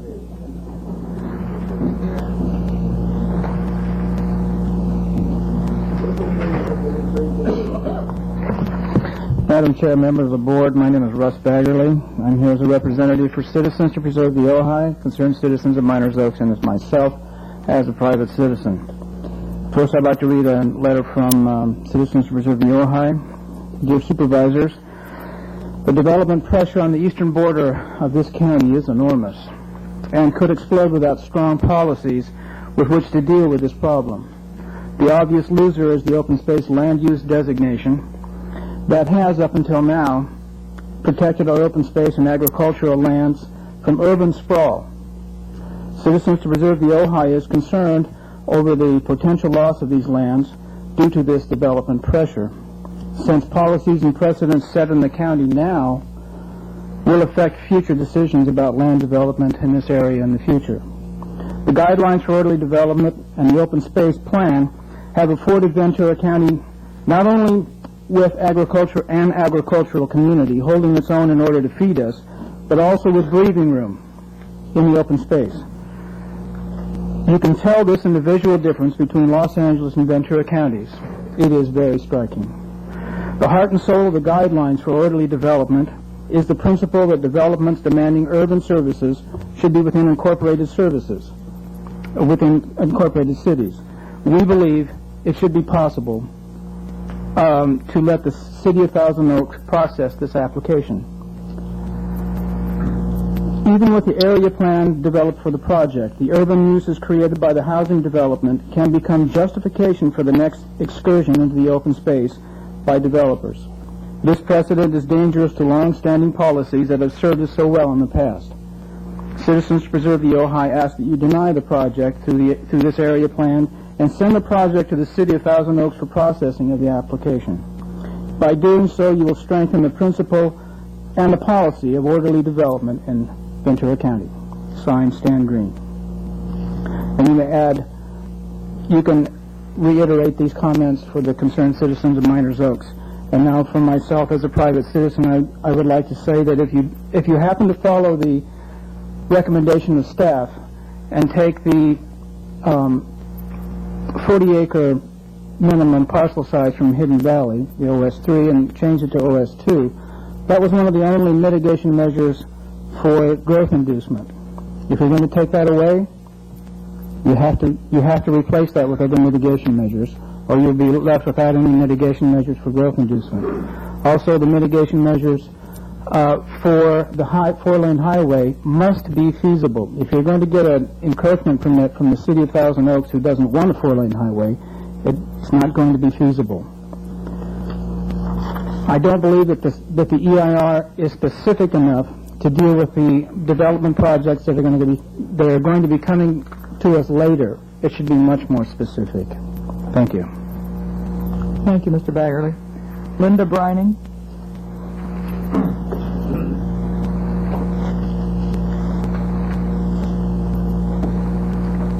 Hello. I come to you today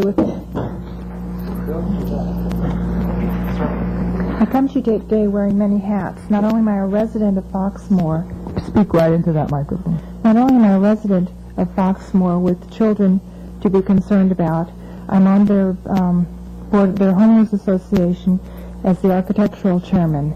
And in this capacity, I go through the neighborhood and assist neighbors in meeting the CC&Rs. I'm also on the Westlake Elementary School's School Site Council for the following year. Now, I've lived in Westlake for about 4 years, and I've enjoyed living in Ventura County because of the openness of the area.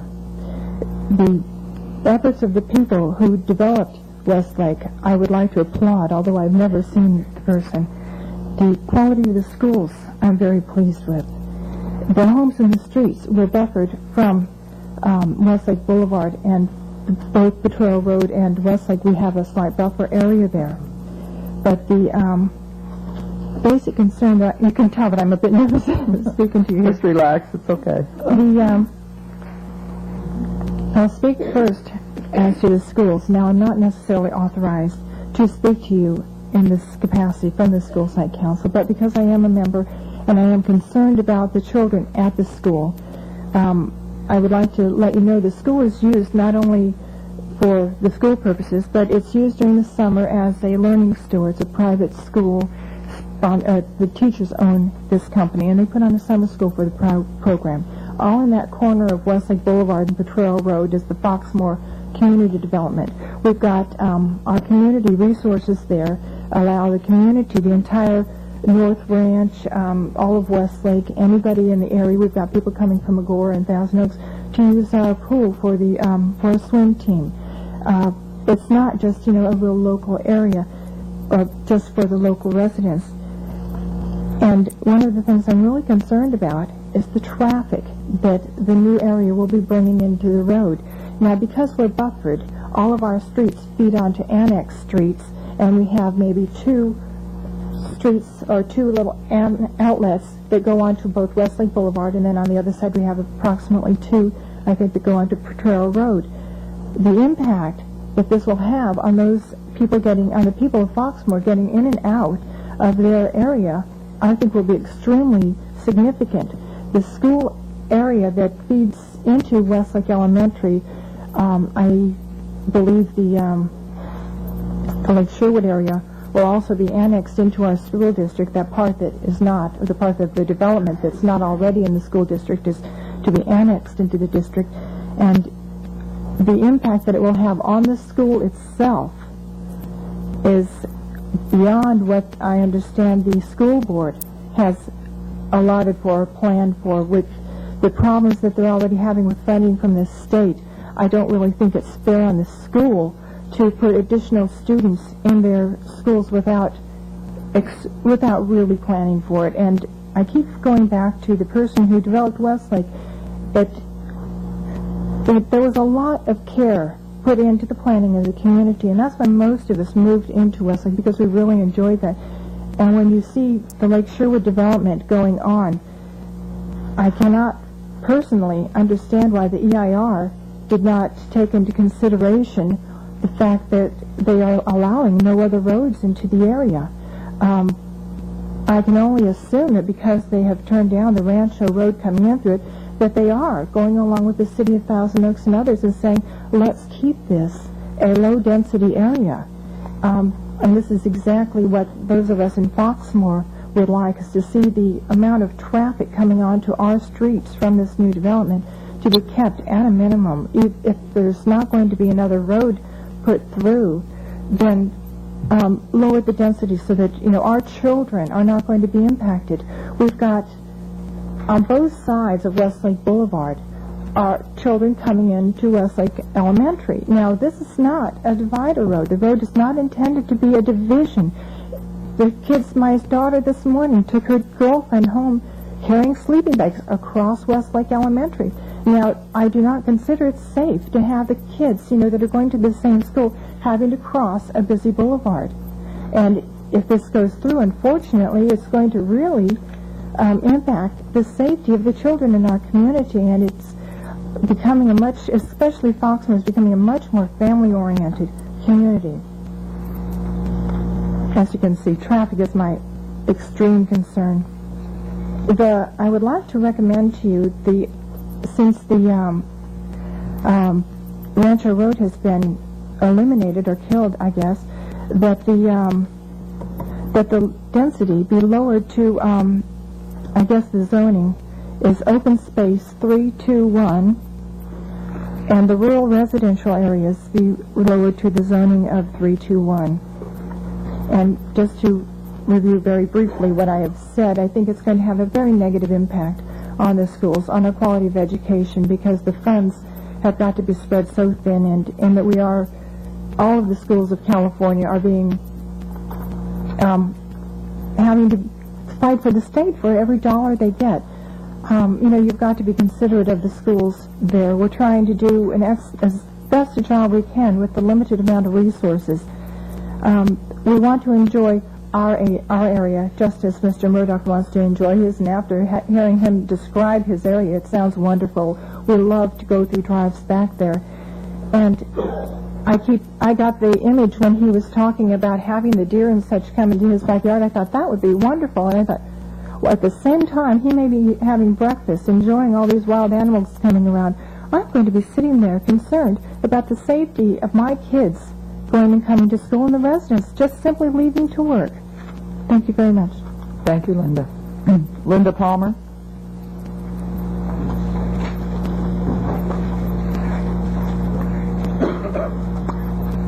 Linda Palmer.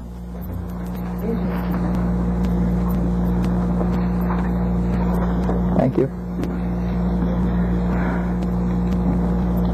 wasn't expecting to be called so soon. I'm sorry. You indicated you were from an organization, and I like Yes, to get those. I'm from the Santa Monica Mountains Trails Council. We are a nonprofit volunteer organization. We're concerned, our main concern is to help create a comprehensive public hiking and equestrian trail system throughout the Santa Monica Mountains that will connect all of the parks and the seashore and provide access into the mountains for the public.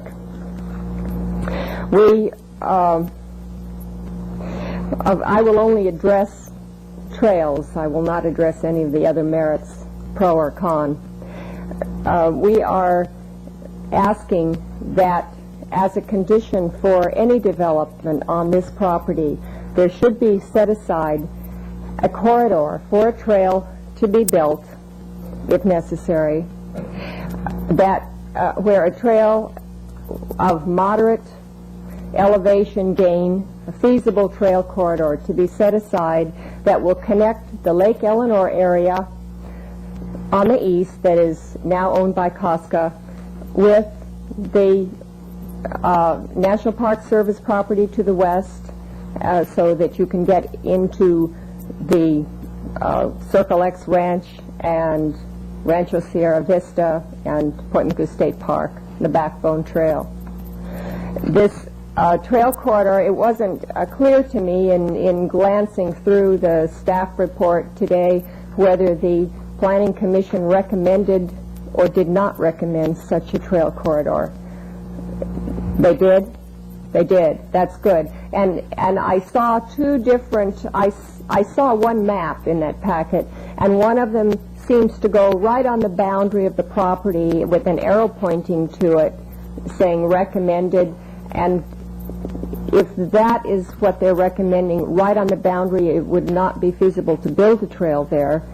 But it looked like there were two variations on the map. Are you familiar? You're shaking your head. Yes. What I'd like to have... The trail corridor would have to be something feasible. I'd like to ask staff at the end of the public hearing if they would address what it has been done about a trail corridor so that all of us can hear the answer from them. Okay. She silenced me. Now she's not even going to let me shake my head. And then there was one other concern that we had with this, and that is that there has historically been some public use of the lake. There used to be a public picnic grounds for many years, which no longer is there. But there really is a terrible shortage of freshwater recreational opportunities for the public, and we would like to see some part of the lake reestablished for public use, if that would be possible. Thank you, Linda. Thank you. David Brown.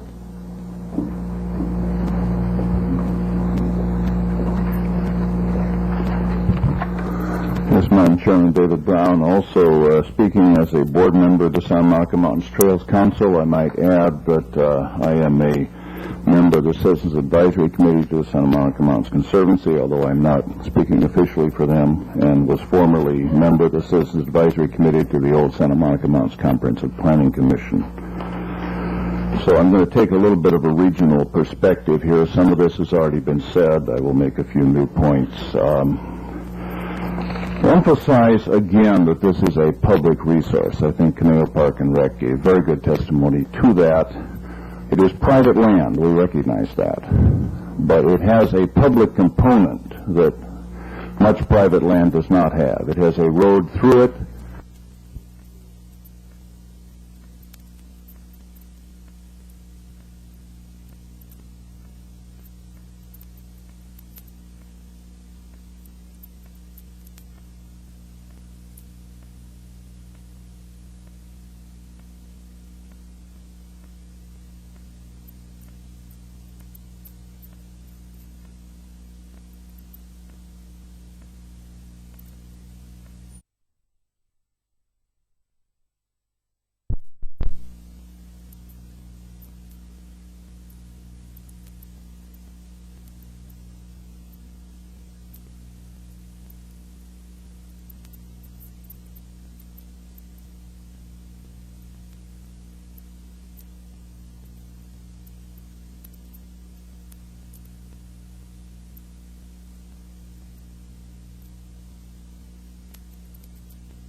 But there really is a terrible shortage of freshwater recreational opportunities for the public, and we would like to see some part of the lake reestablished for public use, if that would be possible. Thank you, Linda. Thank you. David Brown.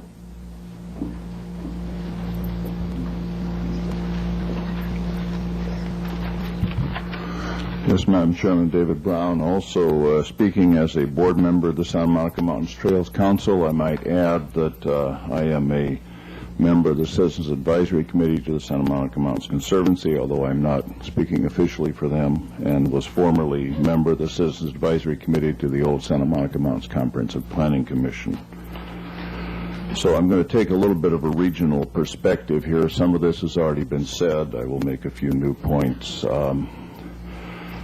Emphasize again that this is a public resource. I think Conejo Park and Rec gave very good testimony to that. It is private land, we recognize that, but it has a public component that much private land does not have. It has a road through it from which there are some of the most spectacular views in this part of the state, and I'm speaking of Lake Sherwood and Hidden Valley now, the whole planning area. This is a very spectacular resource that you are considering here. You have a mountain rising 1,800 feet directly out of Hidden Valley. You have high mountains rising directly behind Lake Sherwood. You have scenery here that is almost unequaled in this part of Southern California. That scenery is enjoyed by the public in many ways. It hasn't been mentioned, and I think since the Trails Council is also concerned with bicycling, there is extensive bicycle use of Potrero Road, both through Lake Sherwood and through Hidden Valley. That should be considered in any redesign of this road. I have gone with groups and bicycled through those areas when I was slightly younger and more energetic. I've taken my son to the picnic area, my oldest boy, on his birthday on several occasions. When he got old enough to sneak under the fence, he went cliff diving at the lake. We're not recommending that activity be continued. But the public, there is a public value here, even though we recognize this is private. And you have to wrestle with a way, it seems to me, to maintain that value.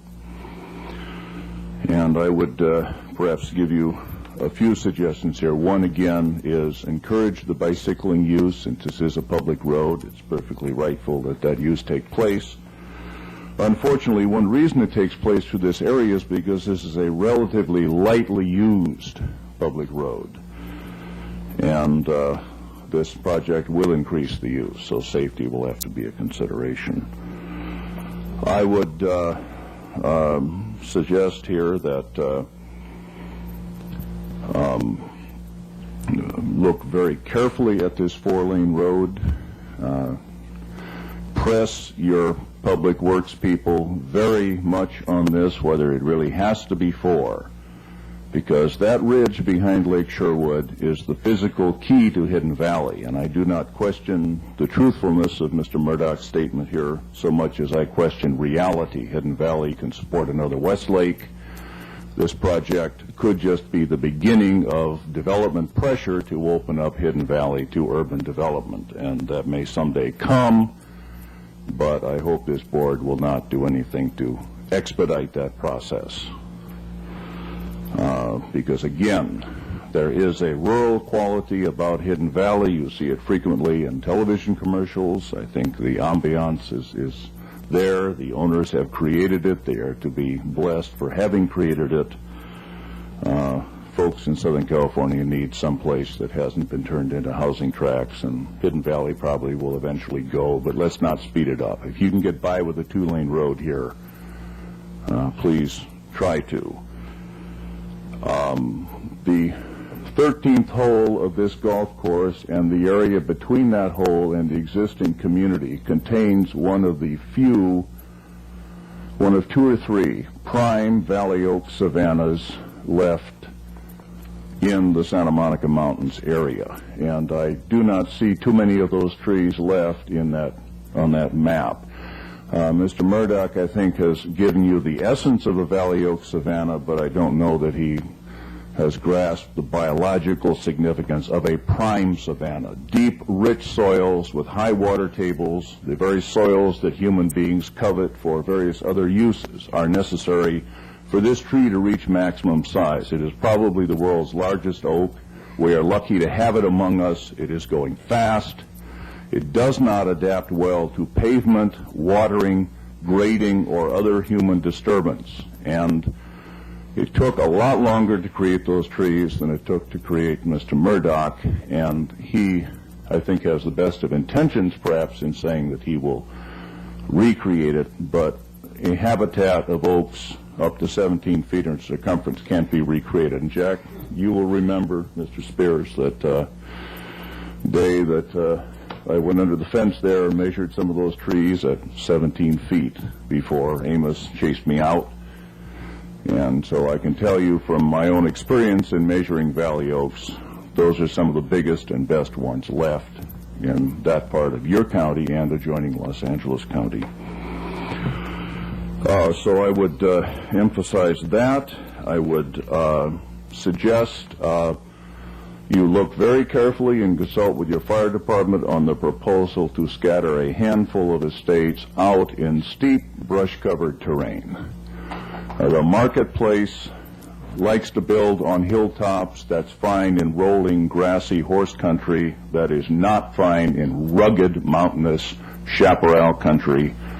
40 to 100 acres of mature chaparral generates the heat of a Hiroshima bomb. And your firemen will either have to try to save those homes, the residents will try to have to escape. I think you should try to encourage Mr. Murdoch to locate those homes much closer to existing roads, and I think, by the way, in the process he will preserve some significant habitat as a side effect, but just for human safety and the safety of your own firemen, do look carefully at that aspect of the project. I support very much Mrs. Palmer's proposal for a trail. I think it's feasible. I think it can be designed to avoid the developed areas by a wide margin.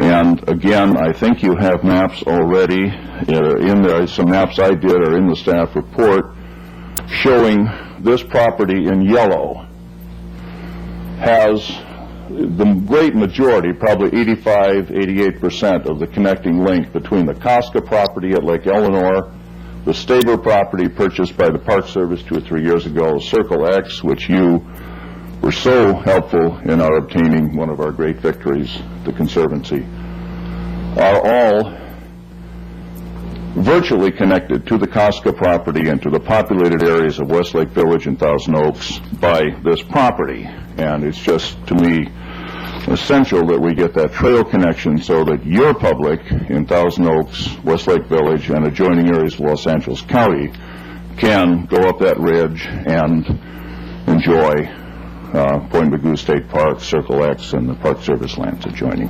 Thank you very much, Madam Chairman. Thank you, Mr. Brown. That concludes the cards that I have from people who have indicated that they represent a particular organization. I have almost 30 cards left. Most of you have been speaking in the neighborhood of 5 to 10 minutes. That's not going to get us out of here at a time that's reasonable. So I will call on the remaining people that are here, but I am going to ask that you limit your time to 3 minutes. I'm first of all going to ask that we take a 3-minute break, and let's see if we can make it really 3 minutes, and then we'll resume, and I will go through the remainder of the cards. Thank you. Not necessarily. The Planning Commission has reviewed the EIR and all the alternatives. I'd like to call the board back together to order, please. Not to implement a particular alternative was more than likely under consideration. Ladies and gentlemen, if you would take your seats, we can continue with the hearing.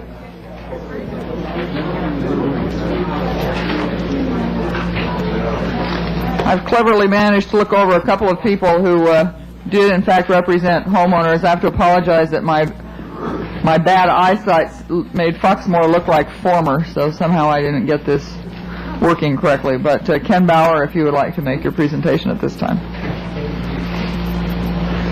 Thank you very much. I'm not going to go into detail of the adverse impacts, and a lot of that have been mentioned and are in the staff report, and I don't want to go into all that right now. But basically today, your only decision is whether or not the general plan and land use element should be amended to allow for a project such as this. No decision can or should be made in a vacuum.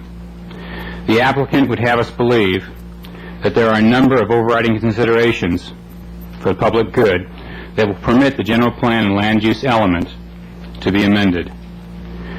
I would suggest to you that the immutable adverse impacts of any amendment in projects such as this must not be allowed in its present format. I'm encouraged to hear about the number of units. At the Planning Commission meeting, we went the wrong direction. We went from 699 up to 710. At least we're going in the right direction now. So I'm encouraged by that. I think we have a long way to go, though. I reiterate a number of the comments that have been made relative to the growth-inducing impacts.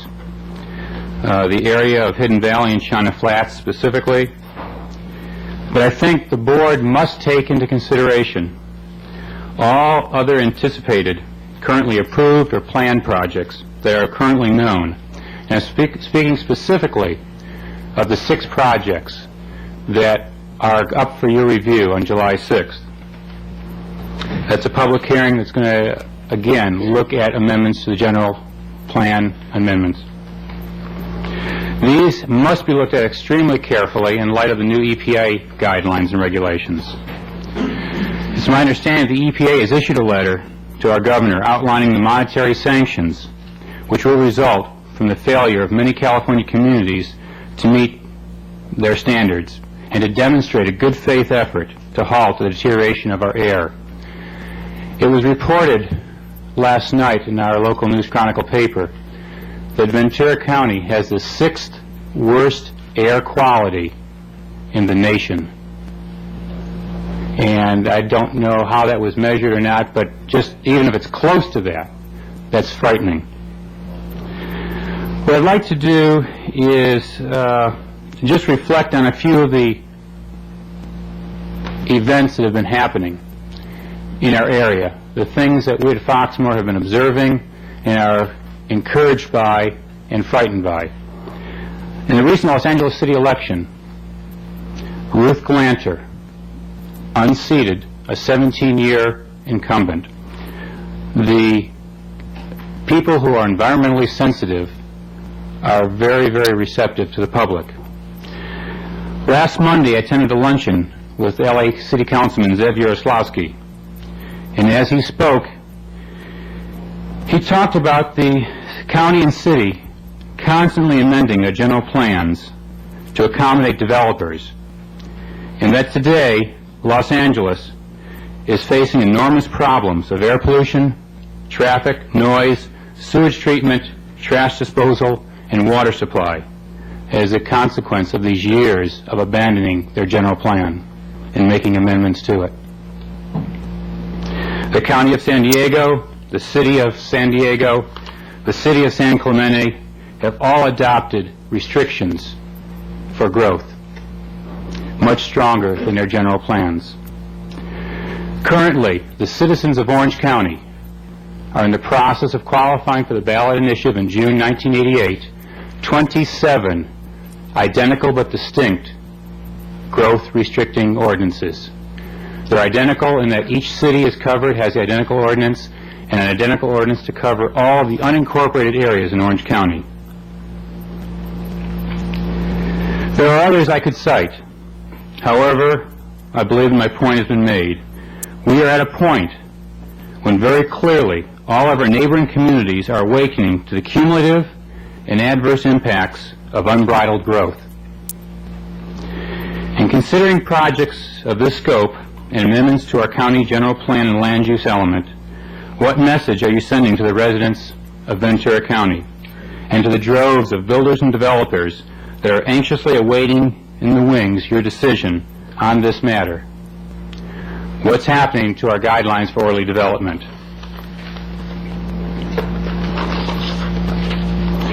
In closing, since I've become involved in this, and some have said I'm kind of the focal point of it, I have received probably close to 150 phone calls at my home, and I'll characterize these as a love-hate relationship. But I wanted to report to you tonight that probably better than 130 of the calls have been extremely supportive encouraged me to keep going, to try to accumulate as many people here to present to you today. There are many individuals who are now beginning to talk and to communicate with each other. And if established plans and guidelines are not enough to protect our land and our environment, then perhaps we need to do what several other communities have done and are doing now to limit development and the consumption of our limited resources.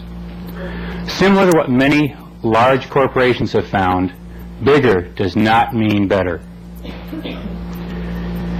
I'd like to close with a series of very specific recommendations that I have for this project. As I reported in the Planning Commission meeting, I'm not against development. I've talked to Madge, and I'm definitely not against that. But I think it has to be rational and reasonable. Specifically, I too would like to see a density reduction, as Lee Laxall pointed out. I'd like to see the zoning designations be restricted to open space 3, open space 2 and 1, and rural residential 3, 2 and 1, and allow no development greater than that.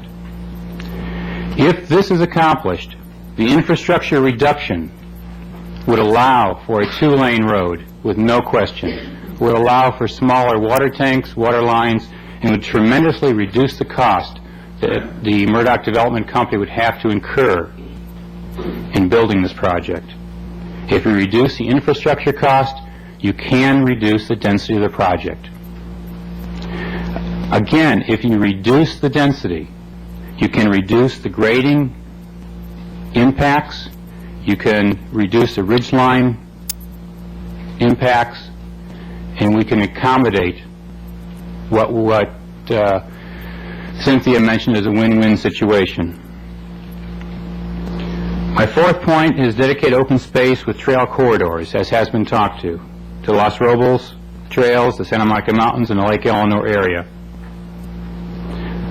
I endorse Dave's preservation of the oaks and the other significant wildlife habitats and corridors. Again, Planning Unit 7A should be dedicated to Casca and to open space. I agree with Lee in the elimination of all lots from Planning Unit 8 on the ridge line that overlook the Foxfield area and the Foxmore neighborhood. We really don't want those people looking right down our backs into our backyards. The Truro Road should remain at its existing elevation with no increase in elevation. At one point it was projected to go up by 22 feet. At the Planning Commission meeting we heard the maximum would be 5 feet. I would suggest to you that perhaps we can accommodate the same water flow by, instead of making the box higher, simply make it wider and accommodate the same water flow, keeping the level of the road the same height it is today, and not having the impacts on the Foxmore neighborhood. It's right there. One last area that I'm sure you've all read, but in my research of this, and I've read as much as I can, I don't want to get into a lot of specifics, and that's not what I was trying to do today, but I would refer you to the preface that you have in the Ventura County General Plan, the conservation and open space elements. And I want to leave you with this today. It's a quote by Frank Borman, and if you remember reading this, it really struck me as very, very appropriate for this event. When you are privileged to view the earth from afar, when you can hold out your thumb and cover it with your thumbnail, you realize that we are really, all of us around the world, crew members on the space station Earth. Of all the accomplishments of technology, perhaps the most significant one was the picture of the Earth over the lunar horizon. If nothing else, it should impress our fellow man with the absolute fact that our environment is bounded, that our resources are limited, and that our life support system is a closed cycle. And of course, when a space station Earth is viewed from 240,000 miles away, only its beauty, its minuteness, and its isolation in the blackness of space are apparent. The traveler from some far planet would not know that the size of our crew is already too large, and threatening to expand, that the breathing system is rapidly becoming polluted, and that the water supply is in danger of contamination with everything from DDT to raw sewage. The only real recourse is for each of us to realize that the elements that we have are not inexhaustible. We are all in the same spaceship together. Thank you. Thank you, Mr. Bauer. Mr. R. Colvin.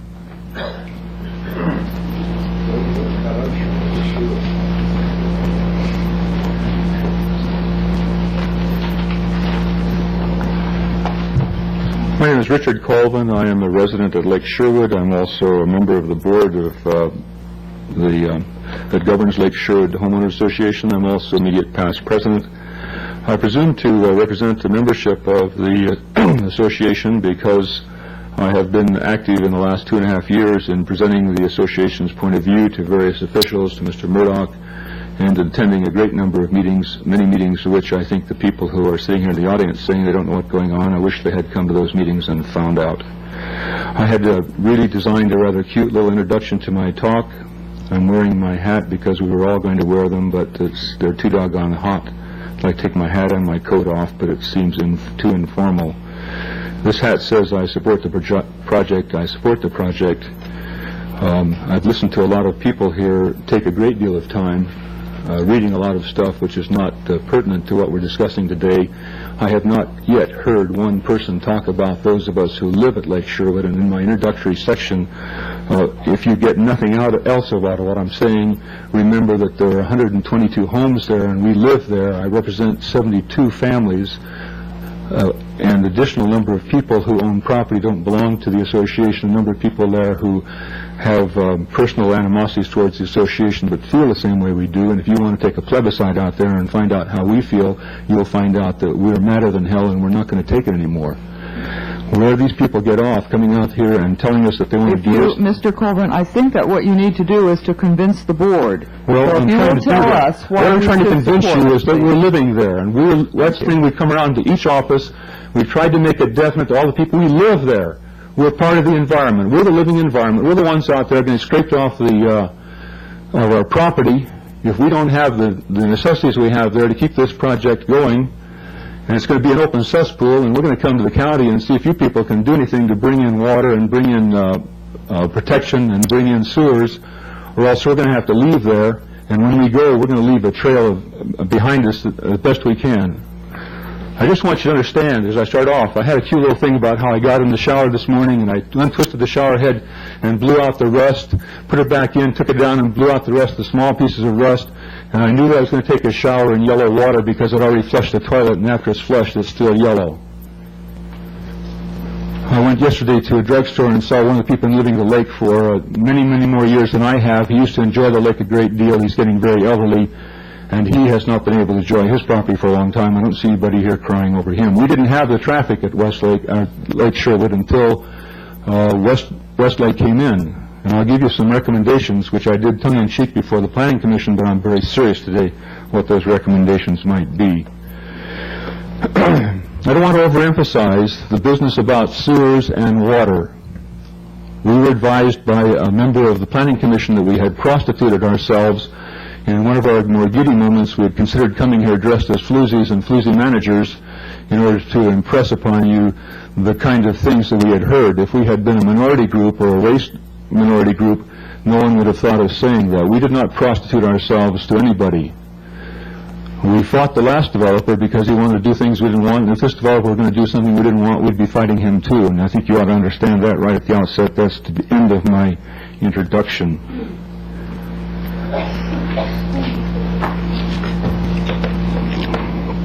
It's too bad we didn't get this project in 20 years ago. When I first moved to Lake Sherwood, we wouldn't have had a lot of this nonsense. We didn't have a Westlake then at the time, and Thousand Oaks wasn't very big then either. I'd like to make one very important point to you that you must consider in deciding how this project is going to go, if it's going to preserve that area at all, and that is the financial pro forma. I don't have that information. I doubt if you have it all completely. I told the Planning Commission that's very important. We've tried to get the information before from planners. We don't get that information either. Just how much burden can we put on this project before it fails? And my measure of that has been the fact that there are a lot more condominiums and multiple units there than I think Mr. Murdoch or his agents would really like to have, but I think that's the measure of how much they need to get out of that project in order to bear the expenses that are there. And if we keep cutting off units and disallowing units, we won't have a project, and there are going to be a lot of angry residents who live in the Lake Sherwood area. So the financial performance is very important.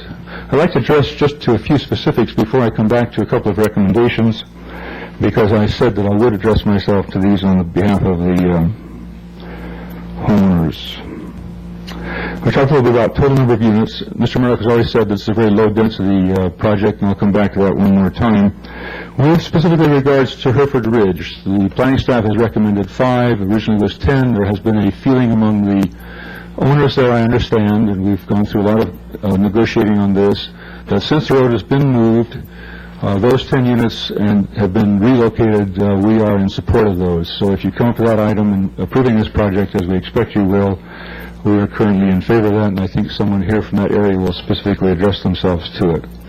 With regards to zoning, even though other areas in that there are proposed now to be 20-acre zoning and even less in Carlisle Canyon in recognition of their prior occupancy, we have a problem with the zoning of 40 acres only because it's a matter of locating homes. People have spoke here as to how they want to locate homes in the most appropriate manner. And I've been advised, I've seen the maps, and I'm inclined to agree that if we are allowing 20 acres for zoning in those areas that are under question, it will also permit more appropriate location of those houses without increasing the number of houses. And that's very important. We're not asking for an increase in number. We're just saying that that zoning would be more appropriate. And I've had a lot of people around the lake speak to me with regards to whether it's going to be a private lake or have public access. It's interesting that those people who propose bringing trails to the area will probably have to do an environmental impact report because of the effect of bringing human beings into a wilderness area. I have been to the top of one of those volcanic plugs out there, and I was a little bit distressed to find tin cans and remnants of human occupancy. It's too bad that we're not all more biodegradable. However, I think these people, I have no objection to trails. I just object to the fact that they don't allow me to build ski lifts in the area and go skiing. They can launch people through there, but they can't ski through there. That's a personal feeling. But you must remember that this is a very small lake. There's been a lot of consideration for trying to provide water resources. There are several things before LA County or before Ventura County, I believe in one area, of opening up large reservoirs for human recreation. Part of this being done, I believe, by one of the universities, and if they don't adversely affect the water quality, then that reservoir will be opened farther. So there are lots of efforts to provide freshwater recreation on bodies of water that are more substantial size than Lake Sherwood. Lake Sherwood is a small lake. We have a feeling that if it's opened up extensively to the public, or opened up to everyone, then nobody will be able to enjoy it because of public abuse and environmental impact. Nevertheless, regardless of that, it is our personal feeling that this lake is private property, and if this board attempts to open that lake to public use, they will be violating private property rights, and we will be again involved in endless litigation between the county and Murdoch Development Company. And beyond the fact that it's inappropriate to this type of project, the homeowners again are going to get the short end of the stick, and they're going to be sitting there forever. We have only recently had a chance to consider this lake club arrangement, and the people I've spoken to so far are in favor of it. We have yet to figure out exactly how it would be done, how we would protect the rights of the people who are already living there. There are lots of preliminaries, there are going to be lots of legal considerations, but we do figure that between the golf club and the lake club, we would have a unifying factor that we have not had so far in that lake area, and we are in favor of it. We already talked enough about oak savannas and wildlife. I'm inclined to agree with Mr. Murdoch and think that he can do it from what I've seen him do. If you drive down to Wilshire, Westlake Boulevard, Wilshire and Westwood Boulevard, you'll see of the 4 buildings on the 4 corners, his is the best by far. That's the end of my comments on the project per se. I would like to make some comments with regards to comments that have come from outside the lake community.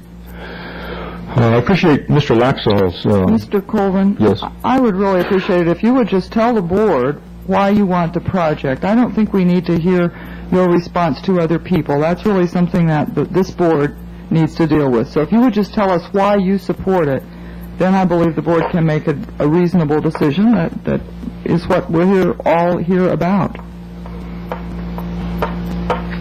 Do you have any other comments that you need to Yes, I have a page of comments. Hears? And, well, I'm sorry, but you're going to have to really try to get them much shorter. You've spoken for almost 10 minutes. Could you just I have not yet spoken to... for as long as the longest person has spoke, but I will try Mr. Colvin? I will try to abbreviate them, but the things I'm about to say, I think you want to hear. Then say them very quickly, please. All right. I'm trying to. My mouth is getting drier and drier. I'm as upset being here as the lady who was here before. I refer to Mr. Laxall because he's here representing the City of Thousand Oaks, and our question is, where was the City of Thousand Oaks when we were here before? You just tell the board what you want us to hear. It doesn't... This is what I want you to hear. The City of Thousand Oaks comes in here at the last minute. These other people come in here at the last minute. We are here today because we want a decision from you people. We want it quickly. Well, we're not going to get it quickly because we have to listen to a lot of testimony. Yes. Are there any other issues? I don't think you should really worry about finishing today. Mr. Colvin, I'm going to think that I'm going to have to ask you to sit down because you and I are not going to agree on what you need to say. There are other people from the Homeowners Association that will also address this, and if the issues are not raised at that point, then we can deal with it at that time. But I think that everything that you've said, we've written down and we've listened to. If there's an issue that has not been brought up, if you bring it up quickly, we'll listen. Otherwise, I'll ask you to sit down, please. A number of people have made representations to this board which are either based on false information or lack of consideration for the information that you have. And it's very hard to represent all those without answering what they've said. Well, the traffic problem came with Westlake, came with Thousand Oaks. If you don't face that, this project is not growth-inducing. Thousand Oaks is growth-inducing. At one end we have Westlake, and the other end we have Newbury Park. We're caught in between.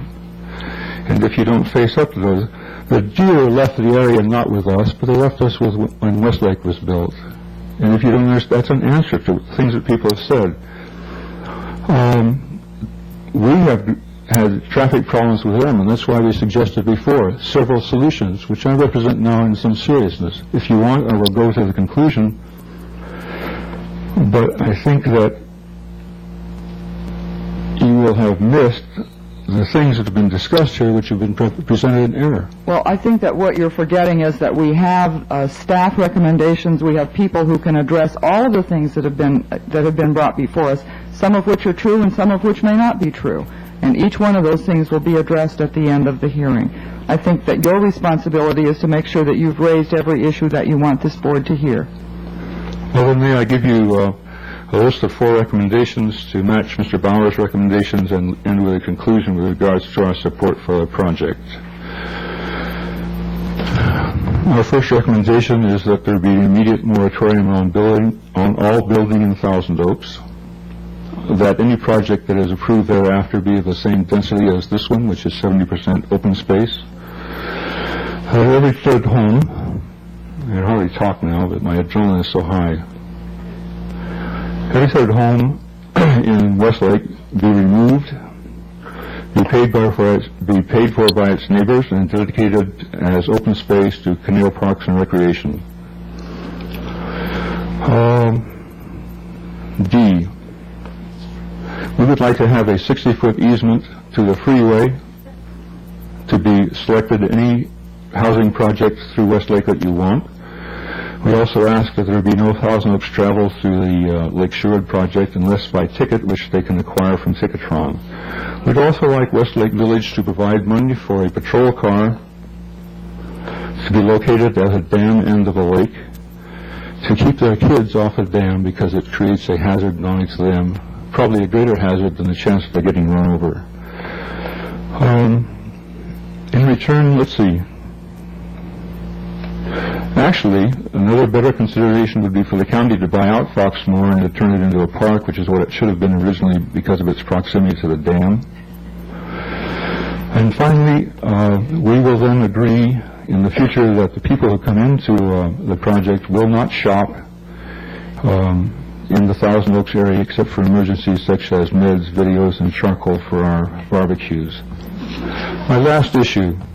It was mentioned by Warren Jessup, who's from Hidden Valley, that we expect some development out there, and if it's not being done by Mr. Murdoch, who do you expect will do it any better?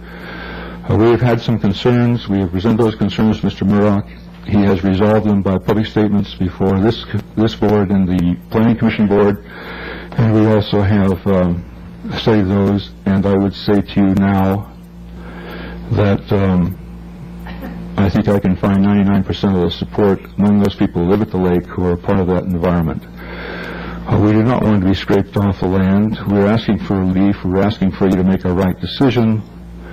This board is not a beginning process, but the end of a process, and we think that the people who are speaking should be talking to end processes, not going back to the beginning. We would like to have your decision now. Thank you for your indulgence. Thank you, Mr. Colvin. Rick Principe?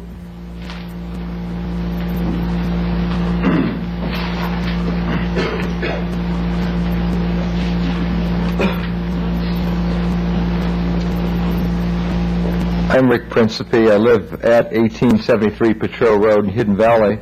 I'm also president of the Hidden Valley Homeowners Association. And a couple of things that we're more or less involved with is actually the Hidden Valley rezoning issue. I will say that the individuals in Hidden Valley who I know all support the Murdoch development quite a bit. And I've been in Thousand Oaks since 1963, and I hear all the reasons people like Westlake. Well, Westlake fought those same things and those same issues, but I think really the reason they like it is because it was a well-designed and planned community like I think Lake Sherwood might be. I think our big interest, though, is that we don't feel that the Lake Sherwood issue should be confused with the Hidden Valley issue. We've heard statements that because the density is going to increase in Lake Sherwood, therefore we need to reduce the density in Hidden Valley. And I don't think that's the proper thing. I think they're two completely different issues. I might also say that we brought this decision up at the Planning Commission, and when we first heard about this, we only had a few days to organize ourselves. We drew a petition right away and had many residents sign it, which I gave to Matt Schaefer, opposing that any zoning be changed from 20 acre to anything greater. When we left the Planning Commission meeting, it was our interpretation, and that's everyone who was there from Hidden Valley, that the Planning Commission's made a decision to leave Hidden Valley at 20 acres. And in fact, one of the residents has contacted some of the Planning Commission people to ask them if that was their interpretation, and yes, it was. It was only a day ago that I found out that the way it's been written in the report, that's not the case. What they're saying is that they'll only leave 20 acres if it's in flat, but if it goes to hillside, which is 25% or more, that's to change to 80 acres.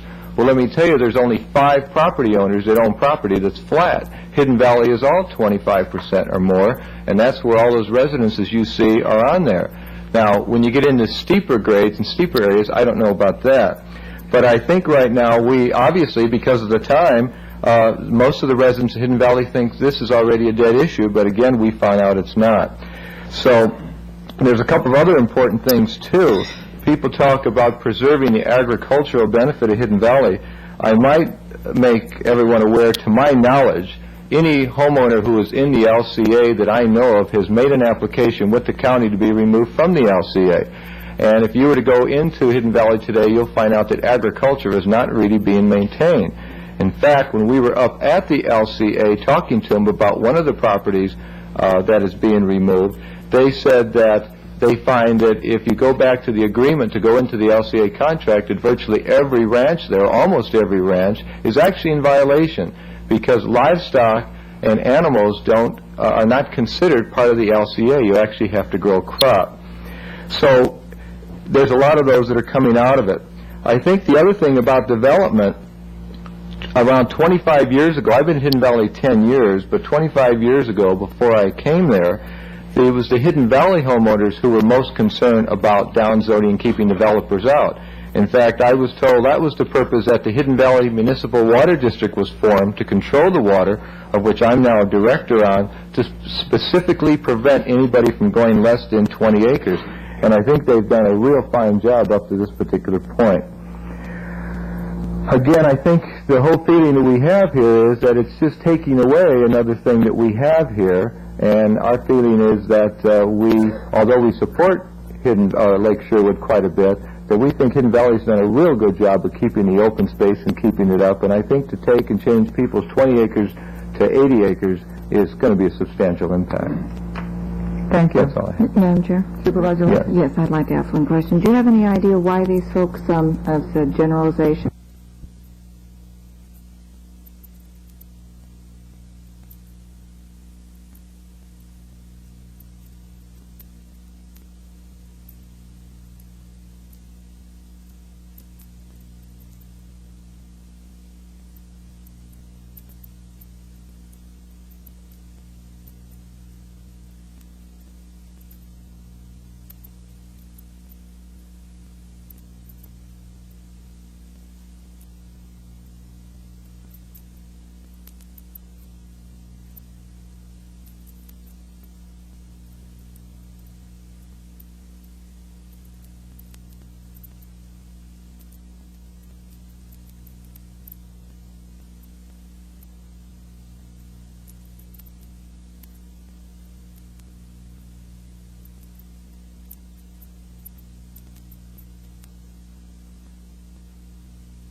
Again, I think the whole feeling that we have here is that it's just taking away another thing that we have here, and our feeling is that although we support Lake Sherwood quite a bit, that we think Hidden Valley's done a real good job of keeping the open space and keeping it up, and I think to take and change people's 20 acres to 80 acres is going to be a substantial impact. Thank you. That's all I have. Madam Chair? Supervisor? Yes, I'd like to ask one question. Do you have any idea why these folks, as a generalization, might be applying to get out of their LCA contract? I think one of the reasons, and I'm not speaking now as the homeowners president, but I'm speaking as a resident there, Hidden Valley has changed its posture in the last 10 years from truly agricultural type use to some fine estates that have been put in there. There's a lot of money being put into big residences and things such as this. And because of some of the guidelines and the situations in the LCA contract, it prevents this type of thing being done. Type of homes, size of homes, the type of things that you would do in there. I think that's part of it. I think the other thing is that as somebody has 80 acres or 400 acres or whatever that may have bought the property, 20, 30, 40 years ago with the idea of breaking it down into 20-acre, 30-acre parcels, that also prevents it. Although, again, there's only one project right now that sits all in, or I say almost all in the flat, and that's being changed in the 40-acre to 230-acre parcels right now. But the restrictions are such that you can't develop a residence like most of the residents are developed out there. Thank you. Thank you. Thank you. Paul Culver?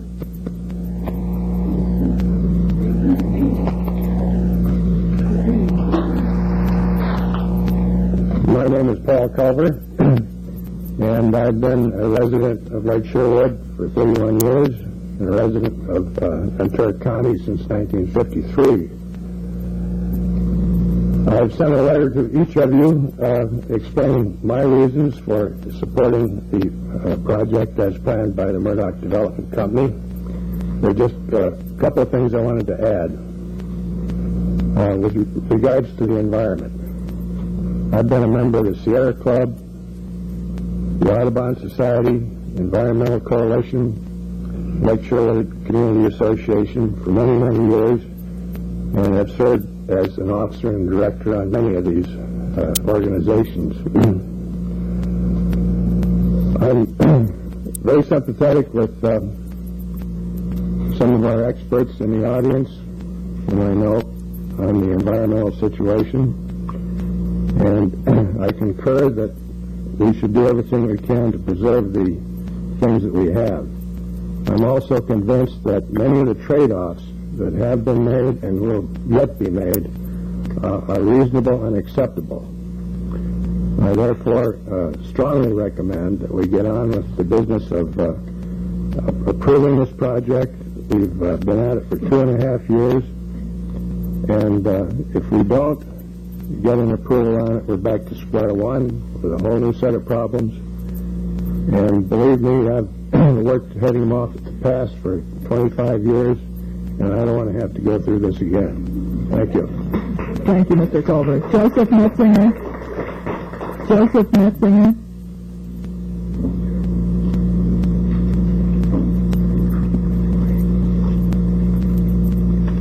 I'm Joseph Metzinger. I lived on the lake approximately 16 years. And all I can say is, it is better to have a lake than a jackrabbit heaven. I'm tired of washing laundry in brown water or no water. I don't like to play Russian roulette trying to get from our common driveway onto Platura Road.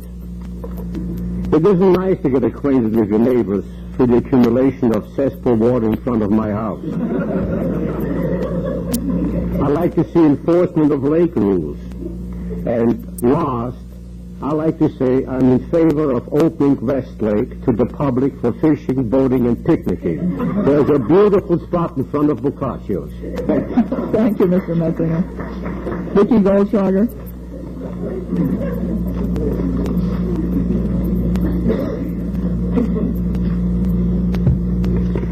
I don't know why this didn't occur to me before, but the last comments really reminded me of people who are held hostage. Prisoners of war are forced to reside in their feces. They are deprived of water, and I think it's a very similar situation. I decided today that I was going to say that I would not like to be in your shoes, but after listening to the testimony today, I would love to be in your shoes, because I think you can provide the logical answer that is a win-win situation that's been discussed here. I am in favor of the project. I am not in favor of this project. I do not want to have 2-year waiting period for people to be able to bathe and have proper sanitation. I think the project is almost precisely twice as dense as it should be, and I believe that in your hearts you know this. I am speaking from my heart. I have lost 2 friends who fought for most of their lives, their adult lives, to preserve Lake Sherwood and to come up with a reasonable plan. And I do miss them. And I am convinced if they were here today that they would say the same things that I'm going to tell you. The density issue is the key issue. It will resolve all of the other problems that have been mentioned today. I think you have to look at the precedent of this project. It is very, very bad precedent. We did not put through a slow growth initiative in Thousand Oaks to force growth in the county areas. Mr. Murdoch mentioned that he didn't have any confidence in county or state government. I oppose that view. I hold a view that the county of Ventura has been responsible. I believe that the county has an opportunity today to approve a project that is approximately 250 units less dense. I believe they can ask for data or provide their own data, hopefully, that can show that the sewers and the water can be brought at a reasonable rate, or a reasonable amount of money, to the residents in the area at very little cost. We don't think much about the Venture Park area. This is not at all a similar area, but the residents there, I believe, came up with something like $15,000 to $20,000 to hook up to the sewers. In my own neighborhood, I am about to have to do the same thing. I don't like it, but I know that that will come off the top if we ever sell our home. If you will look at the cost of the homes that are about to be produced there, even if you produce 200 homes, large millionaires' homes, we're not talking about tiny residences here or low-cost housing. And you figure, even if you're using Mr. Murdoch's figures of $4 million for roads, I don't remember if my figures are correct, $10 million for roads, $4 million for water, $6 million for sewers. If you came up plus the $2.5 million for repairing the lake, you would come up with perhaps $18 to $20 million. Even if you charge 200 homes $100,000 for those hookups, proportionate to the value of those homes, it would not be exorbitant to ask them to pay for that and to allow the homeowners to be grandfathered in at a very reasonable rate for their hookups. It seems to me that if I have heard that Mr. Murdoch is a very reasonable man, that he's a very patient man, that he has kept his agreements. I'm delighted to hear that he's patient when it comes to the receipt of tropical plants from abroad. I believe his intentions are to have a very viable project. And I believe this project will be profitable. I believe the golf course will bring in lots of income to the county. I believe it will provide a place for the reclaimed water to be used. I believe that it will bring many things that the county can use. I think the traffic that will be generated by that golf course and its use is going to be so incredible that it merits a decrease in the size of the project itself. And that's why I think the project is much more reasonable at around 300 homes. I think the areas that I would agree with the comments made by Mr. Brown, by the people from the Trails Commission, and the Santa Monica Mountains. Well, my preference would be to have some public use, and I don't usually operate out of fear. I feel that it is worth reducing the density of this project and getting it going as quickly as possible in order to preserve that scenic corridor, which is one of the best assets of this county. The problem of Lake Sherwood is very similar to Ojai. It is a valley. It collects more smog in that area than any other place in the Thousand Oaks region, and that is with no development. I have lived through the grading that these people at Lake Sherwood have experienced with the lake repair and renewal. The pump's going until 11 o'clock at night. Vicki, can you sum up what you want to say? Yes, I am convinced the people know not what they do and that they will regret this. I am hoping that you will come up with a plan, because I do think, although it seems to be a no-win situation for you with all the residents asking for it, I would ask that you please consider the views of the general public, because if you asked the man on the street and the woman on the street all over this county, and I believe if you took a look at this project very carefully, you would recognize that 630 homes is excessive. Thank you. Thank you. Cameroon.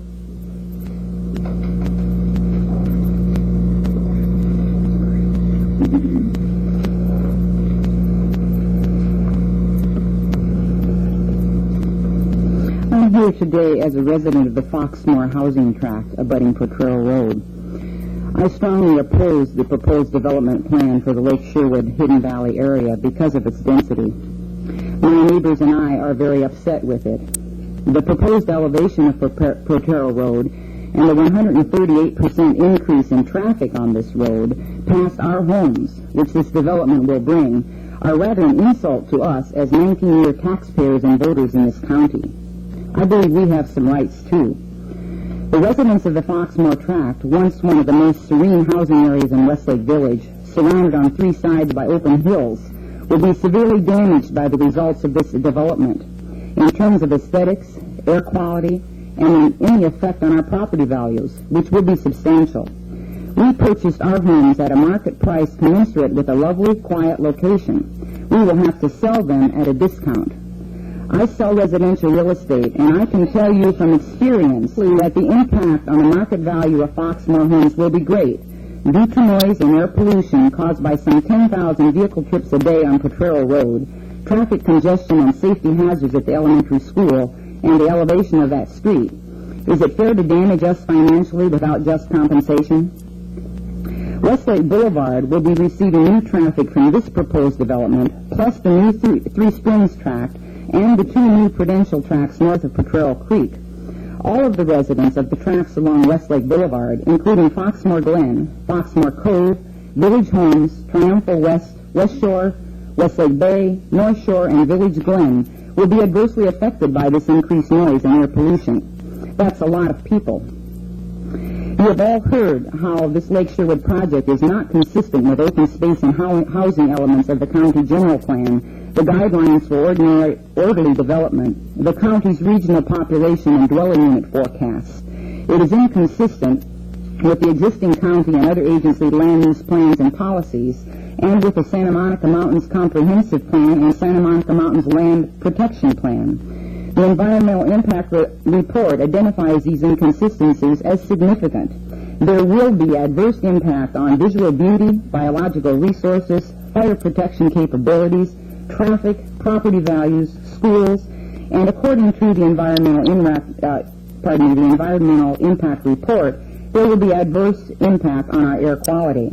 I refer also to the article which Ken Bauer mentioned in the News Chronicle recently, wherein the gentleman Dick Baldwin, who is the Ventura County Air Pollution Control Officer, states that the Ventura County area, which is part of the Oxnard Plain Airshed, exceeds now federal and state standards for ozone and total suspended particles. He further notes that this problem relates not to industry, but to vehicular pollution. And with that in mind, can we with any conscience propose to urbanize the Lake Sherwood area with resultant vehicular pollution increase? We create such agencies as the EPA to protect us, then why should we ignore their warnings?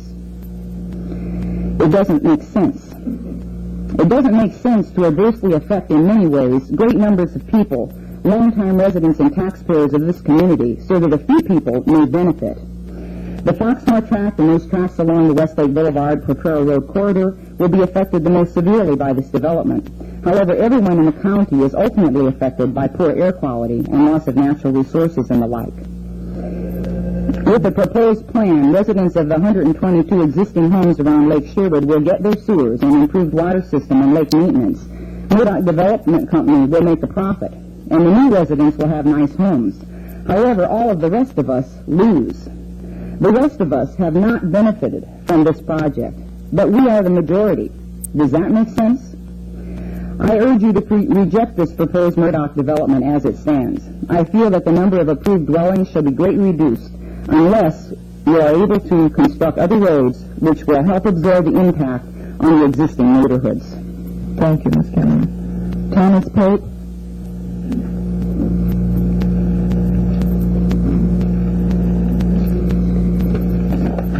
Good afternoon. I am a resident of Lake Sherwood, and I'm here representing my wife and myself indicating to you our full support of this project of the Lake Sherwood Restoration and Project Development under Murdoch Development Company. We have reviewed the environmental and living conditions in the area prior to Mr. Murdoch's purchase.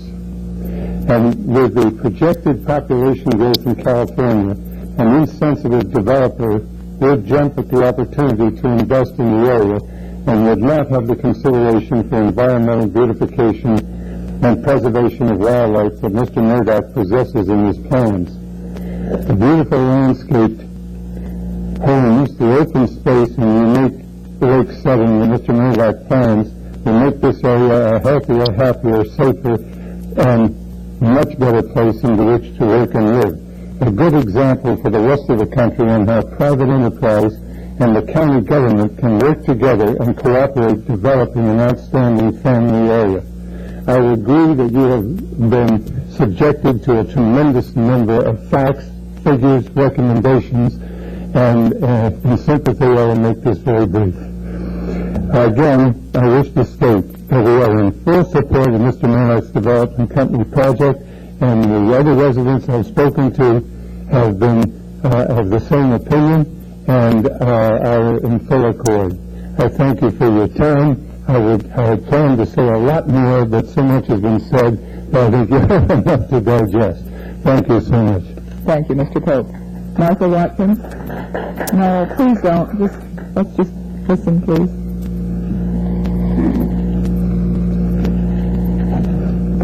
We'd just like to stay in our Foxmore resident, and all my concerns have been addressed so far. Thank you. Thank you, Ms. Watkins. Edward McDonald?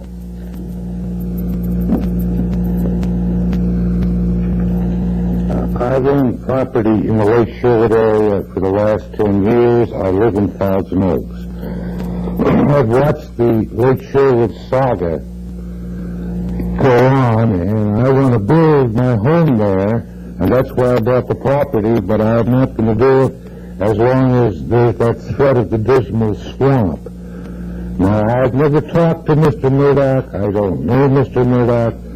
But I know, comparing with all other developments and the previous ones up there, that he's a knight on a white horse. And there's a point, and I don't know it, Mr. Murdoch may not know it, your planning staff may not know it, but to economically maintain that lake, there's a level that if we cut, and I don't know what that is, but Mr. Murdoch may walk away and there'll be another 10 years waiting. Thank you. Thank you, Mr. McDonald. Charles Ash?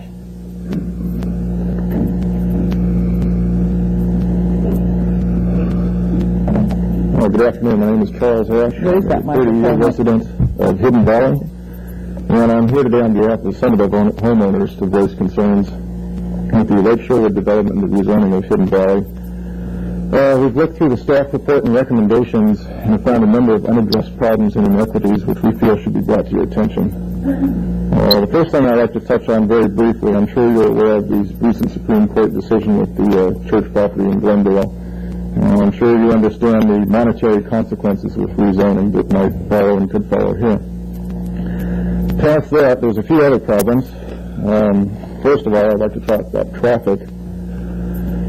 We've been complaining for years in Hidden Valley about traffic. We have cars, bicycles, and joggers. Some people drive real fast, others drive very slow. The joggers and the bikers don't get out of our way. They like to wave at us with one finger and make interesting comments. We've got dangerous spots, no passing areas, no way to get around. We've tried to get things changed. Now if this development goes in, the question is how much more traffic will there be? What will be the effects and what are the remedies? In the report that I got from the Planning Commission, it was not addressed. Hidden Valley was left out. Noise, I saw noise talked about with Lake Sherwood. Again, with Hidden Valley, nothing. I don't know how much noise will we get from construction and the increased traffic. We have fire hazards. Now we're going to have, I'm not sure, maybe thousands of people living right near the trails that the Santa Monica Mountains people want. They'll be coming up right behind Hidden Valley. No mention in the report. What are the statistics? How much of a fire danger will there be? How much of an increase? Due to, kids that want to go up there and have little campfires in July and August and all that. Another one is light pollution, which wasn't addressed in this report except for Lake Sherwood. We've had beautiful night views out in Hidden Valley for years, and they've slowly been eroded by the developments over in Thousand Oaks, Newberry Park. Even from Los Angeles, you can still see just a little bit of a glow. Now we're going to have hundreds of new buildings going up around Lake Sherwood in very close proximity. I'd like to find out how much will our views be diminished at night. There's nothing in the report. And the report talks about the history of Lake Sherwood. What about the history of Hidden Valley? We created a water district decades ago, back when I was very young. Part of it, the idea was to stop major development, which we did. We were fighting development for decades, and we have fought for water conservation. In the past few years, one person put in a lake, there have been a few others. We came to the county on a few occasions and said, don't put the lake in. If the guy puts it in, millions of gallons of water per year would be lost to evaporation. Well, right now, they've already dug it and the lake's going to go in. And in fact, the guy is going to put so much water into the lake and use it per year, we've already figured through geologic reports, he's going to be using neighbors' water. We wanted slow growth. We were trying to keep a rural look to the place. Yet in the report, it says we should be rezoned kind of for protection from ourselves because we seem to not know how to use the water, yet we're fighting to conserve it and the land. We fought for the safe use of the water. The county ruled against us, and in this report it seems contradictory. The county says, or some of the planning commission, I guess, at one time said, yeah, let the guy put in the lake. We said no, and now they're saying, well, these people don't know what they're doing. Agriculture, oat hay. People have grown oat hay, I've grown it. The demand is getting less, and demand is shifting to other feeds. Alfalfa, we can't grow that out there. We don't have the water for it. We know it. We've known it for years. The valley is now changing to horse operations, and we have seen, from living out there myself for 30 years, 20 acres is economically practical. When you start getting up into 40 acres and above, with the price of land, the taxes, and the upkeep, monetarily it's impractical. And if you put 80 acres on the hillsides, there's just no way you can afford it. It leads to one conclusion: lower property values in Hidden Valley. With the development around Lake Sherwood, Mr. Murdoch and the others around the lake collectively will be making, or their values of the properties will go up. It'll go into the millions. There will be drastic changes to thousands of acres. Hundreds of buildings will go up. It's a huge development, which means problems that will overflow into Hidden Valley, and you've also heard the people from Westlake. If you look at this, you'll see that's going to be the future history of Lake Sherwood. If you look at Hidden Valley, it has been and always will be self-restraint. We've never wanted anything below 20 acres.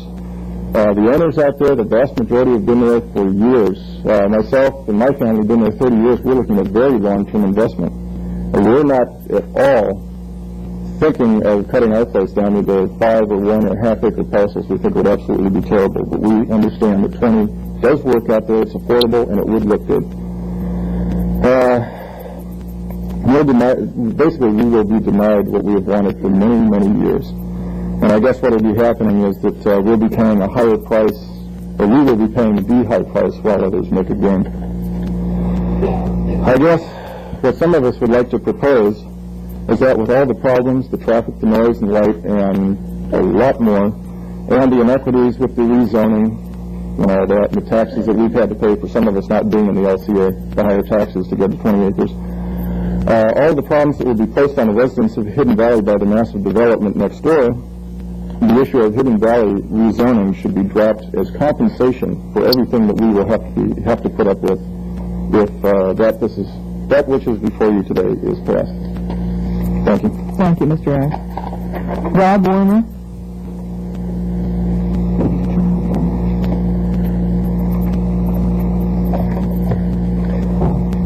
I'm Rob Burnham. I live at 1761 Hidden Valley Road, and I'm here to represent myself today as well as Eleanor French and the conservators that live at 1769 Hidden Valley Road. We support the Murdoch project as long as the concerns that the Lake Sherwood project people have and some of the concerns that planning's have. However, we do not support the rezoning of Hidden Valley because this, in essence, will take my home because I wind up here in the open space 4 zones, which is the 80-acre minimum. The question of rezoning Hidden Valley has already been resolved in the Agricultural Land Protection Program in 1983, when Hidden Valley, among other areas, were removed from the Agricultural Protection Program because they were not prime irrigated agricultural lands. I now live on a 20.5-acre parcel that is part of the Eleanor French estate, and in 1983, after the decision to not rezone Hidden Valley, I began my efforts to purchase this 20.5 acres. And to do so, because it was a part of an LCA contract, I wrote a letter to planning and I asked them how I could accomplish my goal. Well, they went back to me, and after stating that they did a lot of research and they had county counsel assist them with that, and they replied in writing to me and described a process in which I could accomplish this goal and stay within the parameters of the general plan. This process that was described to me is not one that happens over 1 or 2 years, but it's actually in excess of over 10 years. And it creates many demands on me financially and effort-wise.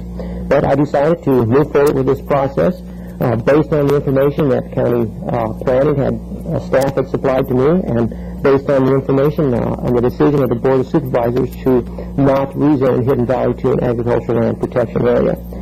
The process began with a filing from me of a notice of non-renewal to secure a lease for the land and an option to purchase the land.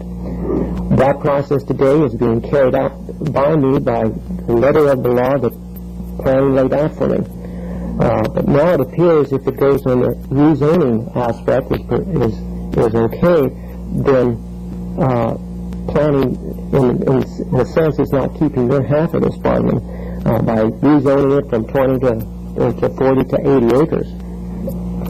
Of all the documentation written in the agreement that we had made, and in that documentation it states at that time that this 20.5 acre parcel would be consistent to establish planning because 41% of the existing parcels, including those under the LCA contract in the Hidden Valley area, are 25 acres or less today. Therefore, I ask the board to please consider my situation by number one, denying the rezoning of Hidden Valley. It shouldn't have been a part of the Lake Sherwood project in the first place. Or number two, exempt or grandfather in parcels such as mine or any other 20-acre parcels that were in an established process with planning. As I mentioned before, I've lived on this land. I've been here for over, on this particular parcel for over 8 years, and I have thousands of dollars invested in it. I've invested in a home here and stables and a water system and fencing, and I've done this all with permits through county planning. I'm not a land developer. I'm not a land speculator. I'm here today fighting for my home. I put all my ducks in a row to accomplish this land, and now someone wants to shoot another duck, I guess. If this portion of the project is approved with the rezoning, the ultimate result of this is that I lose my home. I ask your help. Thank you, Mr. Warner, Supervisor Lacey, sorry. Before you leave the mic, just let me make sure that I've got the you live on 20.5 acres. It was zoned 40, and now it's been rezoned 80. Yes or no? It's in the proposed rezoning. When we left the you live on 20, no, okay, right now, 20.5 acres. I live on 20.5 acres. That was zoned 40? It's under a... Leaving that aside. Yes. Is it zone 40? It's zone 40. It's going to be rezoned 80. Correct. Thank you. Thank you, Mr. Wayman. Janet Dina? Excuse me, if I may, some information came to our attention this morning regarding this particular property that the decision of the Planning Commission is based on apparently some incorrect information that we had provided. We were under the impression as staff that Mrs. French's property was in the area proposed for Open Space 3.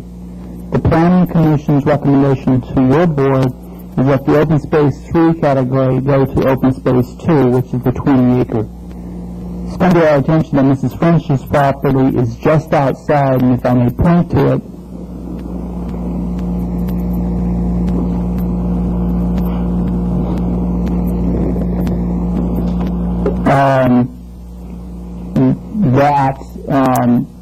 that perhaps is additional information that you should have in terms of what is the more appropriate land use designation boundary. That boundary designation could conceivably go as much on the southern property line of the subject property as the current boundaries is shown by the designation here. Well, you'll have to get it clear before we get... Yeah, you've lost me. Okay. You just say you can move the boundary to accommodate this guy's property. That's correct. Thank you. Thank you. Is it not in the boundary now? No. It is not in the boundary now. It's in OS 80? I mean OS 4? OS 4, correct. Okay. Janet Deemer? Maureen Rossi?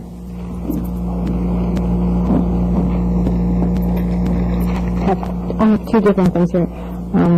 Ken Bauer asked me to hand this up. He said, I would like to present to the board a copy of resolutions unanimously passed by the Foxmore Homeowners Association, the Westlake Joint Board Association, the Equestrian Trails Inc. of Thousand Oaks, and a copy of the petition that was submitted at the Planning Commission hearing. So, thank you.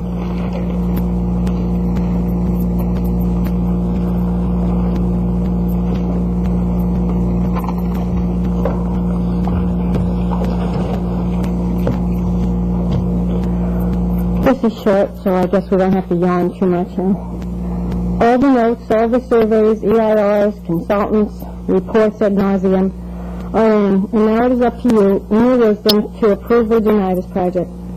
I have had 2 occasions in the last week to be up in the Lake Sherwood Hidden Valley area. I felt like I was going to see an old friend before they died. By allowing 630 units in the area, we will be changing the Lake Sherwood Hidden Valley area forevermore. Not only will a truly rustic way of life be gone in the area, but a little piece of us in the rest of the county will die also. I'd like to commend Mary Alice Henderson on having the courage to vote against this project at the Planning Commission stage. She has taken her charge seriously of defending an entire county's future and not just those of the immediate concerns of the inhabitants of the Lake Sherwood area. What I guess I'm asking you for is to honor your fiduciary trust to those of us in the rest of the county who see this as the beginning of the end of rural areas in our county. In conclusion, what I'm asking you for is a miracle, or at least some mitigation of not having this at this amount of homes. Thank you, Maureen. Richard Bradley?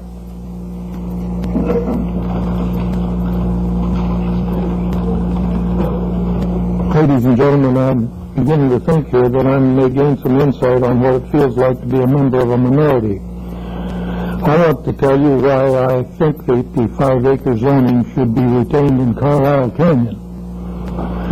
The planning staff wants to change it to 20 acres to achieve consistency, they say, and to maintain the undeveloped and pastoral character of the area outside the Murdoch development, that is. But their report makes a better case for 5 acres than it does for 20. It shows that 80% of the parcels in Carlisle Canyon are already 10 acres or less. Many are illegal and or undevelopable, according to them. The area is mountainous with extremely steep inclines for the most part and a very narrow band of moderate slopes where what little development there is exists. And they also point out that there are problems of water access and septic tax system limitations, which are also anti-development. Thus, it's apparent that the rezoning would contribute nothing to the furtherance of these objectives. It would be totally inconsistent with existing parcels and clearly unnecessary in order to maintain the undeveloped and pastoral character which it is virtually assured by the restraints that they've so aptly indicated here. Even if every parcel in the canyon were 5 acres and was to be developed as a home site, that's pretty far-fetched, isn't it? The rural setting wouldn't really be substantially affected. Rezoning is not only unnecessary and inconsistent, it's also arbitrary and discriminatory. I'm the owner of only one of 5 parcels in the area that could possibly be divided under a 20-acre zoning system. Now, how does this compare with over 80% of the remainder of the landowners being able to have legal lots of 10 acres or less in size? I hardly think that that's an example of consistency. Furthermore, as touched on by some of the other speakers, I've been advised that in view of the 2 recent and very pertinent, I guess, U.S. Supreme Court decisions, it appears that such actions may be of very questionable legality, since it fails to further its stated purposes and could well be construed as regulatory confiscation without just compensation. I was struck by the statements of Mr. Offerman and Mr. Smith just now, to the effect that they seem to be very amenable to the desires and suggestions of not only Mr. Murdoch, but the residents of Hidden Valley and Lake Sherwood. I'm really hurt. I feel like a stepchild. I don't think we really need to rezone Carlisle Canyon. It's managed to survive in pretty much its present state with 5-acre zoning since 1965. Doesn't need rezoning. Please don't do it. Thank you, Mr. Brandon. Jack Spears?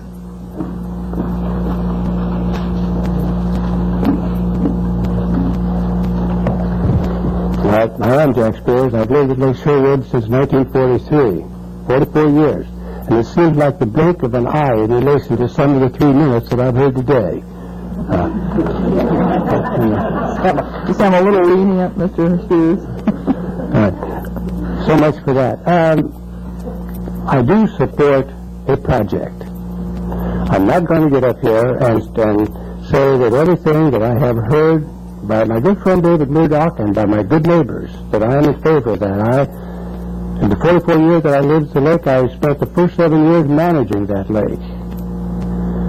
Then the next 10 years enjoying it, and the next 24 years in my dating phase, where we spent endless time, endless amounts of money, and it created ulcers like mad. And now, when we were fighting with Dayton, I tell you, good people, we went to most of the people that I've heard here today, the representatives of them.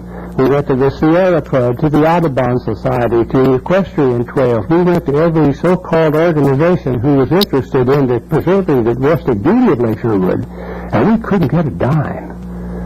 The Santa Monica Mountain Conservancy Company granted a $50,000 grant to the Canal Rec and Park District, which they promptly spent on a study with EdCon Corporation to find out what kind of use they could put Lake Sherwood to.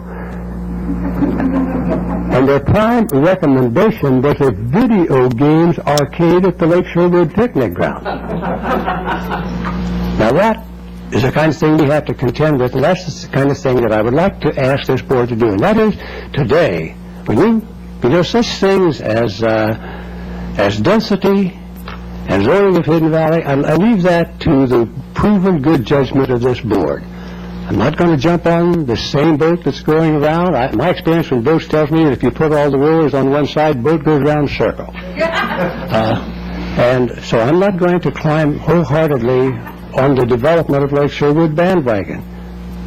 But I do ask you to consider very strongly those of us who paid and worked to get Lake Sherwood back to the point where it would hold water when the water came. Thank you very much. Thank you, Jack.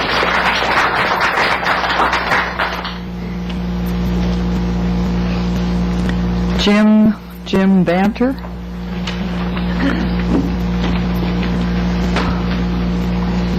It's Jim Vaughter. Okay. I apologize. No problem. I and my family are residents of the lake, and almost everything's been said. There's only one point that I think is important that hasn't been said, and that is that it's very unusual to have a developer who happens to be a neighbor, especially a neighbor who appears to be very sensitive to the environment, who seems to be sensitive to his neighbors, understand the problems of the valley, be interested in it, and prove that by committing and investing money and time and effort into bringing up the lake without any assurance that he was going to be able to do anything with it. Now, we feel that the area is going to be developed in any event someday. because of that, I think I'm interested in everyone's problems here. It sounds like everybody has a fairly reasonable reason for being frustrated with the development there. It's quiet and beautiful, but if it is going to be developed, I think I'd like to see Mr. Murdoch be the one who does it. I think we have the best chance of the most sensitive and reasonable development that we could. Thank you. Thank you, Mr. Bonner. Mrs. Joe Goins.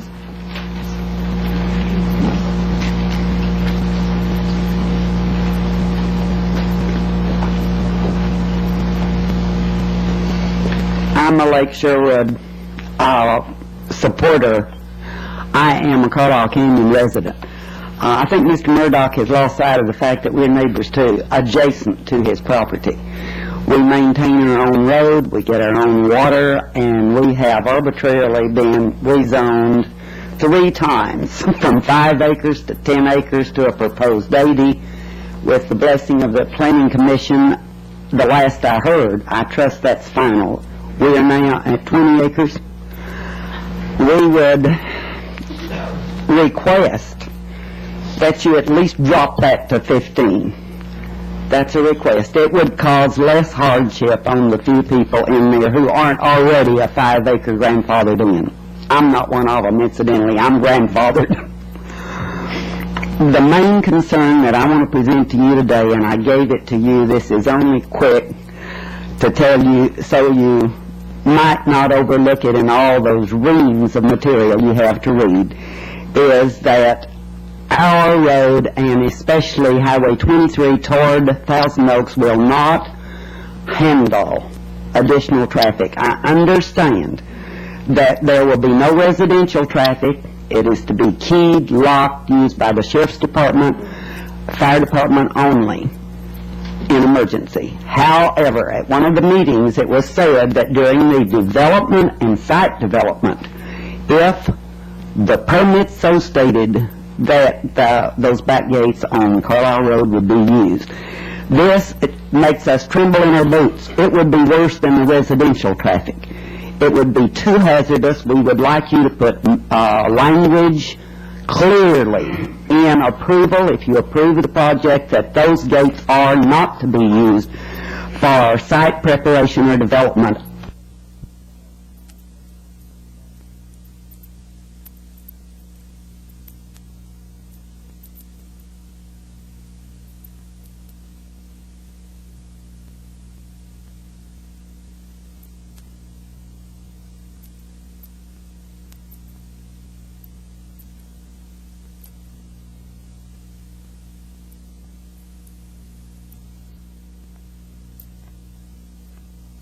In there who aren't already a 5-acre grandfathered in.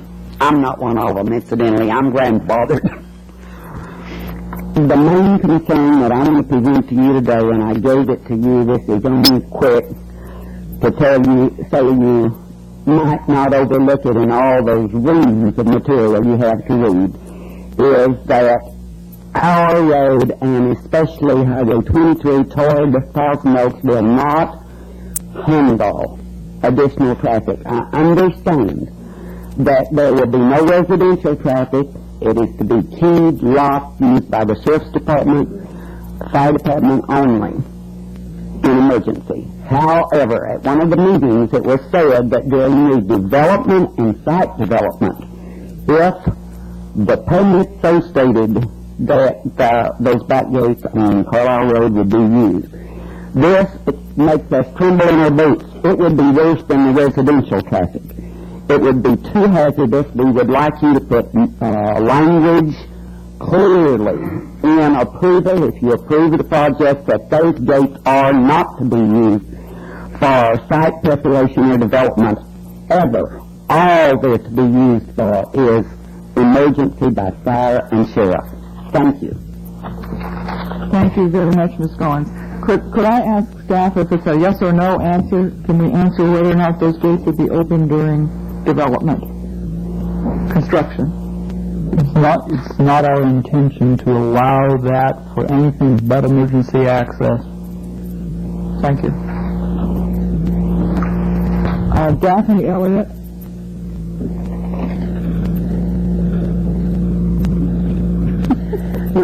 Daphne Elliott, and I live at Lake Sherwood. I'm only going to speak on one point in the interests of time. At the Planning Commission hearing, a policy 25213 states, prior to final inspection for residences in the Carlisle Inlet area, the earth infill which constricts the mouth of the Carlisle Inlet shall be removed so as to return the inlet mouth to its natural configuration. It has now an unnatural configuration because at the time of the lake restoration permit, fill was added to the sides and the mouth of Carlisle Inlet, severely damaging its intrinsic beauty, uglifying its that's a good word. Just think I'm an English major. its entrance and destroying the beauty of that view for the people on Scenic Highway Potrero Road, as well as the people who live opposite it on the north side. Okay, so I'm thrilled to death. I'm championing the Planning Commission and the Planning Department when they say that the earth shall be removed. The applicant requests, however, quote, prior to final inspection for residences in the Carlisle Inlet area, the earth infill at the mouth of Carlisle Inlet shall be landscaped and deed restricted to prevent construction thereon. Why? Further, the applicant alleges that the existing residents agree with this revision. Staff can neither confirm or deny this allegation, which I find most peculiar because there are exhibits on this subject in the Planning Commission's area plan opposed to this fill being continued. Exhibits 15, 18, 22, 28, 30, 31, 32, 36, and 38. Right? Right. Okay. So, I don't know why the staff was unable to make a statement as to the content of the exhibits therein contained. I ask that the Board of Supervisors seriously consider this question of the illegal fill that was put there at the beginning of the lake restoration premise, which did not allow for any grading whatsoever. That at least I'm willing to compromise. At this point, I want a win-win situation. If we could have them cut back, way back, so that the entrance is majestic and beautiful as it was meant to be, as God made it, Mr. Murdoch. That then it be curved and landscaped and in Mr. Holland's way further back. But the entrance should be made wide and beautiful as the rest of Lake Sherwood. Thank you. Thank you very much, Ms. Elliott. Raul Rubio? Yes, my name is Raul Rubio, and we own the property on Lake Sherwood. On the west side, it's a corner parcel of about 9 acres. And, I believe that perhaps if anybody in the whole development are properly being rural zone, we are mostly more affected than perhaps anybody else. Nevertheless, we have weighted the options and seen the pros and cons. We've been living in Westlake for 17 years, and I heard some of my neighbors speak, and I frankly, being the owner of this property for 10 years, I have seen this area perhaps polluted more by Westlake residents than anybody else. My children were raised and educated in Westlake schools, and if you someday go on Thursday night, Friday night, or Saturday night to my place, I understand it's a very romantic place, but the traffic in there is incredible. We haven't been able to keep gates because they can the 4x4 trucks and they just run over the gates. So looking at these areas and looking at the traffic that is going to increase dramatically, I believe the options for us, and I'm speaking for the Rubio family, is to support 100% the development. I have been through the Dayton Realty Company draining the lake. We were extremely disappointed.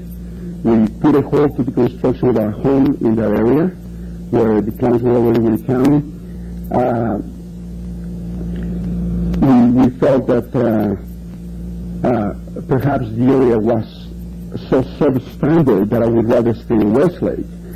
Of course, at that time we even considered selling the property. Mr. Morgan came on board and he presented his plan, and I believe he's done everything he said, and I'm not a friend of Mr. Murdoch, but I believe he's done what he said he would do. For that we are pleased, and we want to thank him for that. And again, we are here to support his project. Thank you. Thank you, Mr. Rubio. John C.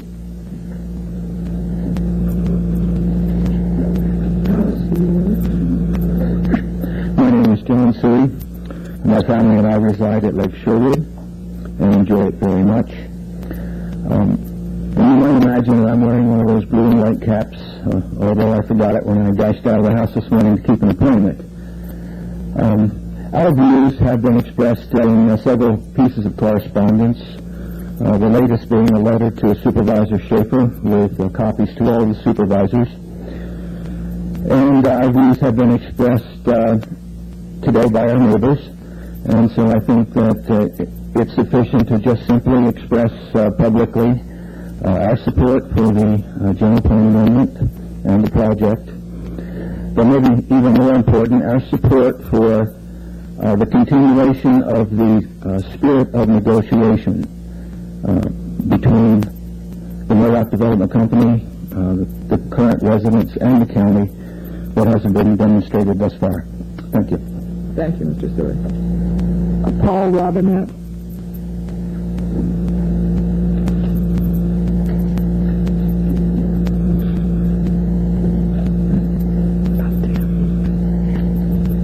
I'm one of the oddball non-residents who owns property at Lake Sherwood.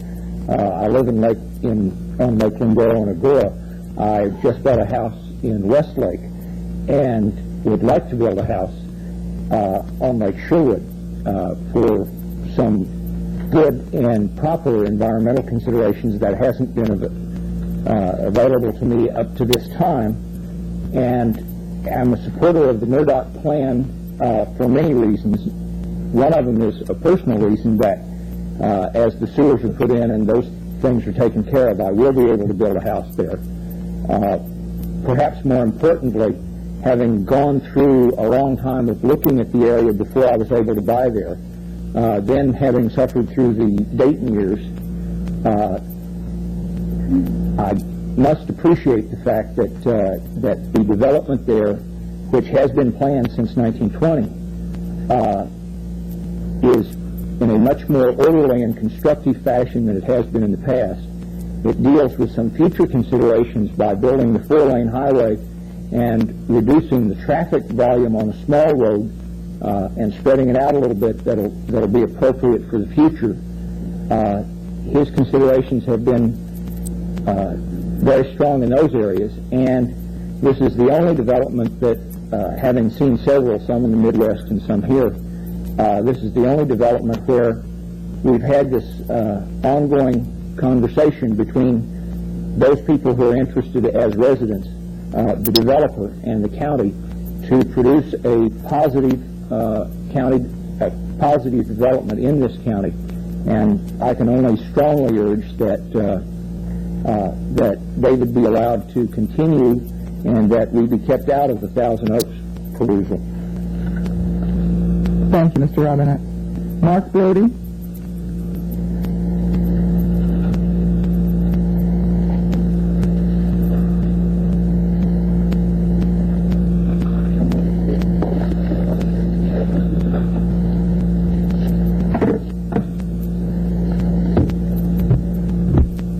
My name is Mark Brody, resident of Lake Sherwood. I'd like to speak to one major issue today, and that's an issue of integrity, something we're all concerned about, and I'd like to break that down in essentially two ways. I'd like to talk about the integrity of the land, something that everyone cares about at Lake Sherwood, and the integrity of the planning process that we've all been struggling through and still in the midst of. I'd also like to say that we all are here seeking some type of action. We view inaction or delay as least desirable. At the same time, I think there's many of us, and I think almost virtually everyone, that views certain types of action or certain types of rushes of action beyond reason. And I think that's why we have the integrity of the planning process.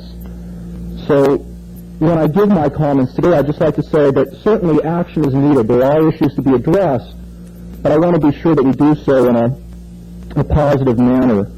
First, going back to the issue of integrity of the land, I would like to borrow upon a great American theme from Gone with the Wind and say that the only thing that lasts is land. And no matter where we stand on the spectrum today, whether it's residents from Westlake or Mr. Murdoch, his development interests, or various factions within the community, we're all very concerned about the land. And I think we all want to be very sure that what we do to that land is the right thing, because we're talking about a permanence. Something that we do today is going to have a great deal of impact for the future. And what I'd like to do just very quickly is to give two descriptions of what we're talking about, a broad brush of Lake Sherwood. The first is just a personal reflection about Lake Sherwood. Close to the world's largest conglomeration of freeways, Lake Sherwood offers a startling contrast and beautiful escape from intensive urbanization. 45 miles from Los Angeles Civic Center and nestled at the north foothills of the Santa Monica Mountains near Thousand Oaks, Lake Sherwood is a recreational and aesthetic resource that is unique for the Southern California basin. Taken together, the Santa Monica Mountains and Lake Sherwood are among the most natural settings in which the most populous metropolitan area in the nation's most populous state. This is a very special place. We all care deeply about it. The other comment I'd like to put forward is from the EIR that the county wrote in response to Dayton's proposal just a few years ago. The Ventura County has argued that the project site, quote, offers a wide range of recreational opportunities: boating, fishing, hiking, horseback riding, sightseeing, bird watching, nature walking, picnicking, within close proximity to the residents of southern Ventura County and northern Los Angeles County. So we've long recognized that this land has special value. And what I'd like to talk about is comparative values, the idea of I'm very certain that this development by Mr. Murdoch will be one of the finest anywhere. But the question is that the type of development that's appropriate for Lake Sherwood? We're starting with something in Lake Sherwood that's very, very special and unique.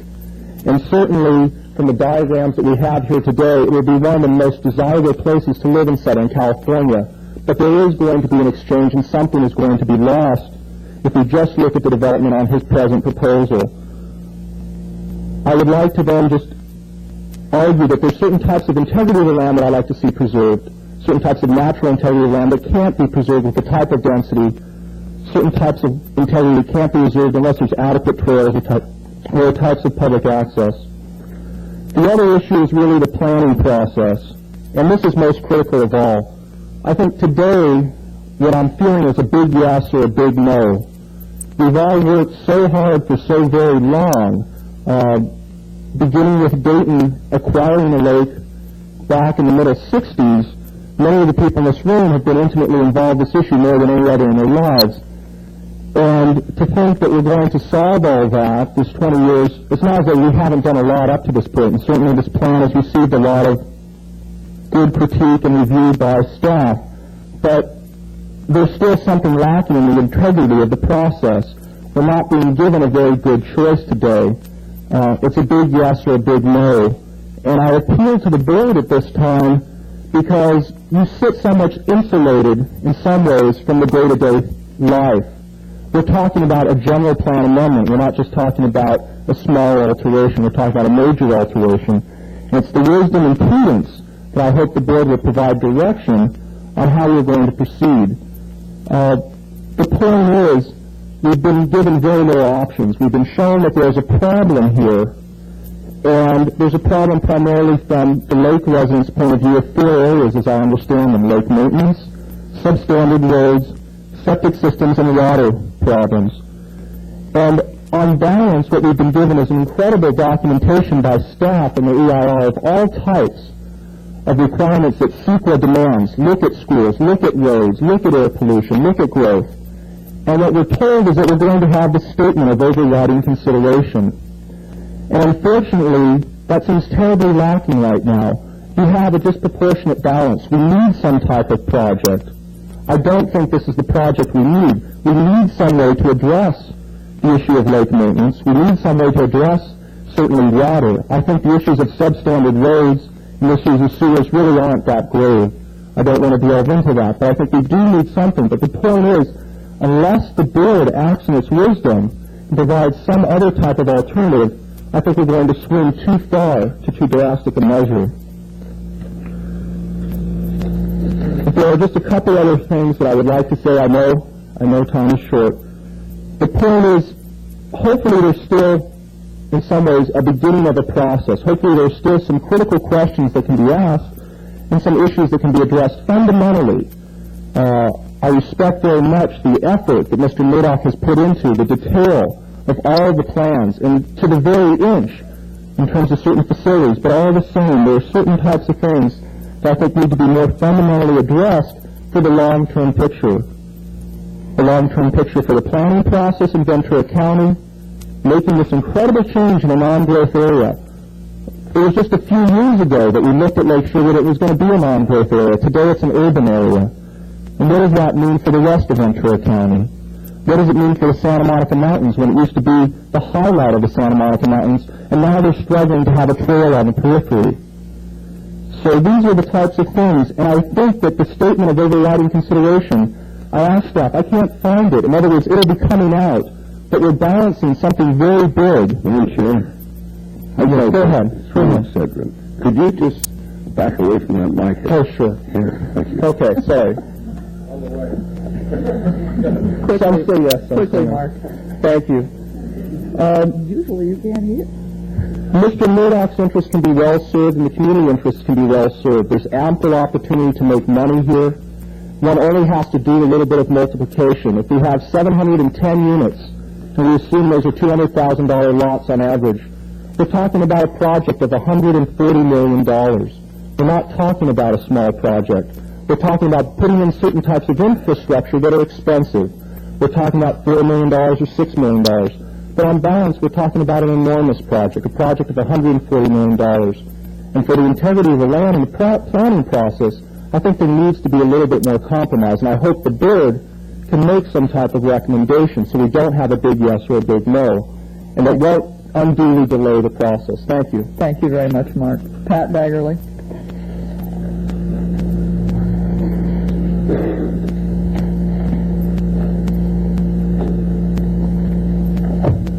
Hello, my name is Pat Baker. Madam Chair, members of the board, I have a question here that I would really like to have answered. I am referring to the meeting that's coming up on Tuesday, July 7th, 1987, for the board.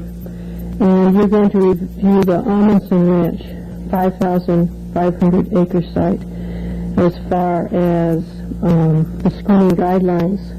And when we went to Ron Bass's workshops as far as cumulative effects that were considered in environmental impact reports, he said that if they were mentioned in the press, then they should be considered as far as cumulative effects. And my question is this: has the Amundsen Ranch project been considered in this area plan's cumulative effects? And I'd appreciate knowing that. I didn't see it, although I haven't examined the EIR. If you can say yes or no, I don't want a long conversation. No, it is not addressed in this environmental document. Thank you. I think it should be. Thank you, Ms. Bagerly. Marilyn Carpenter.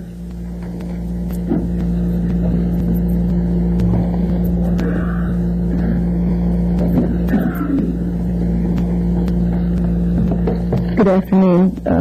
A colleague asked me to. My name is Marilyn Carpenter, and I was asked to inform you that I am not one of Mr. Murdoch's residents. I am a resident of Thousand Oaks. I would like to take this opportunity to applaud the board's record of attention to recommendations from your Planning Commission. I appreciated that as a 2-year member of that body, and so it is with some hesitation that I appear before you today to ask you to overturn the Planning Commission's recommendation. But I believe in this instance that the Planning Commission made a mistake. I do not recall having seen in my experience any county staff report which spells out more clearly the significant and unmitigatable impacts that are spelled out in this staff report. I do not believe that the required overriding considerations which we are required to find have been established. The executive officer of LAFCO, Bob Braitman, appeared at the Planning Commission hearing and addressed the implications of urban development in the Lake Sherwood effort. LAFCO has had a historical record over the years of concern about the proliferation of special districts, which will be required for this development as proposed. Years ago, we were asked to consider the reduction of special districts, and we're asking for an expansion in this instance. As a member of a county committee that met years ago under the old ARLIT plan to examine the delivery of urban services throughout the county, I concur with the conclusions that were drawn at that time, and those were that urban services are best provided by municipal government and that the county is ill-equipped to provide and support those kinds of services. At considerable expenditure of time and effort, the county's guidelines for orderly development were drafted and adopted with concurrence by all the cities in this county. Those guidelines, as you know, prescribe that urban development occur within cities. The project before you today will require urban services, yet you are being asked to approve it in county territory. I believe to do so would be a mistake.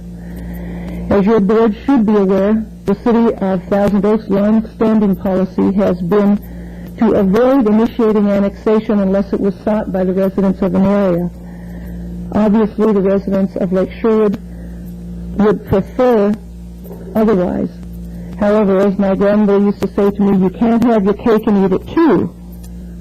My view is that if the residents out there support a project which is urban in nature, as this project is, then the development really should occur within some cities' sphere of influence. And I would go so far as to suggest that annexation to the City of Thousand Oaks or the City of Camarillo to some municipal entity is appropriate. You have heard very emotional pleas in support of this project. And I can appreciate that it's very easy to dismiss a single project as not all that significant, but you've heard from a number of people today, particularly Mark Brody was the last eloquent speaker to that issue. Cumulative impacts are significant, particularly in the light of those projects you're going to be considering next week. And I would urge you to consider the cumulative impacts that this will be a part of. I have heard recommendations this afternoon that suggest a dramatic reduction in density, but that might resolve some of the anticipated impacts of this proposal. That's certainly worth consideration. Having sat in those seats up there, I know that it's very difficult to accomplish that in this kind of a setting, and should the board want to consider the option of reduced density, I would recommend that you refer the project back to staff, allow them to come forward with proposals that would deal with a reduced density and deal with the decision at a later time. And finally, as I mentioned to the Planning Commission when I spoke before them as they considered this project, it seems incongruous to me that we would seriously consider ignoring our general plan, ignoring our scenic overlay protection zone, which was established at the behest of Lake Sherwood, that we would ignore our guidelines for orderly development when the rest of Southern California is finally awakening to the error of their ways and looking to Ventura County as a model for judicious land use planning. I know that the issue of economic benefit to the county, I'm surprised has been unspoken. However, I'm aware that that's of interest, that there may be some economic benefit to the county to allow this kind of development to occur in county territory.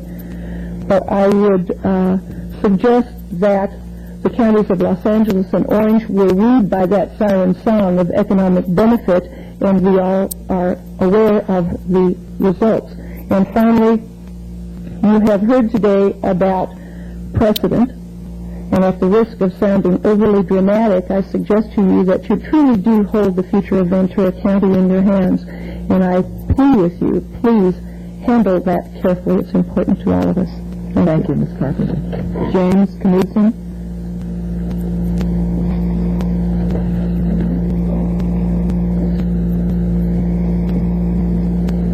Hello.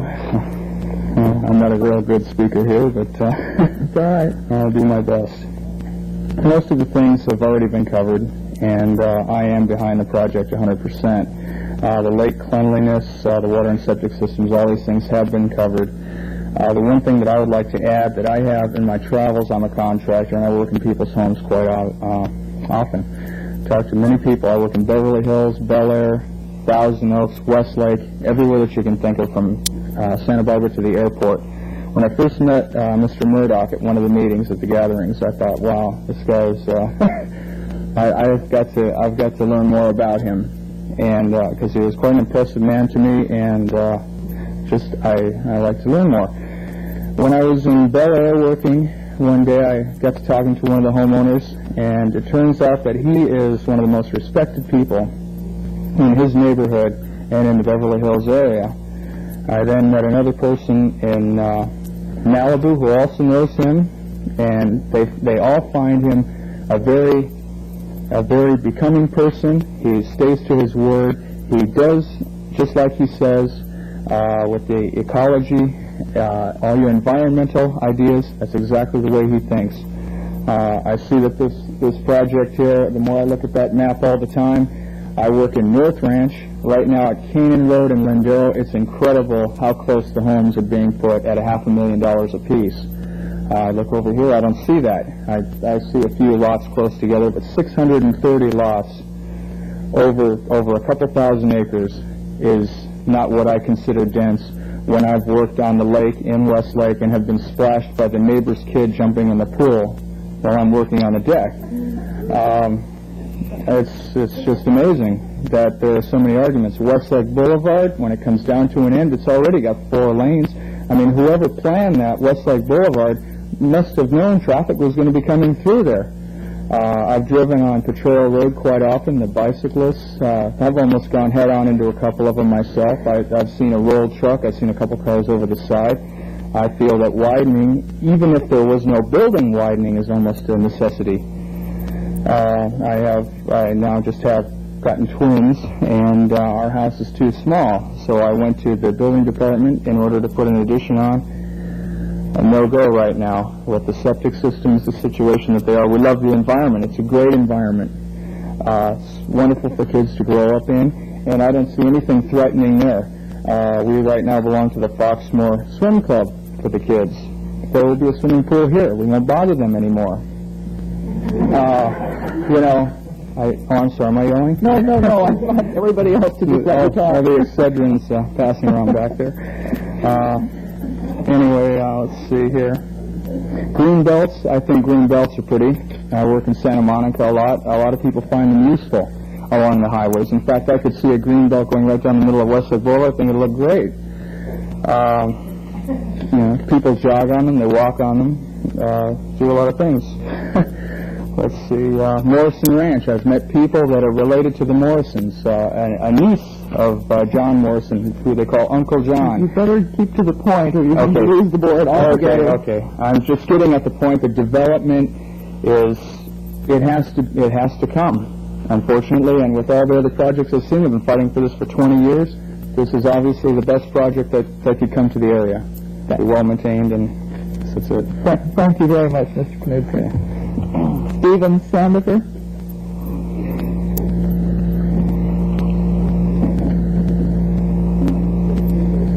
I don't know how many of you know how many points you would get if you just said me too and said which side it was.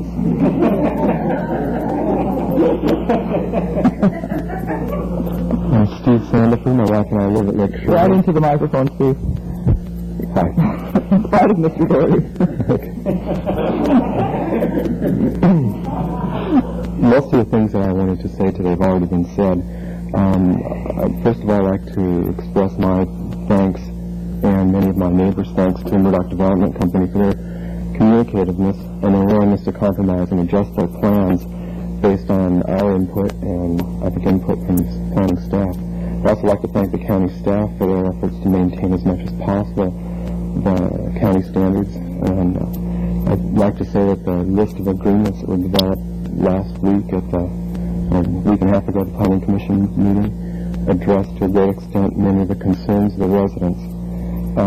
As one of the newest board members of the Lake Shore Community Association meeting, I've gotten several calls in the last week and a half regarding specific items, and I have a couple of other specific items I'd like to mention.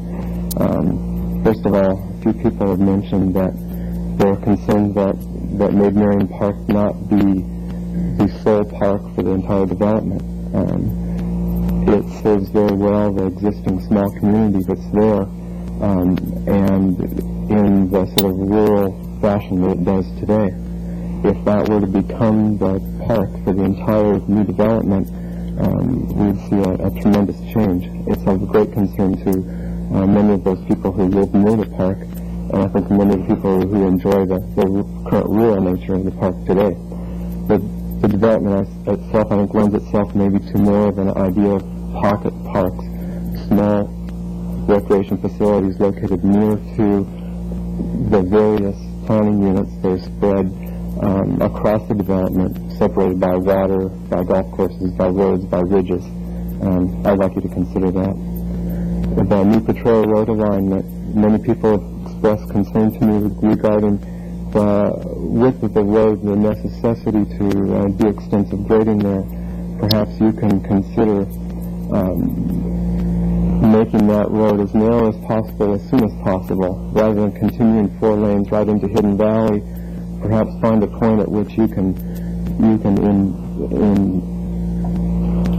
some sort of logical way increase the width as you get closer to Westlake. The infill that gets in Westlake is 4 lanes. There has to be some adjustment made. Any reduction in the amount of grading done could reduce the amount of infill in the China Flats area, which is another area of great concern to many residents because it's quite a scenic point. If that area is filled in completely or altered drastically because of extensive grading, it's something to consider. Daphne Elliott brought up the point of the Carlisle Inlet. I had a question regarding that. It seemed to me that at the Planning Commission meeting, Bob Holland, his explanation of what NBC was willing to do was maybe a little bit more detailed than the applicant request description that exists here in the report. In the report, the applicant request states only that the inlet shall be landscaped and deed restricted. I seem to remember him talking in terms of recontouring the land. Of course, to anybody who's concerned about the way that looks today, and it looks as though there should be a bridge built across it now, any reduction in that land mass would be greatly appreciated by both residents and anybody visiting Lake Sherwood to enjoy the views and the scenic value that we all value so much. Also, the issue of lighting. It's a wonderful place to be at night where you don't have to be assaulted by the street lights. And I think that though we have urban densities, if we can maintain as much as possible the rural character that's there by restricting light usage, I think that would be a good thing. Finally, on the area above the Hereford Ridge area, if the land that is on the south side of the ridge, that area which is viewed by the public from Potrero Road, be restricted in some way so that the native vegetation can be maintained on that slope, it would do a lot towards keeping your scenic overlay zones, at least in some kind of tact, there are obviously compromises here. When people talk to me about areas that are nice, they say, "Oh, Westlake Village is a wonderful place," and I always point out that it's nothing like the beautiful environment that used to be there. They completely destroyed a huge oak forest, and we now have a fairly tight development, though well-planned and beautiful as it may be. It has completely overtaken what used to be there. I know your job is very difficult. You're trying to balance the divergent views of everybody who's come here today, and also to implement some sort of, or maintain some sort of county standards. If you do your job right, and we keep doing our job the way we see it, and Murdoch Development Company continues to operate in the spirit that they have, maybe 25 years from now we'll be able to say that Lake Sherwood was done correctly. Thank you very much. Thank you, Mr. Sanderson. Yvonne Emerson.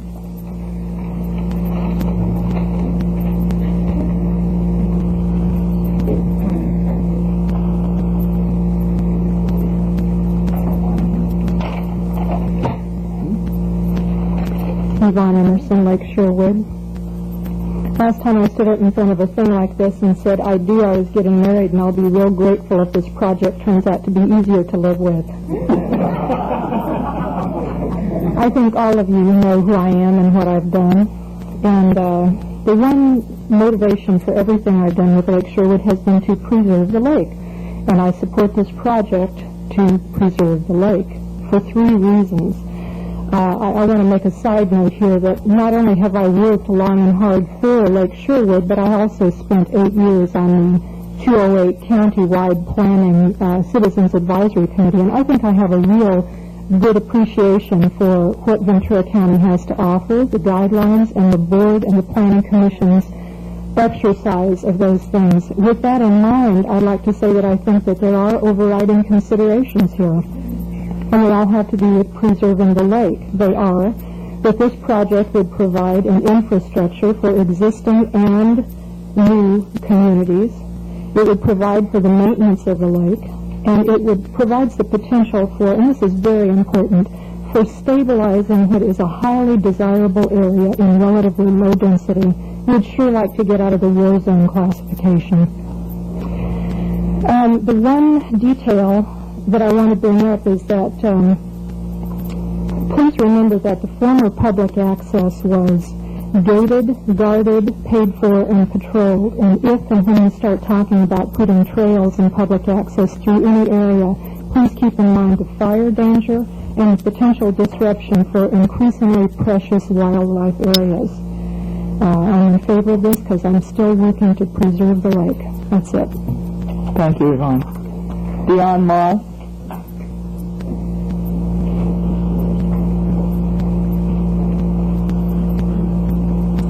I've known the lake since 1951. I also lived in Westlake Village from the beginning and for 12 years. Westlake was master planned and marketed as a city in the country. I think they've done some nice buffer zonings on Prochero Road entry into Foxmore, staying away from Westlake Village. I am definitely for the project. Having gone back there and lived the last 3 years, I've had nothing but indigestion. I see a lake disappear, and I'm from Minnesota. I think this is the best developer for the area. Thank you. Thank you very much, Dion. Dennis O'Sullivan.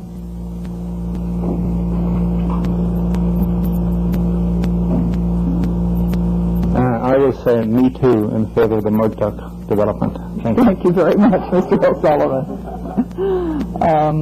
Ms. Rico Masukawa. Madam Chair, that's just the wisdom of the Irish.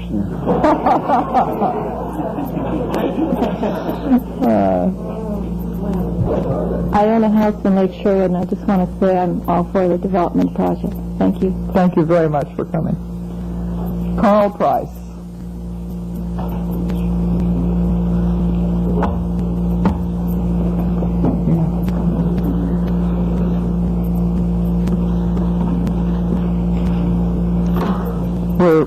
having some of the doors open so that we can get some air in here. Maybe it'll cool off a little bit. The air goes off at 5 o'clock, and so there's no air conditioning after that point. That's right. Saving your tax dollars.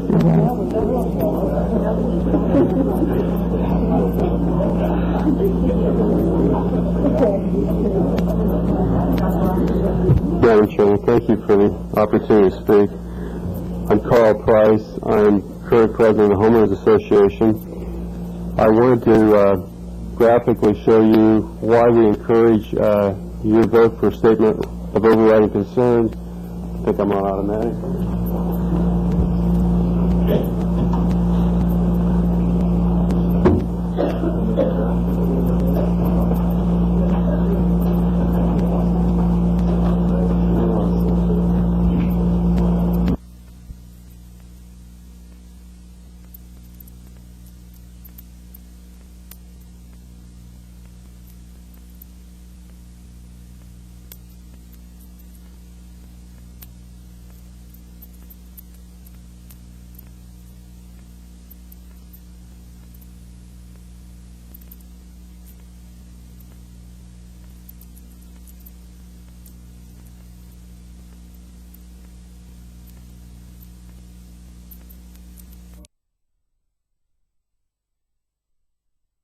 Opportunity to speak. I'm Carl Price. I'm current president of the Homeowners Association. I wanted to graphically show you why we encourage your vote for statement of overriding concerns. I think I'm on automatic.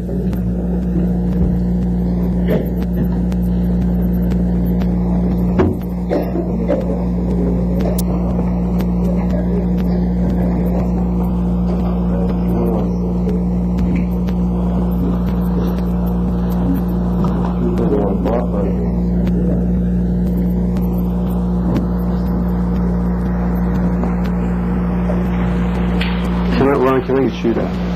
Keep that in focus, please. The first photos I showed, and I don't know how to back this up, but show the dam and the situation there. Because of the Department of Dams and Safety have stated in the EIR that the concrete has to be tested every 5 years, and the significance of the economic impact of this is one of the reasons for I support this project and the approval on statement of overriding concerns.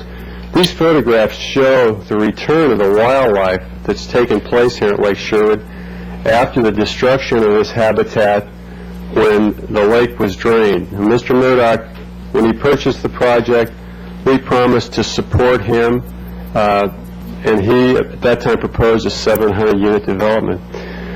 He restored the lake and our wildlife has returned. We're now getting the return of the habitat that was destroyed at that time. This is a snowy egret, and this is a blue heron. In fact, just a few days ago I saw 3 of these at the lake, and they're beautiful. This is the photo of all the birds that left the area and their habitat was destroyed when the lake was drained. The only one that's infrequent is the wood duck that's in the third one down. Now, Elsa Dickerson helped me prepare these. She's a member of the Audubon Society. This photo shows some of the local birds that their numbers were reduced at the time that the lake was drained.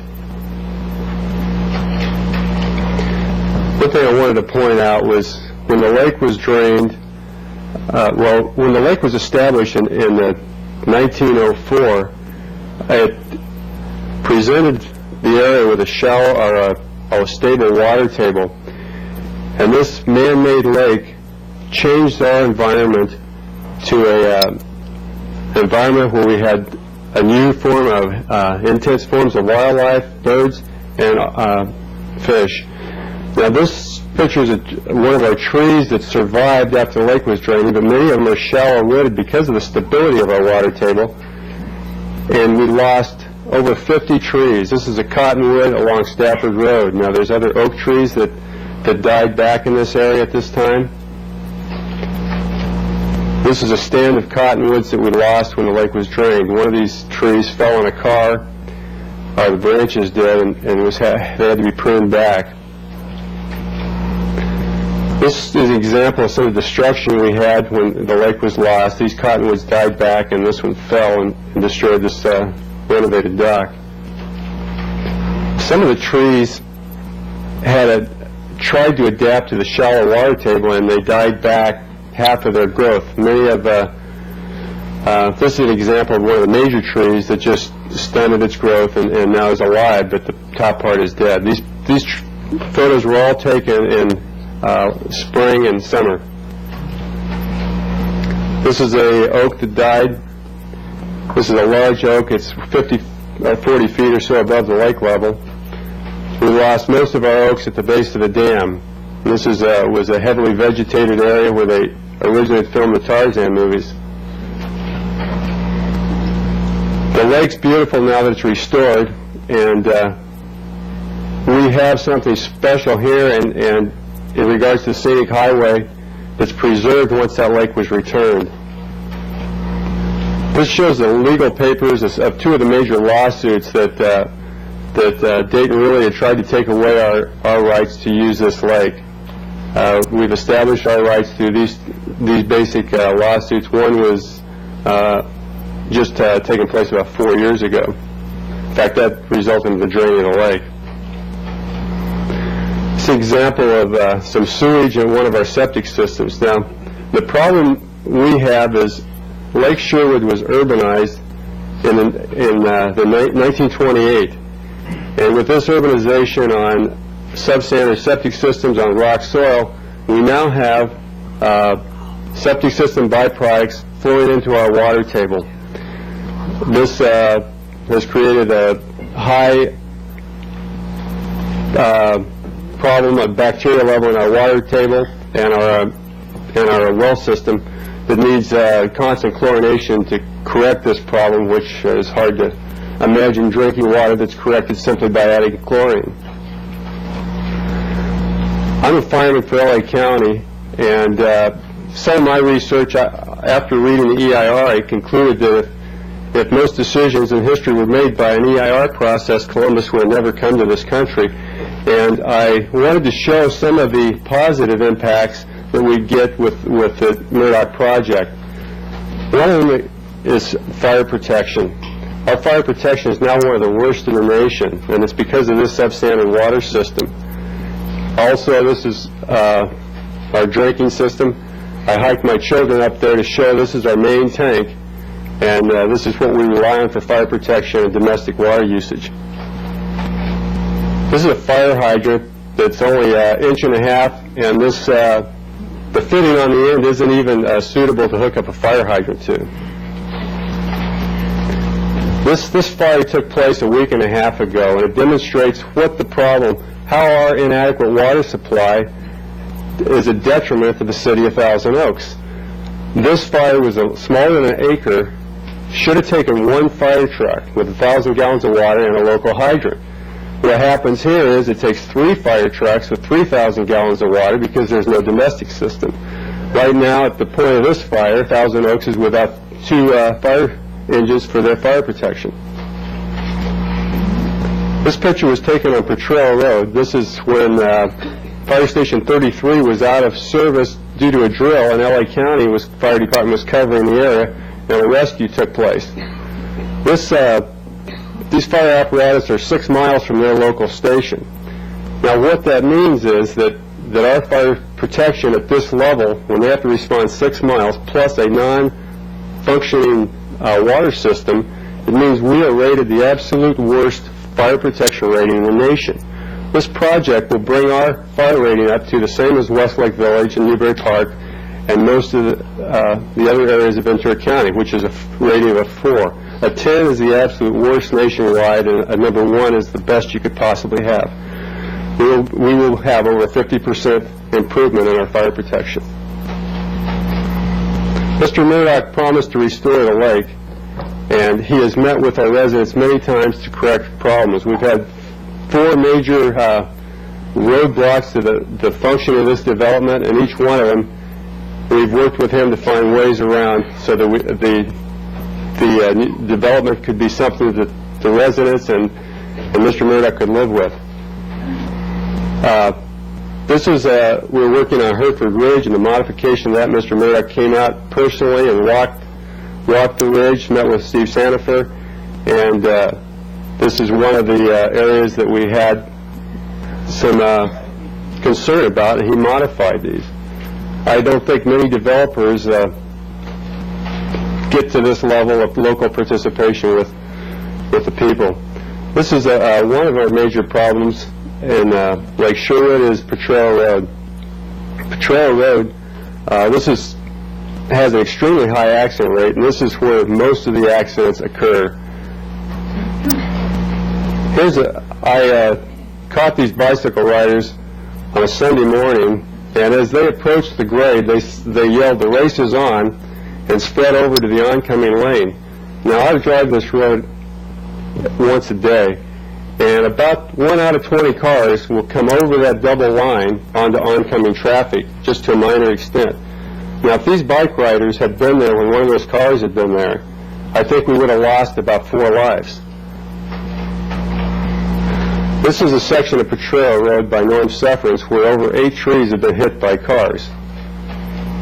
The tree on the left is in the process of dying and has a fungus on it, and this just shows the number of accidents we get in this location. This location, a boy, 19-year-old from Thousand Oaks, died as his car crashed in the lake. These are accidents, local, recent accidents. This was a 17-year-old girl from Thousand Oaks and a 30-year-old driver from Thousand Oaks. I want to demonstrate that we put up with impact from traffic generated in Thousand Oaks. These people had to put up a retaining wall with double reinforced concrete after a car crashed through their wood fence into their spa one evening. The Murdoch project will realign and give us a safer Stafford Road for both Thousand Oaks residents and for Lake Sherwood residents.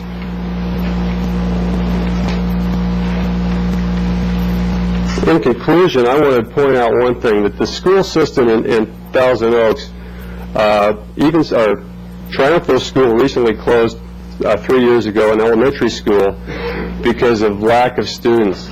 I think the issue of schools in Thousand Oaks is not one that really is a critical problem. In fact, they're closing schools and could use some increase in students to keep these schools going. In conclusion, I just would like to encourage you to make your statement of overriding concerns because of these problems of lake maintenance, protection of the dam, road maintenance, our water system, and our sewage system. These are all health and safety problems that do relate to the citizens of Thousand Oaks, and I would appreciate your vote in favor of this project. Thank you. Thank you very much, Carl. That is the last of the cards that I have turned in. I would like to ask Mr. Murdoch or one of his representatives if you have any final comments that you would like to make before we close the public hearing.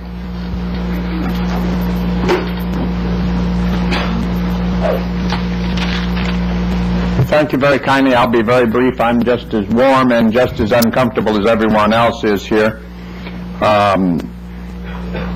I wanted to mention, first of all, we are proposing approximately 1 resident per 3 acres.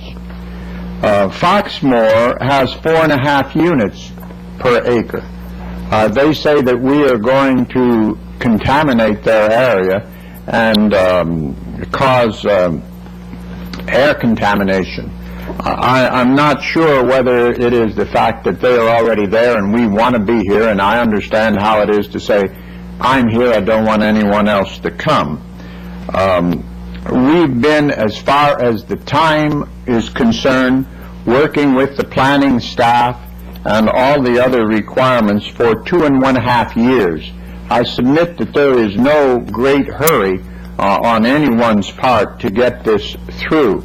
So I wanted to mention, because some of the people said, couldn't we take more time to consider? 2.5 years is a great deal of time in my life. It may not be too long in someone else's. When we first talked about this, we did discuss this with some of the supervisors, and we discussed the possibility of a 750-unit development in there, and that did not seem to be to objectionable. I state it was not an approval or anything like that, but it was something that we talked about. We are now at 630 units. Several times I've heard 700 or in excess of that mentioned. Some of those units are already existing, and they must be subtracted because we are not adding them. They are already there.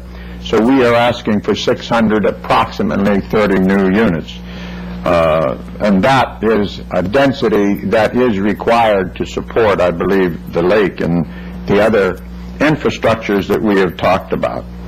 The elementary system, there would be a good many millions of dollars worth of taxes that would go toward the school system, so we are not overtaxing anything without offering our fair share toward it.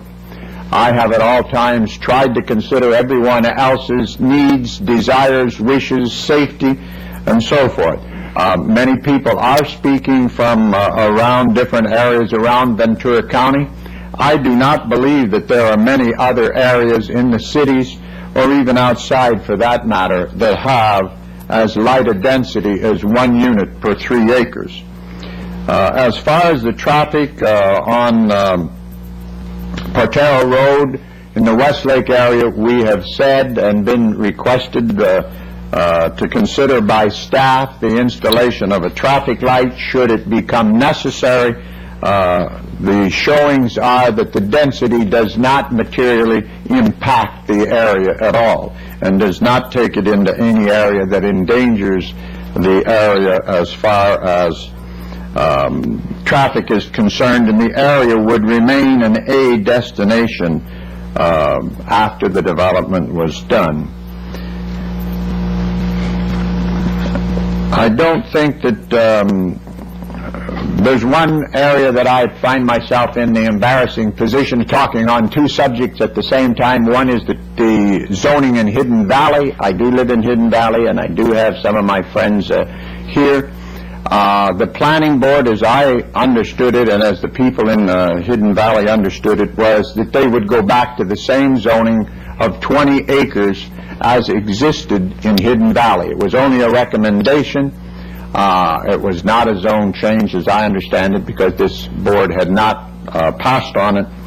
And I do request that the zoning be left just as it is. It seems as though 20 acres per dwelling unit is a very, very light density. And it is quite true, most of the agricultural areas have all been dropped. My land is not in the agricultural conservation. Even though it is tax advantageous to do so, I do not believe in government subsidies. I think primarily my neighbors have spoken loud and long. I have spoken loud and long, and so have those that are opposed to it. I respect their opinion. We are part of the free enterprise system that makes our country great. And this is the type of thing that every other area in the world would like to be able to engage in. I, of course, hope that you approve our project as we have presented it, and I would understand that your rulings are final, and I recognize that, and I'm sure that the people here would like those that are opposed to it to see it turned down, and I understand that's part of the process of the free enterprise system. One area I think I neglected to mention was the area where we have 40 acres, and I'm not certain I know the planning unit number, but we would request that we be permitted to go to 20 acres. Some of those lots would be 80-acre lots in there, and could you help me out on what that area is, what planning unit that is? Refer to a map. It's where we have, I believe, 40 lots, and you're talking about changing. We have 41 lots, and you're saying 40 lots. Planning units 2 and 3. Planning unit 2 and 3.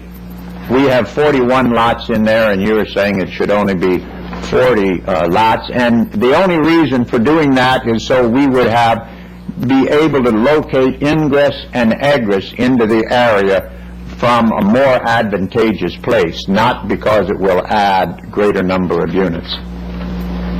I'm unclear as to what I'm still unclear as to where specifically you're referring to. Planning Unit 2 and 3. Okay, your request for an open space 2 designation? We're asking for 20 there, as we mentioned at the planning board the last time, that it be 20 instead of 40. It would only affect the number of units by 1.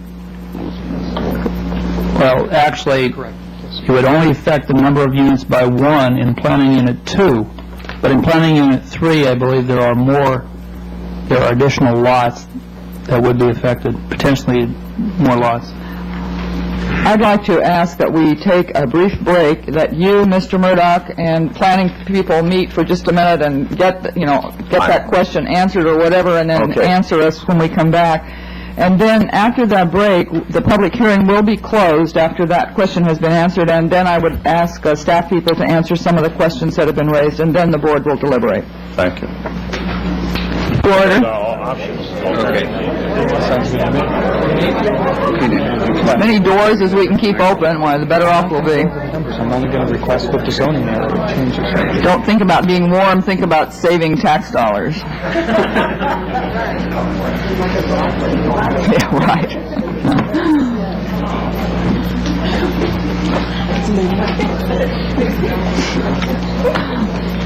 All right, first of all, did staff and Mr. Murdoch work out the answer to the question that he had?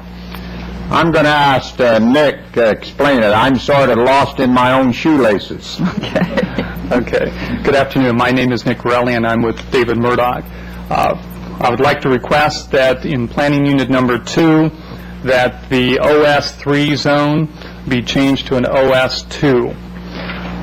We are willing to agree to a maximum of 16 lots in this area. This will be an addition of 1 lot over the staff recommendation. In Planning Unit Number 3, we are requesting that a portion of the OS3, which is located north of the Hereford Road, to be changed to 1 to 2 units to the acre. This will give us an additional 6 lots within this area. The remainder of the OS3 designation in the area, we are requesting an OS2 zone, which will provide us with 4 lots in that area, and we are willing to guarantee the maximum of 4 lots for that area. Do you have any questions? Are there any questions of Mr. Murdoch by this board or by the staff at this point about the... Okay. All right, with that then... Pardon? Is that all that you need? Yes, that's all we have. Yes, and I want to thank you very kindly, and I want to thank all the people that were inconvenienced to come out here today and have to attend such a lengthy meeting, and I'm certain that you don't enjoy it any better than anyone else, and thank you very kindly for your attention. Thank you, Mr. Murdoch. This will close the public hearing. And I would like to ask staff if they would respond to some of the questions that were raised by some of the public members.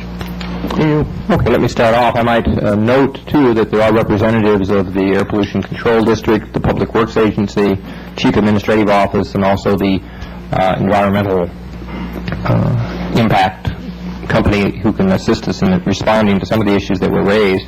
Let me talk to a couple of them, just to begin with. Several people talked to the question of trail corridors. This was an issue that was talked about at the Planning Commission, and as a result of the Planning Commission discussion, the circulation element map has been adjusted to indicate a corridor. So I believe that issue has been responded to in the recommendation from the Planning Commission. Mr. Byrd? Yes.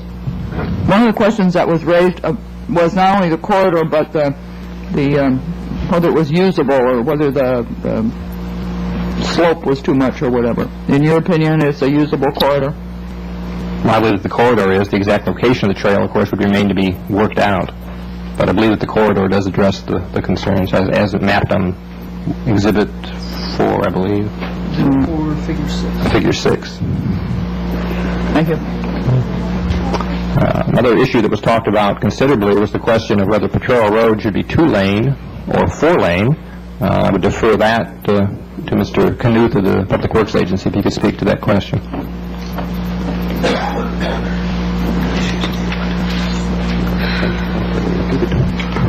Al Knuth, Ventura County Public Works Agency. As the city of Thousand Oaks correctly stated, the 10,000 average daily traffic is the bottom of the range where you start considering 4-lane roads. You get to 15,000 cars a day, you better have one, and 20,000 and up, you've got a disaster on your hands. Because of that bottom threshold, we met several times with the planning department staff to talk that over to see which way to go on that. We recommend the 4-lane highway be retained for a couple of reasons. The main reason by far is because of the grades that are going to be on this road. As you know, this is in a very hilly area. As a matter of fact, we've been requested to deviate from our normal 5% grades that we would require on this road to a 7.5% maximum grade, and the reason for that is to minimize the grading, the earthwork, in the cut and fill slopes. And we're recommending that. However, when you get to those kinds of grades, you have quite a bit of difference in speed of traffic. The trucks, the campers and motorhomes are going to go one speed, and cars are going to want to go another. And 4-lane road is unsurpassed as far as the ability for different traffic types to pass one another. That's been a long-standing, legitimate complaint on Potrero Road. There aren't many opportunities to pass on the existing road, and with the increased traffic, we felt a 4-lane highway was justified. Not solely because of the passing situation, but when you get to 10,000 ADT, you start talking about 4-lane roads in any event. The other factor is that environmental impact reports in this county tend to underestimate ultimate traffic in any event, and that's not intentional, but the fact is that this county is growing rather rapidly, and so Southern California. And as more people come here, traffic grows across the board on all our road system, not necessarily directly proportional, but certainly an increase. And environmental impact reports generally and correctly don't take that into account, but because of that, they're on the low side. So for those two reasons, we lean towards the 4-lane road recommendation. And Ranch Road has since been deleted. That further leads us to the conclusion that 4-lane road would be more desirable. One other point, all other things being equal, you're going to have the same amount of traffic on the 2-lane road as the 4-lane road. The only difference is it'll be twice as congested, and you won't be able to pass. Your question? Thank you, Al. As long as we're having Public Works Agency folks speak, there was an issue raised in the June 29th, 1987 letter from the attorneys for the applicant having to do with the public water system. The area plan policy would call for the development of a water system by a public agency in the Lake Sherwood area. Wonder if Mr. Brazil could speak to that issue briefly.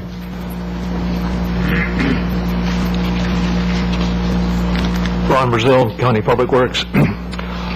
The Public Works Agency just wants to make certain that there is an absolute clarification in everybody's minds as to what exactly is going to be constructed.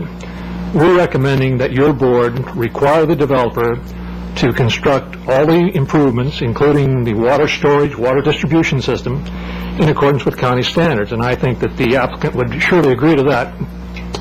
In addition, we would insist, or at least insist to your board, that you require that the operation of this future district include the existing 122 parcels, and the existing facility, the existing mutual water company, be merged into an operational system that would be operated either by the County Public Works Agency or a community services district.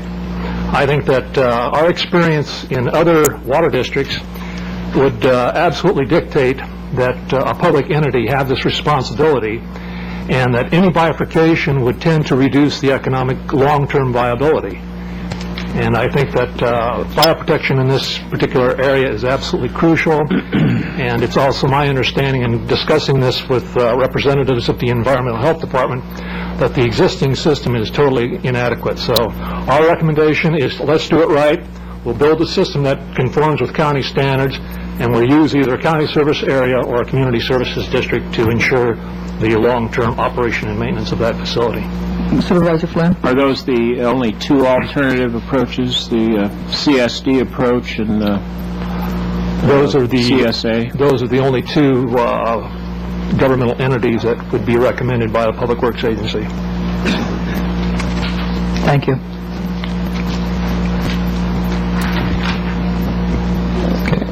Comments were also made about Carlisle Road. I should note that the existing open space element designation in that area is open space 10 acre.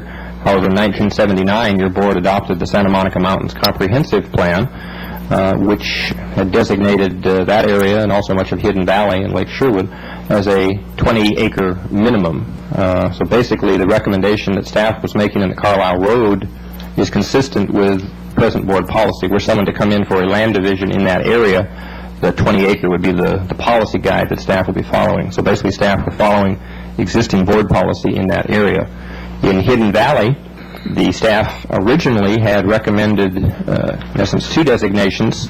In the flatter portions of Hidden Valley, a 20-acre minimum, and a lower density designation of 80 acre in the more steep areas. As a result of the environmental impact report, which indicated the possibility of impacts on the agricultural operations in that area, staff had recommended a 40-acre minimum on the flatter portions of Hidden Valley and 80-acre in the more steep areas.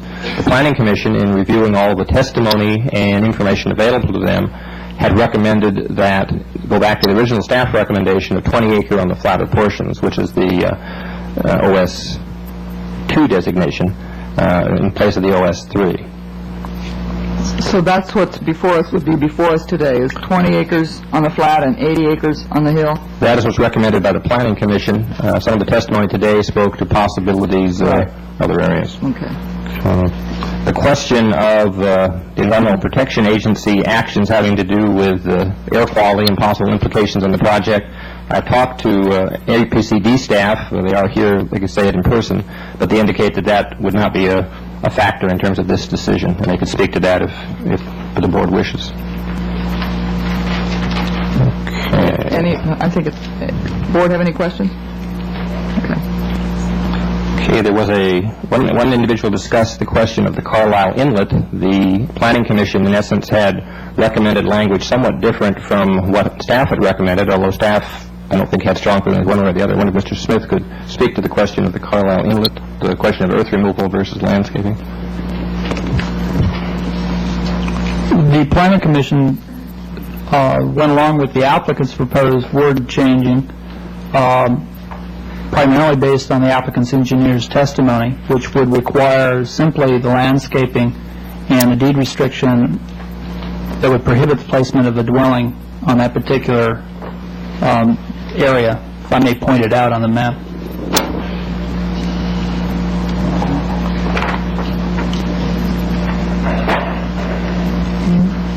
It's a little tip at the mouth of Carlisle Inlet.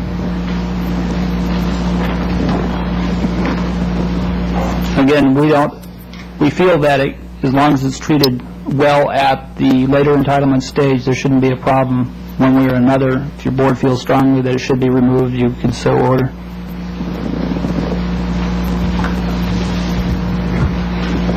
Okay, there also was a discussion of possible environmental effects on Hidden Valley from the Lake Sherwood development. That was addressed in the EIR. The environmental consultant is here if the board has any questions on that issue.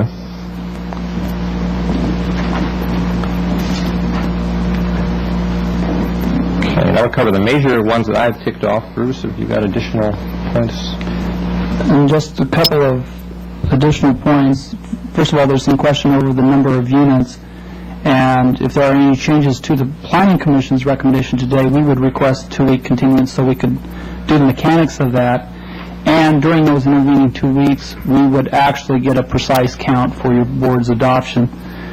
With regard to Planning Unit 10 and 11, 10 is the lake and 11 was the proposed open space areas.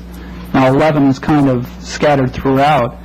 The applicant, in all communication that we had, his indication was that all of Planning Unit 11, which is the open space areas, were going to be deeded to homeowners association, with the exception of the one area which is north of planning unit, I believe 7. I'll just point that out. There had been discussions with staff over time as to what is the best overall long-term disposition of those properties as well as the lake.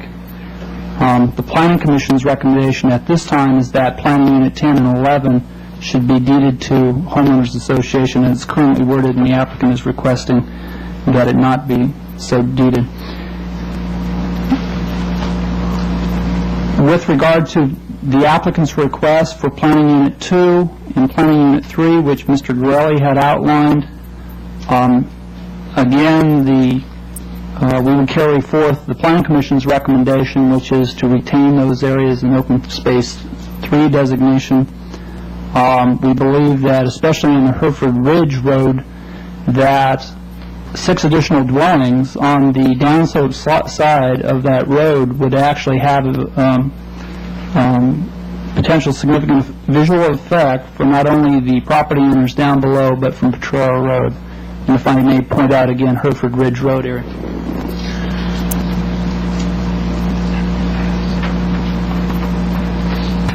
Madam Chair. Supervisor Lacy. Was that the area that they had a slide showing Mr. Murdoch and some residents out redoing that whole area, the Hereford, as I remember? Yes. Is anybody else? Okay, thank you. And those are the only points I wish to raise at this point. There was a question about public access to the lake. There was a question about the impact on the schools, the current schools in Westlake. Okay, both issues are addressed in the EIR. As was mentioned, this is privately owned property, privately owned lake, and the lake, although at one time it was open to public access, was done so under a fee basis. Based on the evidence that has been presented to us, we do not feel that there's a case that has been made for prescriptive public access to the lake. With regard to school issue, the EIR states that there is a mechanism, of course, which is the school fees. If the school district has a statement of overcrowding, also the school district can adjust the attendance boundaries and shift students from one school to another. Are there any other questions or issues that the board would like to have staff deal with? If not, Supervisor Schaefer? Well, Madam Chair, Supervisor Schaefer was going to give a real quick history of why this is in front of the county and not the city of Thousand Oaks at this point in time. I was? Oh. Yeah, please. Okay. Can we listen to it next week? Well, basically, the city, when I was back 400 years ago when I was on the city council, I asked the city to review the project through all of its stages, and I don't know what happened, but basically the city made some input to the environmental impact report after I called the city traffic engineer, because the draft environmental impact report was the traffic section was so awful that it was obvious whoever wrote it hadn't even been in the neighborhood. And then the city gave some input then, but basically, I don't know, I really don't know what happened after that. I left the council and came on the Board of Supervisors in January, and there's been a presentation. I believe the staff was out and did a brief presentation, and there was, I think Costco did some comment to the environmental impact report after the final was written, and it was an addendum to the final. So I guess the city at that point, I don't know what happened. That's all I can tell you is from my perspective, that's been the scenario. Does that...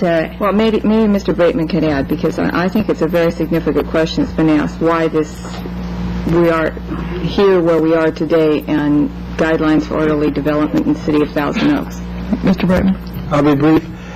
approximately 2.5 years ago, the City of Thousand Oaks, in the form of a letter from a member of the City Council, addressed to LAFCO, requested LAFCO to begin the process of changing the city's sphere of influence to include this area. Our response to the City Council was that that's fine, we'd be happy to work with them, but they first have to complete a questionnaire, and that LAFCO's policy is to change the sphere of influence of the city after the city amends its general plan. The first step is for the city general plan to be amended. The LAFCO will re-examine the sphere of influence.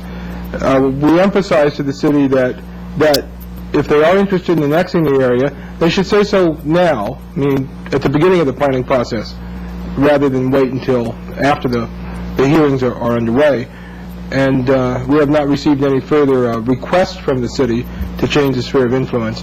I understand as of late, a couple of months ago, the city has started a general plan amendment process. Thank you, Mr. Brightman. Thank you. Well, I know that Mr. Murdoch says he's been with this project 2.5 years.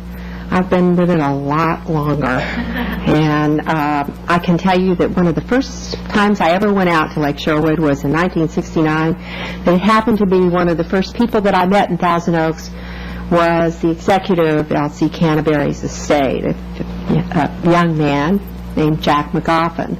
And Jack took me out to the lake, and over the years, Jack on occasion spun some wonderful stories about some rather daring escapades that had taken place out there at the lake in its heyday, and how it had come about. All of this had a real appeal to me as with a background and interest and degree in history and political science. It was fascinating to me to learn some of the local lore of my new community. Since then, I've been in Sacramento on a bill that Dayton Realty, a very innovative money bill that Dayton Realty tried to circumvent the local process. I've made a lot of good friends at the lake, and I think that I've really come to understand the problems of the lake. I often wondered whether the trade-off, I guess I maybe perhaps demand too much of civility in my life. I like the water to be clear when it runs out of the tap. The thought of that lake is beautiful, but I've been there at times when I've seen raw sewage in the lake, and I wondered if the trade-offs at times were something that I would be willing to make if I lived out there. Certainly it can be a hair-raising experience to back out of a driveway onto Potrero Road, and so when this whole process began with Dayton, and I can remember at one point at 11:30 at night being in the city attorney's office of Thousand Oaks reading an injunction that he was filing with the court to stop the draining of the lake. The history goes on. It's like I've lived out there, but I haven't.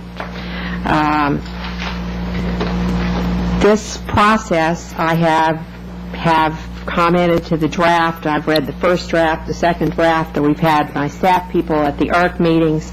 I have tried to inform myself to weigh virtually every smidgen of information, and that's important to me. That's the way that I've always operated, and some days with Lake Sherwood, I wish that I could lower my standards a little and forsake some of this stuff. I appreciate the county staff. The county process and the city processes are different.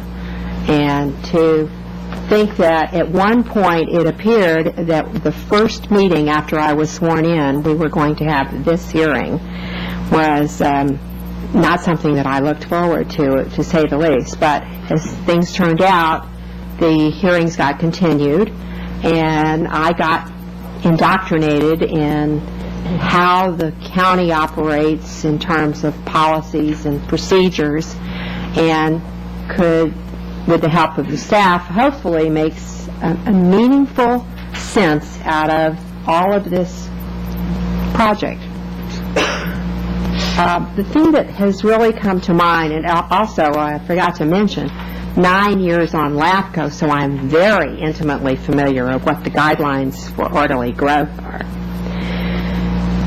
But, you know, to me, you have to temper laws, rules, whatever, by the people that are affected, both positively and negatively. And what we've seen on Lake Sherwood, I can remember at one point where this board, differently put together, did literally everything they could to lay down blockades to Dayton Realty because of the things that they were doing to the people at Lake Sherwood.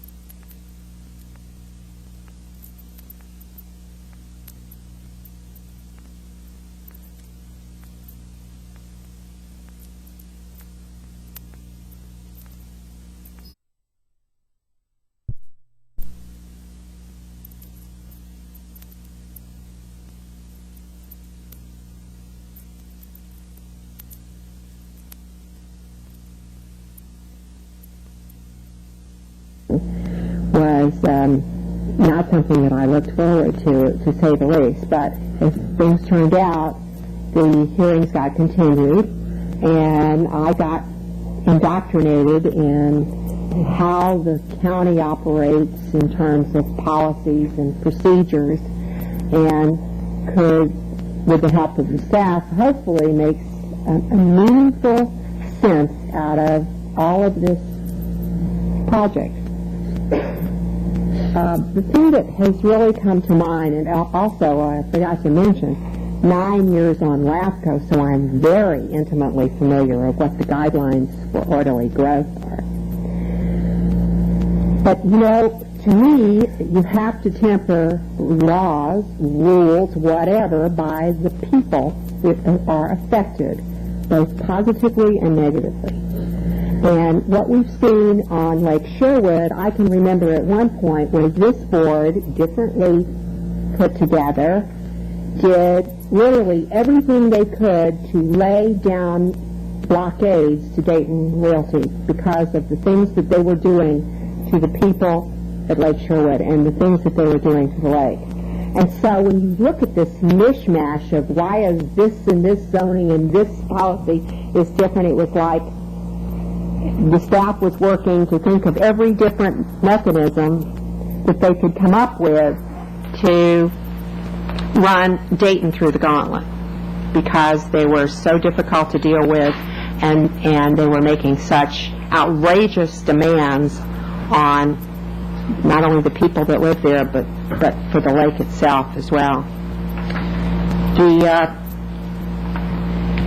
The decision as to what to recommend to what to do on this project, I've thought about and weighed back and forth, and it's very difficult because what finally comes down to is the overriding concern for 125 families that live out there that have terrible water when they have water, some have better septic tanks than others, all share terrible public water in terms of fire hydrants. And if you look around that area and you think about what the fire risk is alone, and you've ever seen the wildfires come over those mountains, you know how frightening it must be to live in an area that has no water and would depend on tanker trucks. The issue of density is something that, you know, I've looked and moved around, and I've had a lot of experience with that issue from my days in Thousand Oaks. If you go back to the issue of the cost of the sewer lines, the cost of the water lines, the fact that the water lines can't be brought from Potrero over the hill from Foxmore. They've got to come from Moore Park Road over the mountain into Lake Sherwood because there isn't capacity in the Westlake lines. The cost of those things and figuring what could you do, what would the minimum density be that you could allow, get away with, and still not have, you know, not have it be terribly burdensome on everybody that was going to benefit from it. With the just taking the three items, the lake management, the lake costs, the maintenance of the lake, the effort that's been put in there, plus the sewer and water, not even to figure anything for Potrero Road, which is dangerous at best, and dangerous for the bicyclers, the pedestrians, the people who live there trying to get out on. And I kept, working the numbers, and I kept coming up with $25,000, $30,000, $40,000 per household, just for the hookup, just to bring the line over if you prorated it among 600 homes, which would get the density down to, let's say, 500 or 450 for the project, including the residents and the lots, the legal lots that already exist there that aren't in Murdoch ownership. And the numbers just kept, I said, how would I deal with,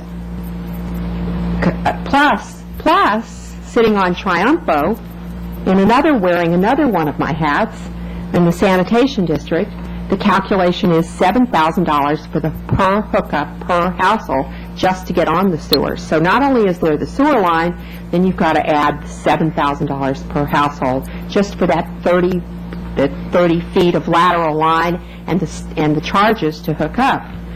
So you're talking about what a lot of these people, they didn't pay that much total for their homes. And how do you equate that?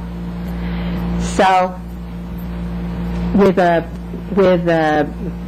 not real sure, I'm going to make some suggestions. I'm going to make some recommendations to the board. Recommend, maybe what I should do is go through them all, and then we can go back so that the board gets the big picture with the help of the staff on a couple of items that I'm not sure how to address. Just the mechanism that I may need, and suggest that the board take a straw vote. Now, why a straw vote? Because yesterday, Mr. Murdoch and his representative and Bruce Smith of the planning department and I came to a miraculous discovery. We discovered that Mr. Murdoch did not understand that the lake was not to be no longer his property, that it was to go to the homeowners association. And he understood that, but it hadn't been raised. I guess the red flag hadn't been raised to the planning staff. And suddenly, at 5 o'clock yesterday afternoon, we were looking at A, Mr. Murdoch would control the lake, and B, he would control the water company. Now, I think a lot of people have spoken to Mr. Murdoch's integrity, but he could decide that he wanted to move to Timbuktu and sell off his holdings, and we might get a Dayton again. And that was very worrisome to me, because one Dayton is enough for anybody. And we could very well end up with that truly by accident, and certainly not by intention. But that could happen, and that was very worrisome to me. We indicated this morning, Mr. Murdoch called me, indicated that he understood my concerns and that we would try and work something out. Basically, there's been no time to work anything out. So on the issue of the water company and on the ownership of the lake, the staff needs 2 weeks continuance, I believe, to look at that. First off,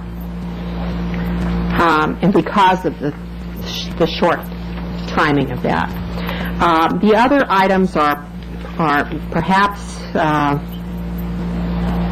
Madam Chair, if I could inquire from the supervisor. I understand what you're saying, and I'm supportive of it, and certainly supportive of the time to work these mechanisms out, but we are going to get a decision out of this board today. We're going to put this thing to bed. I'm asking. Well, wait until, I don't know, you may not like what I'm proposing. But let me go through the whole proposal. I've tried to write down things that have come up in the hearing. There are concerns. I've got some of my own concerns that weren't addressed, but a lot of them were addressed all the way along, because I've given lots of input to the staff, and prior to the Planning Commission gave input, expressed concern to the staff, and a lot of these things have been worked out. But basically, I would request that we cast a straw vote so that the planning staff can prepare the appropriate final documents. I would recommend that we adopt the Planning Commission resolution with the following amendments. One, that we add a policy requiring a public vista or scenic overlook on New Potrero Road, which would provide the public what they're going to try and do anyhow, which is see the lake. And I think that's really important. I realize it's private property, but I think that we could, that's little to ask. Number two would be in the policy guidelines, and it's policy point 2.5.2.9 for the staff. There's a description of the multi-units along New Potrero Road on the south side of New Potrero Road, and they call for fourplexes. I would like to substitute for duplexes. I believe it would give a single-family appearance, and the building mass would be substantially less. Excuse me, Supervisor, what does that do to the numbers? Well, they'll have to figure it out. Half, but I... Add the following language to policy 4.6.2.3, which is the trails, and that is the trails be subject to design standards of California park agencies and/or the National Park Service standards. You can have a trail, but if it goes, straight up a rock escarpment, it's not nearly as much fun as if it goes around it. So I was concerned about what kind of standards would be used. The issue of the staff, with the staff and county council to review the proposals regarding lake ownership and maintenance. This is the Boat and Sailing Club, and particularly address where title will be vested for ownership of the lake.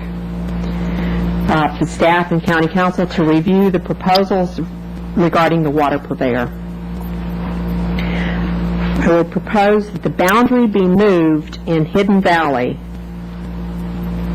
on the portion of the little segment,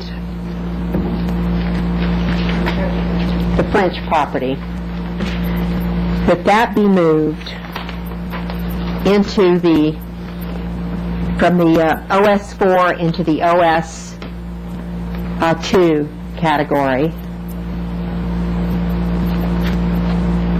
And I hope the staff is clear, you understand that. And that on Hidden Valley, in that area where there's OS2, that we concur with the Planning Commission recommendation, but we add zoning at 40 acres, which means there will be individual review.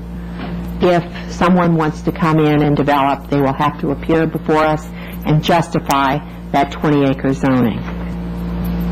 And that would cover in the case like of Mr. Warner's problem.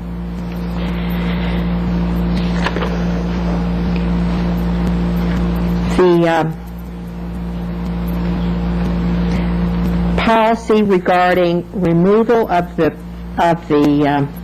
berms at the entrance of Carlisle Inlet.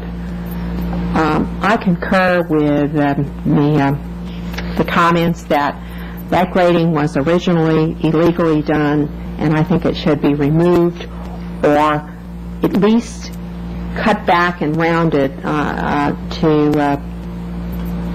to a degree that it appears as it did when it was originally done, before the grading took place. On the issue that's been raised about Hereford Ridge, I believe that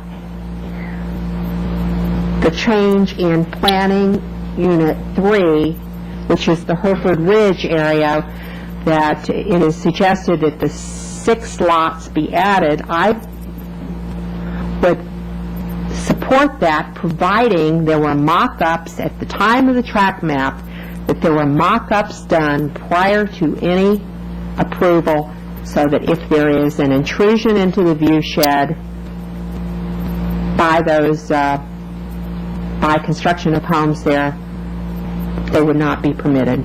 Now, I don't know quite how to do that. Is that, you all understand that? Okay.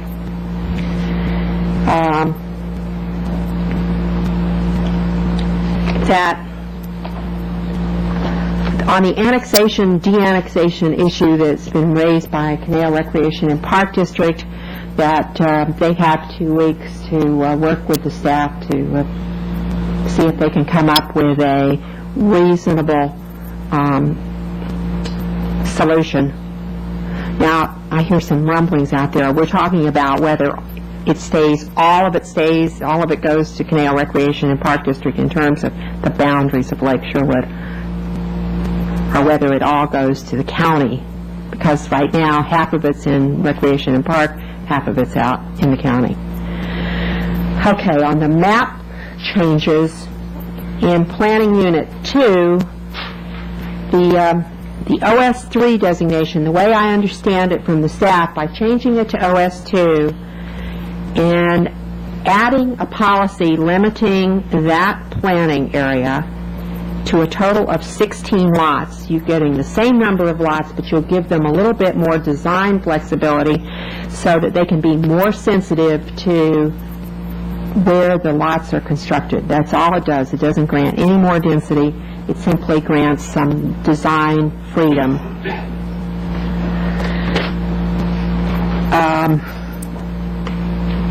I think that pretty well covers a long effort. Your motion is that we follow the recommended action, including these amendments, the 11 amendments that I've listed here. Right. Madam Chairman, I'm going to second the motion, and I have a comment to make, if that's appropriate, try and be brief. As Supervisor Schaefer has indicated, I too have been with this process a very long time. I remember Barney Morris sitting right down there in that seat glaring at me. I suppose he thought he could intimidate me when we turned it down on a 3-2 vote. And I remember how happy the Lake Sherwood residents were at that time. And at that time, after that hearing, several of them told me that if, and even in the public hearing, they made statements and testimony that if they could find a good developer and a good plan, then their attitude would be entirely different. And I think they kept their commitment.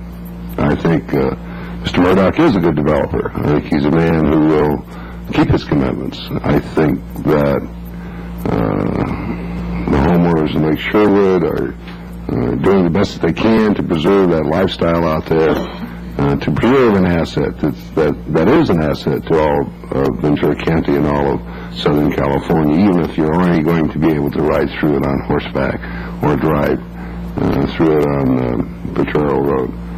But I think they made a wise decision. I think I made a commitment to them years ago, and I'm going to keep it today. And I would urge Mr. Murdoch to accept these what appear to be relatively minor changes to the Planning Commission recommendation that will solve some very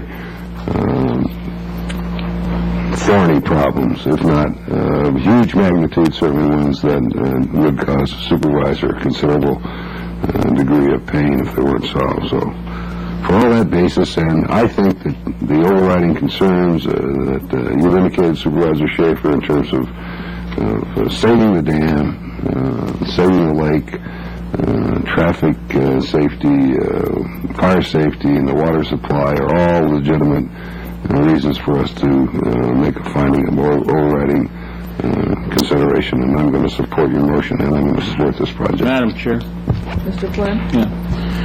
I want to commend all the people that are here today from other parts of the county, and not necessarily just Lake Sherwood or Westlake or Thousand Oaks. I see that we have people here from Ojai, the Ojai Valley, and other parts of the county, and I think that's good because you show an interest in the whole county by coming here today. And I do think that we have some growth issues that we need to all look at together. I've been involved with this project, too, for a long time. It goes clear back to the mid-1970s, and I don't want to restate all the testimony that we've heard here today, but some of us supervisors have been either forced, I might say, to adopt, if you will, supervisor, to adopt this area as part of our district, in a sense, because we continue to meet people all the time from this area, and they've always got heavy concerns about what's going to happen to Lake Sherwood. We have some very good people out there, and people whom I have great respect for and rely on to a great extent on what should happen. Now, when I listen to Mr. Murdoch, I don't think I've ever been so impressed by a developer as I have been today. Maybe with the exception of Martin Smith, who was here earlier. But the two developers have many things in common in that they are in-county developers, and that makes a difference, to me at least. The people that live here should develop the area and not the outside developers. So I'm impressed with that. I'm impressed with the fact that I see Mr. Murdoch in some of the slides that were shown talking with people about their concerns. He seems to have gone through a lot of detail in exploring these various concerns. That's impressive to me, at least, even though I see one or two of you shaking your heads. I've never seen that really happen before in Ventura County. I've been on this board almost 12 years. This is the first time. I've never seen a developer turn around and get an applause from the people sitting here. This is history. This is the first time I've ever heard that. I think this is quality development. It's going to be developed in some way someday. I think you got your best opportunity now. I would take it. I've been through all the Dayton realty, and I can recite the history as well as my colleagues. And it was horrendous. It was a horrendous period to live through. I would never want to go through that again. I think that Mr. Murdoch will be sensitive to these issues, and there will be other issues that will come up, and he's going to be sensitive to those too. I can feel that just from the expressions that he gave here today. So it's with those kinds of comments, Madam Chair and Supervisor Schaefer, that I will support the motion. Are there other comments by board members? Madam Chair, this is Andrew Gustafson of the County Counsel's Office. I think the motion included a request for a continuance so that staff could prepare the precise language. So what you would be taking today would be a straw vote rather than the final. That's what I indicated. I want to make it clear in everybody's mind and body and soul that the public testimony is finished. So, is that true, Supervisor Schaefer? It's the prerogative of the chair to determine that, Jim. Madam Chair, I'm making this request. I closed the public hearing before we began the discussion, and when we talk about a straw vote, it is a matter of making our intentions known, and the reason for that is so that staff can put together the right kind of legal wordings that we need in order for the board's intention to be carried out in the best possible way. If there are no other comments from board members, I'm going to assume that then there are 4 members of this board who support this. I have really struggled with this, and obviously my comments are not going to make any difference because the 4 votes will carry it. And I guess that I should just shut up and say, okay, and not worry about it. I very much respect the supervisor of the district, Supervisor Schaefer, and the work that she's put in, and I don't know, I very much respect the residents of Lake Sherwood, and I've struggled with you over the things that have happened there in the years that I've been on the Board of Supervisors. I've talked with a number of you, and I've listened to this project, and I believe it's a good project, and I believe that it's going to do good things for you at the lake. But I cannot get over my philosophical belief that we have guidelines for orderly development, and this does not follow them. And for that reason, I'm going to oppose the vote which is before us today. With that, the motion passes. Supervisor Lacey. Given those comments, I'm going to make a comment. I think we do not have a precedent-setting situation. as we have had in the past, where we have not always, as a board, followed the guidelines for orderly development. Very recently, that was true. And I hope we did not give a message, and certainly because of this is an already developed area with a history that we're not all going to go through again, it does not make it precedent-setting. And I was trying to point that out, that at the beginning, because we needed to deal with some things, that we made the city could have come in at that time. It is a little bit late. We have proceeded down. We have a screening process for that reason. If anyone were to misconstrue this as precedent-setting, I think they would have a hard time trying to make the majority of this board believe that. This is a different and individual project, given a history, an already partially developed area. And I think we have a responsibility to those people who came here today and testified in favor of this project. Many of them say it's not ideal because there's no such thing, but they are in favor of the project. They've come here to be with their family and their friends and to speak as they said they would. If they had a responsible project, they would come and support it, and I think we have to respect that. Thank you, Supervisor Lacy. There's no further comments from board members. The motion has passed 4-1. We will return in 2 weeks with the proper language and finish it off, and the board is adjourned.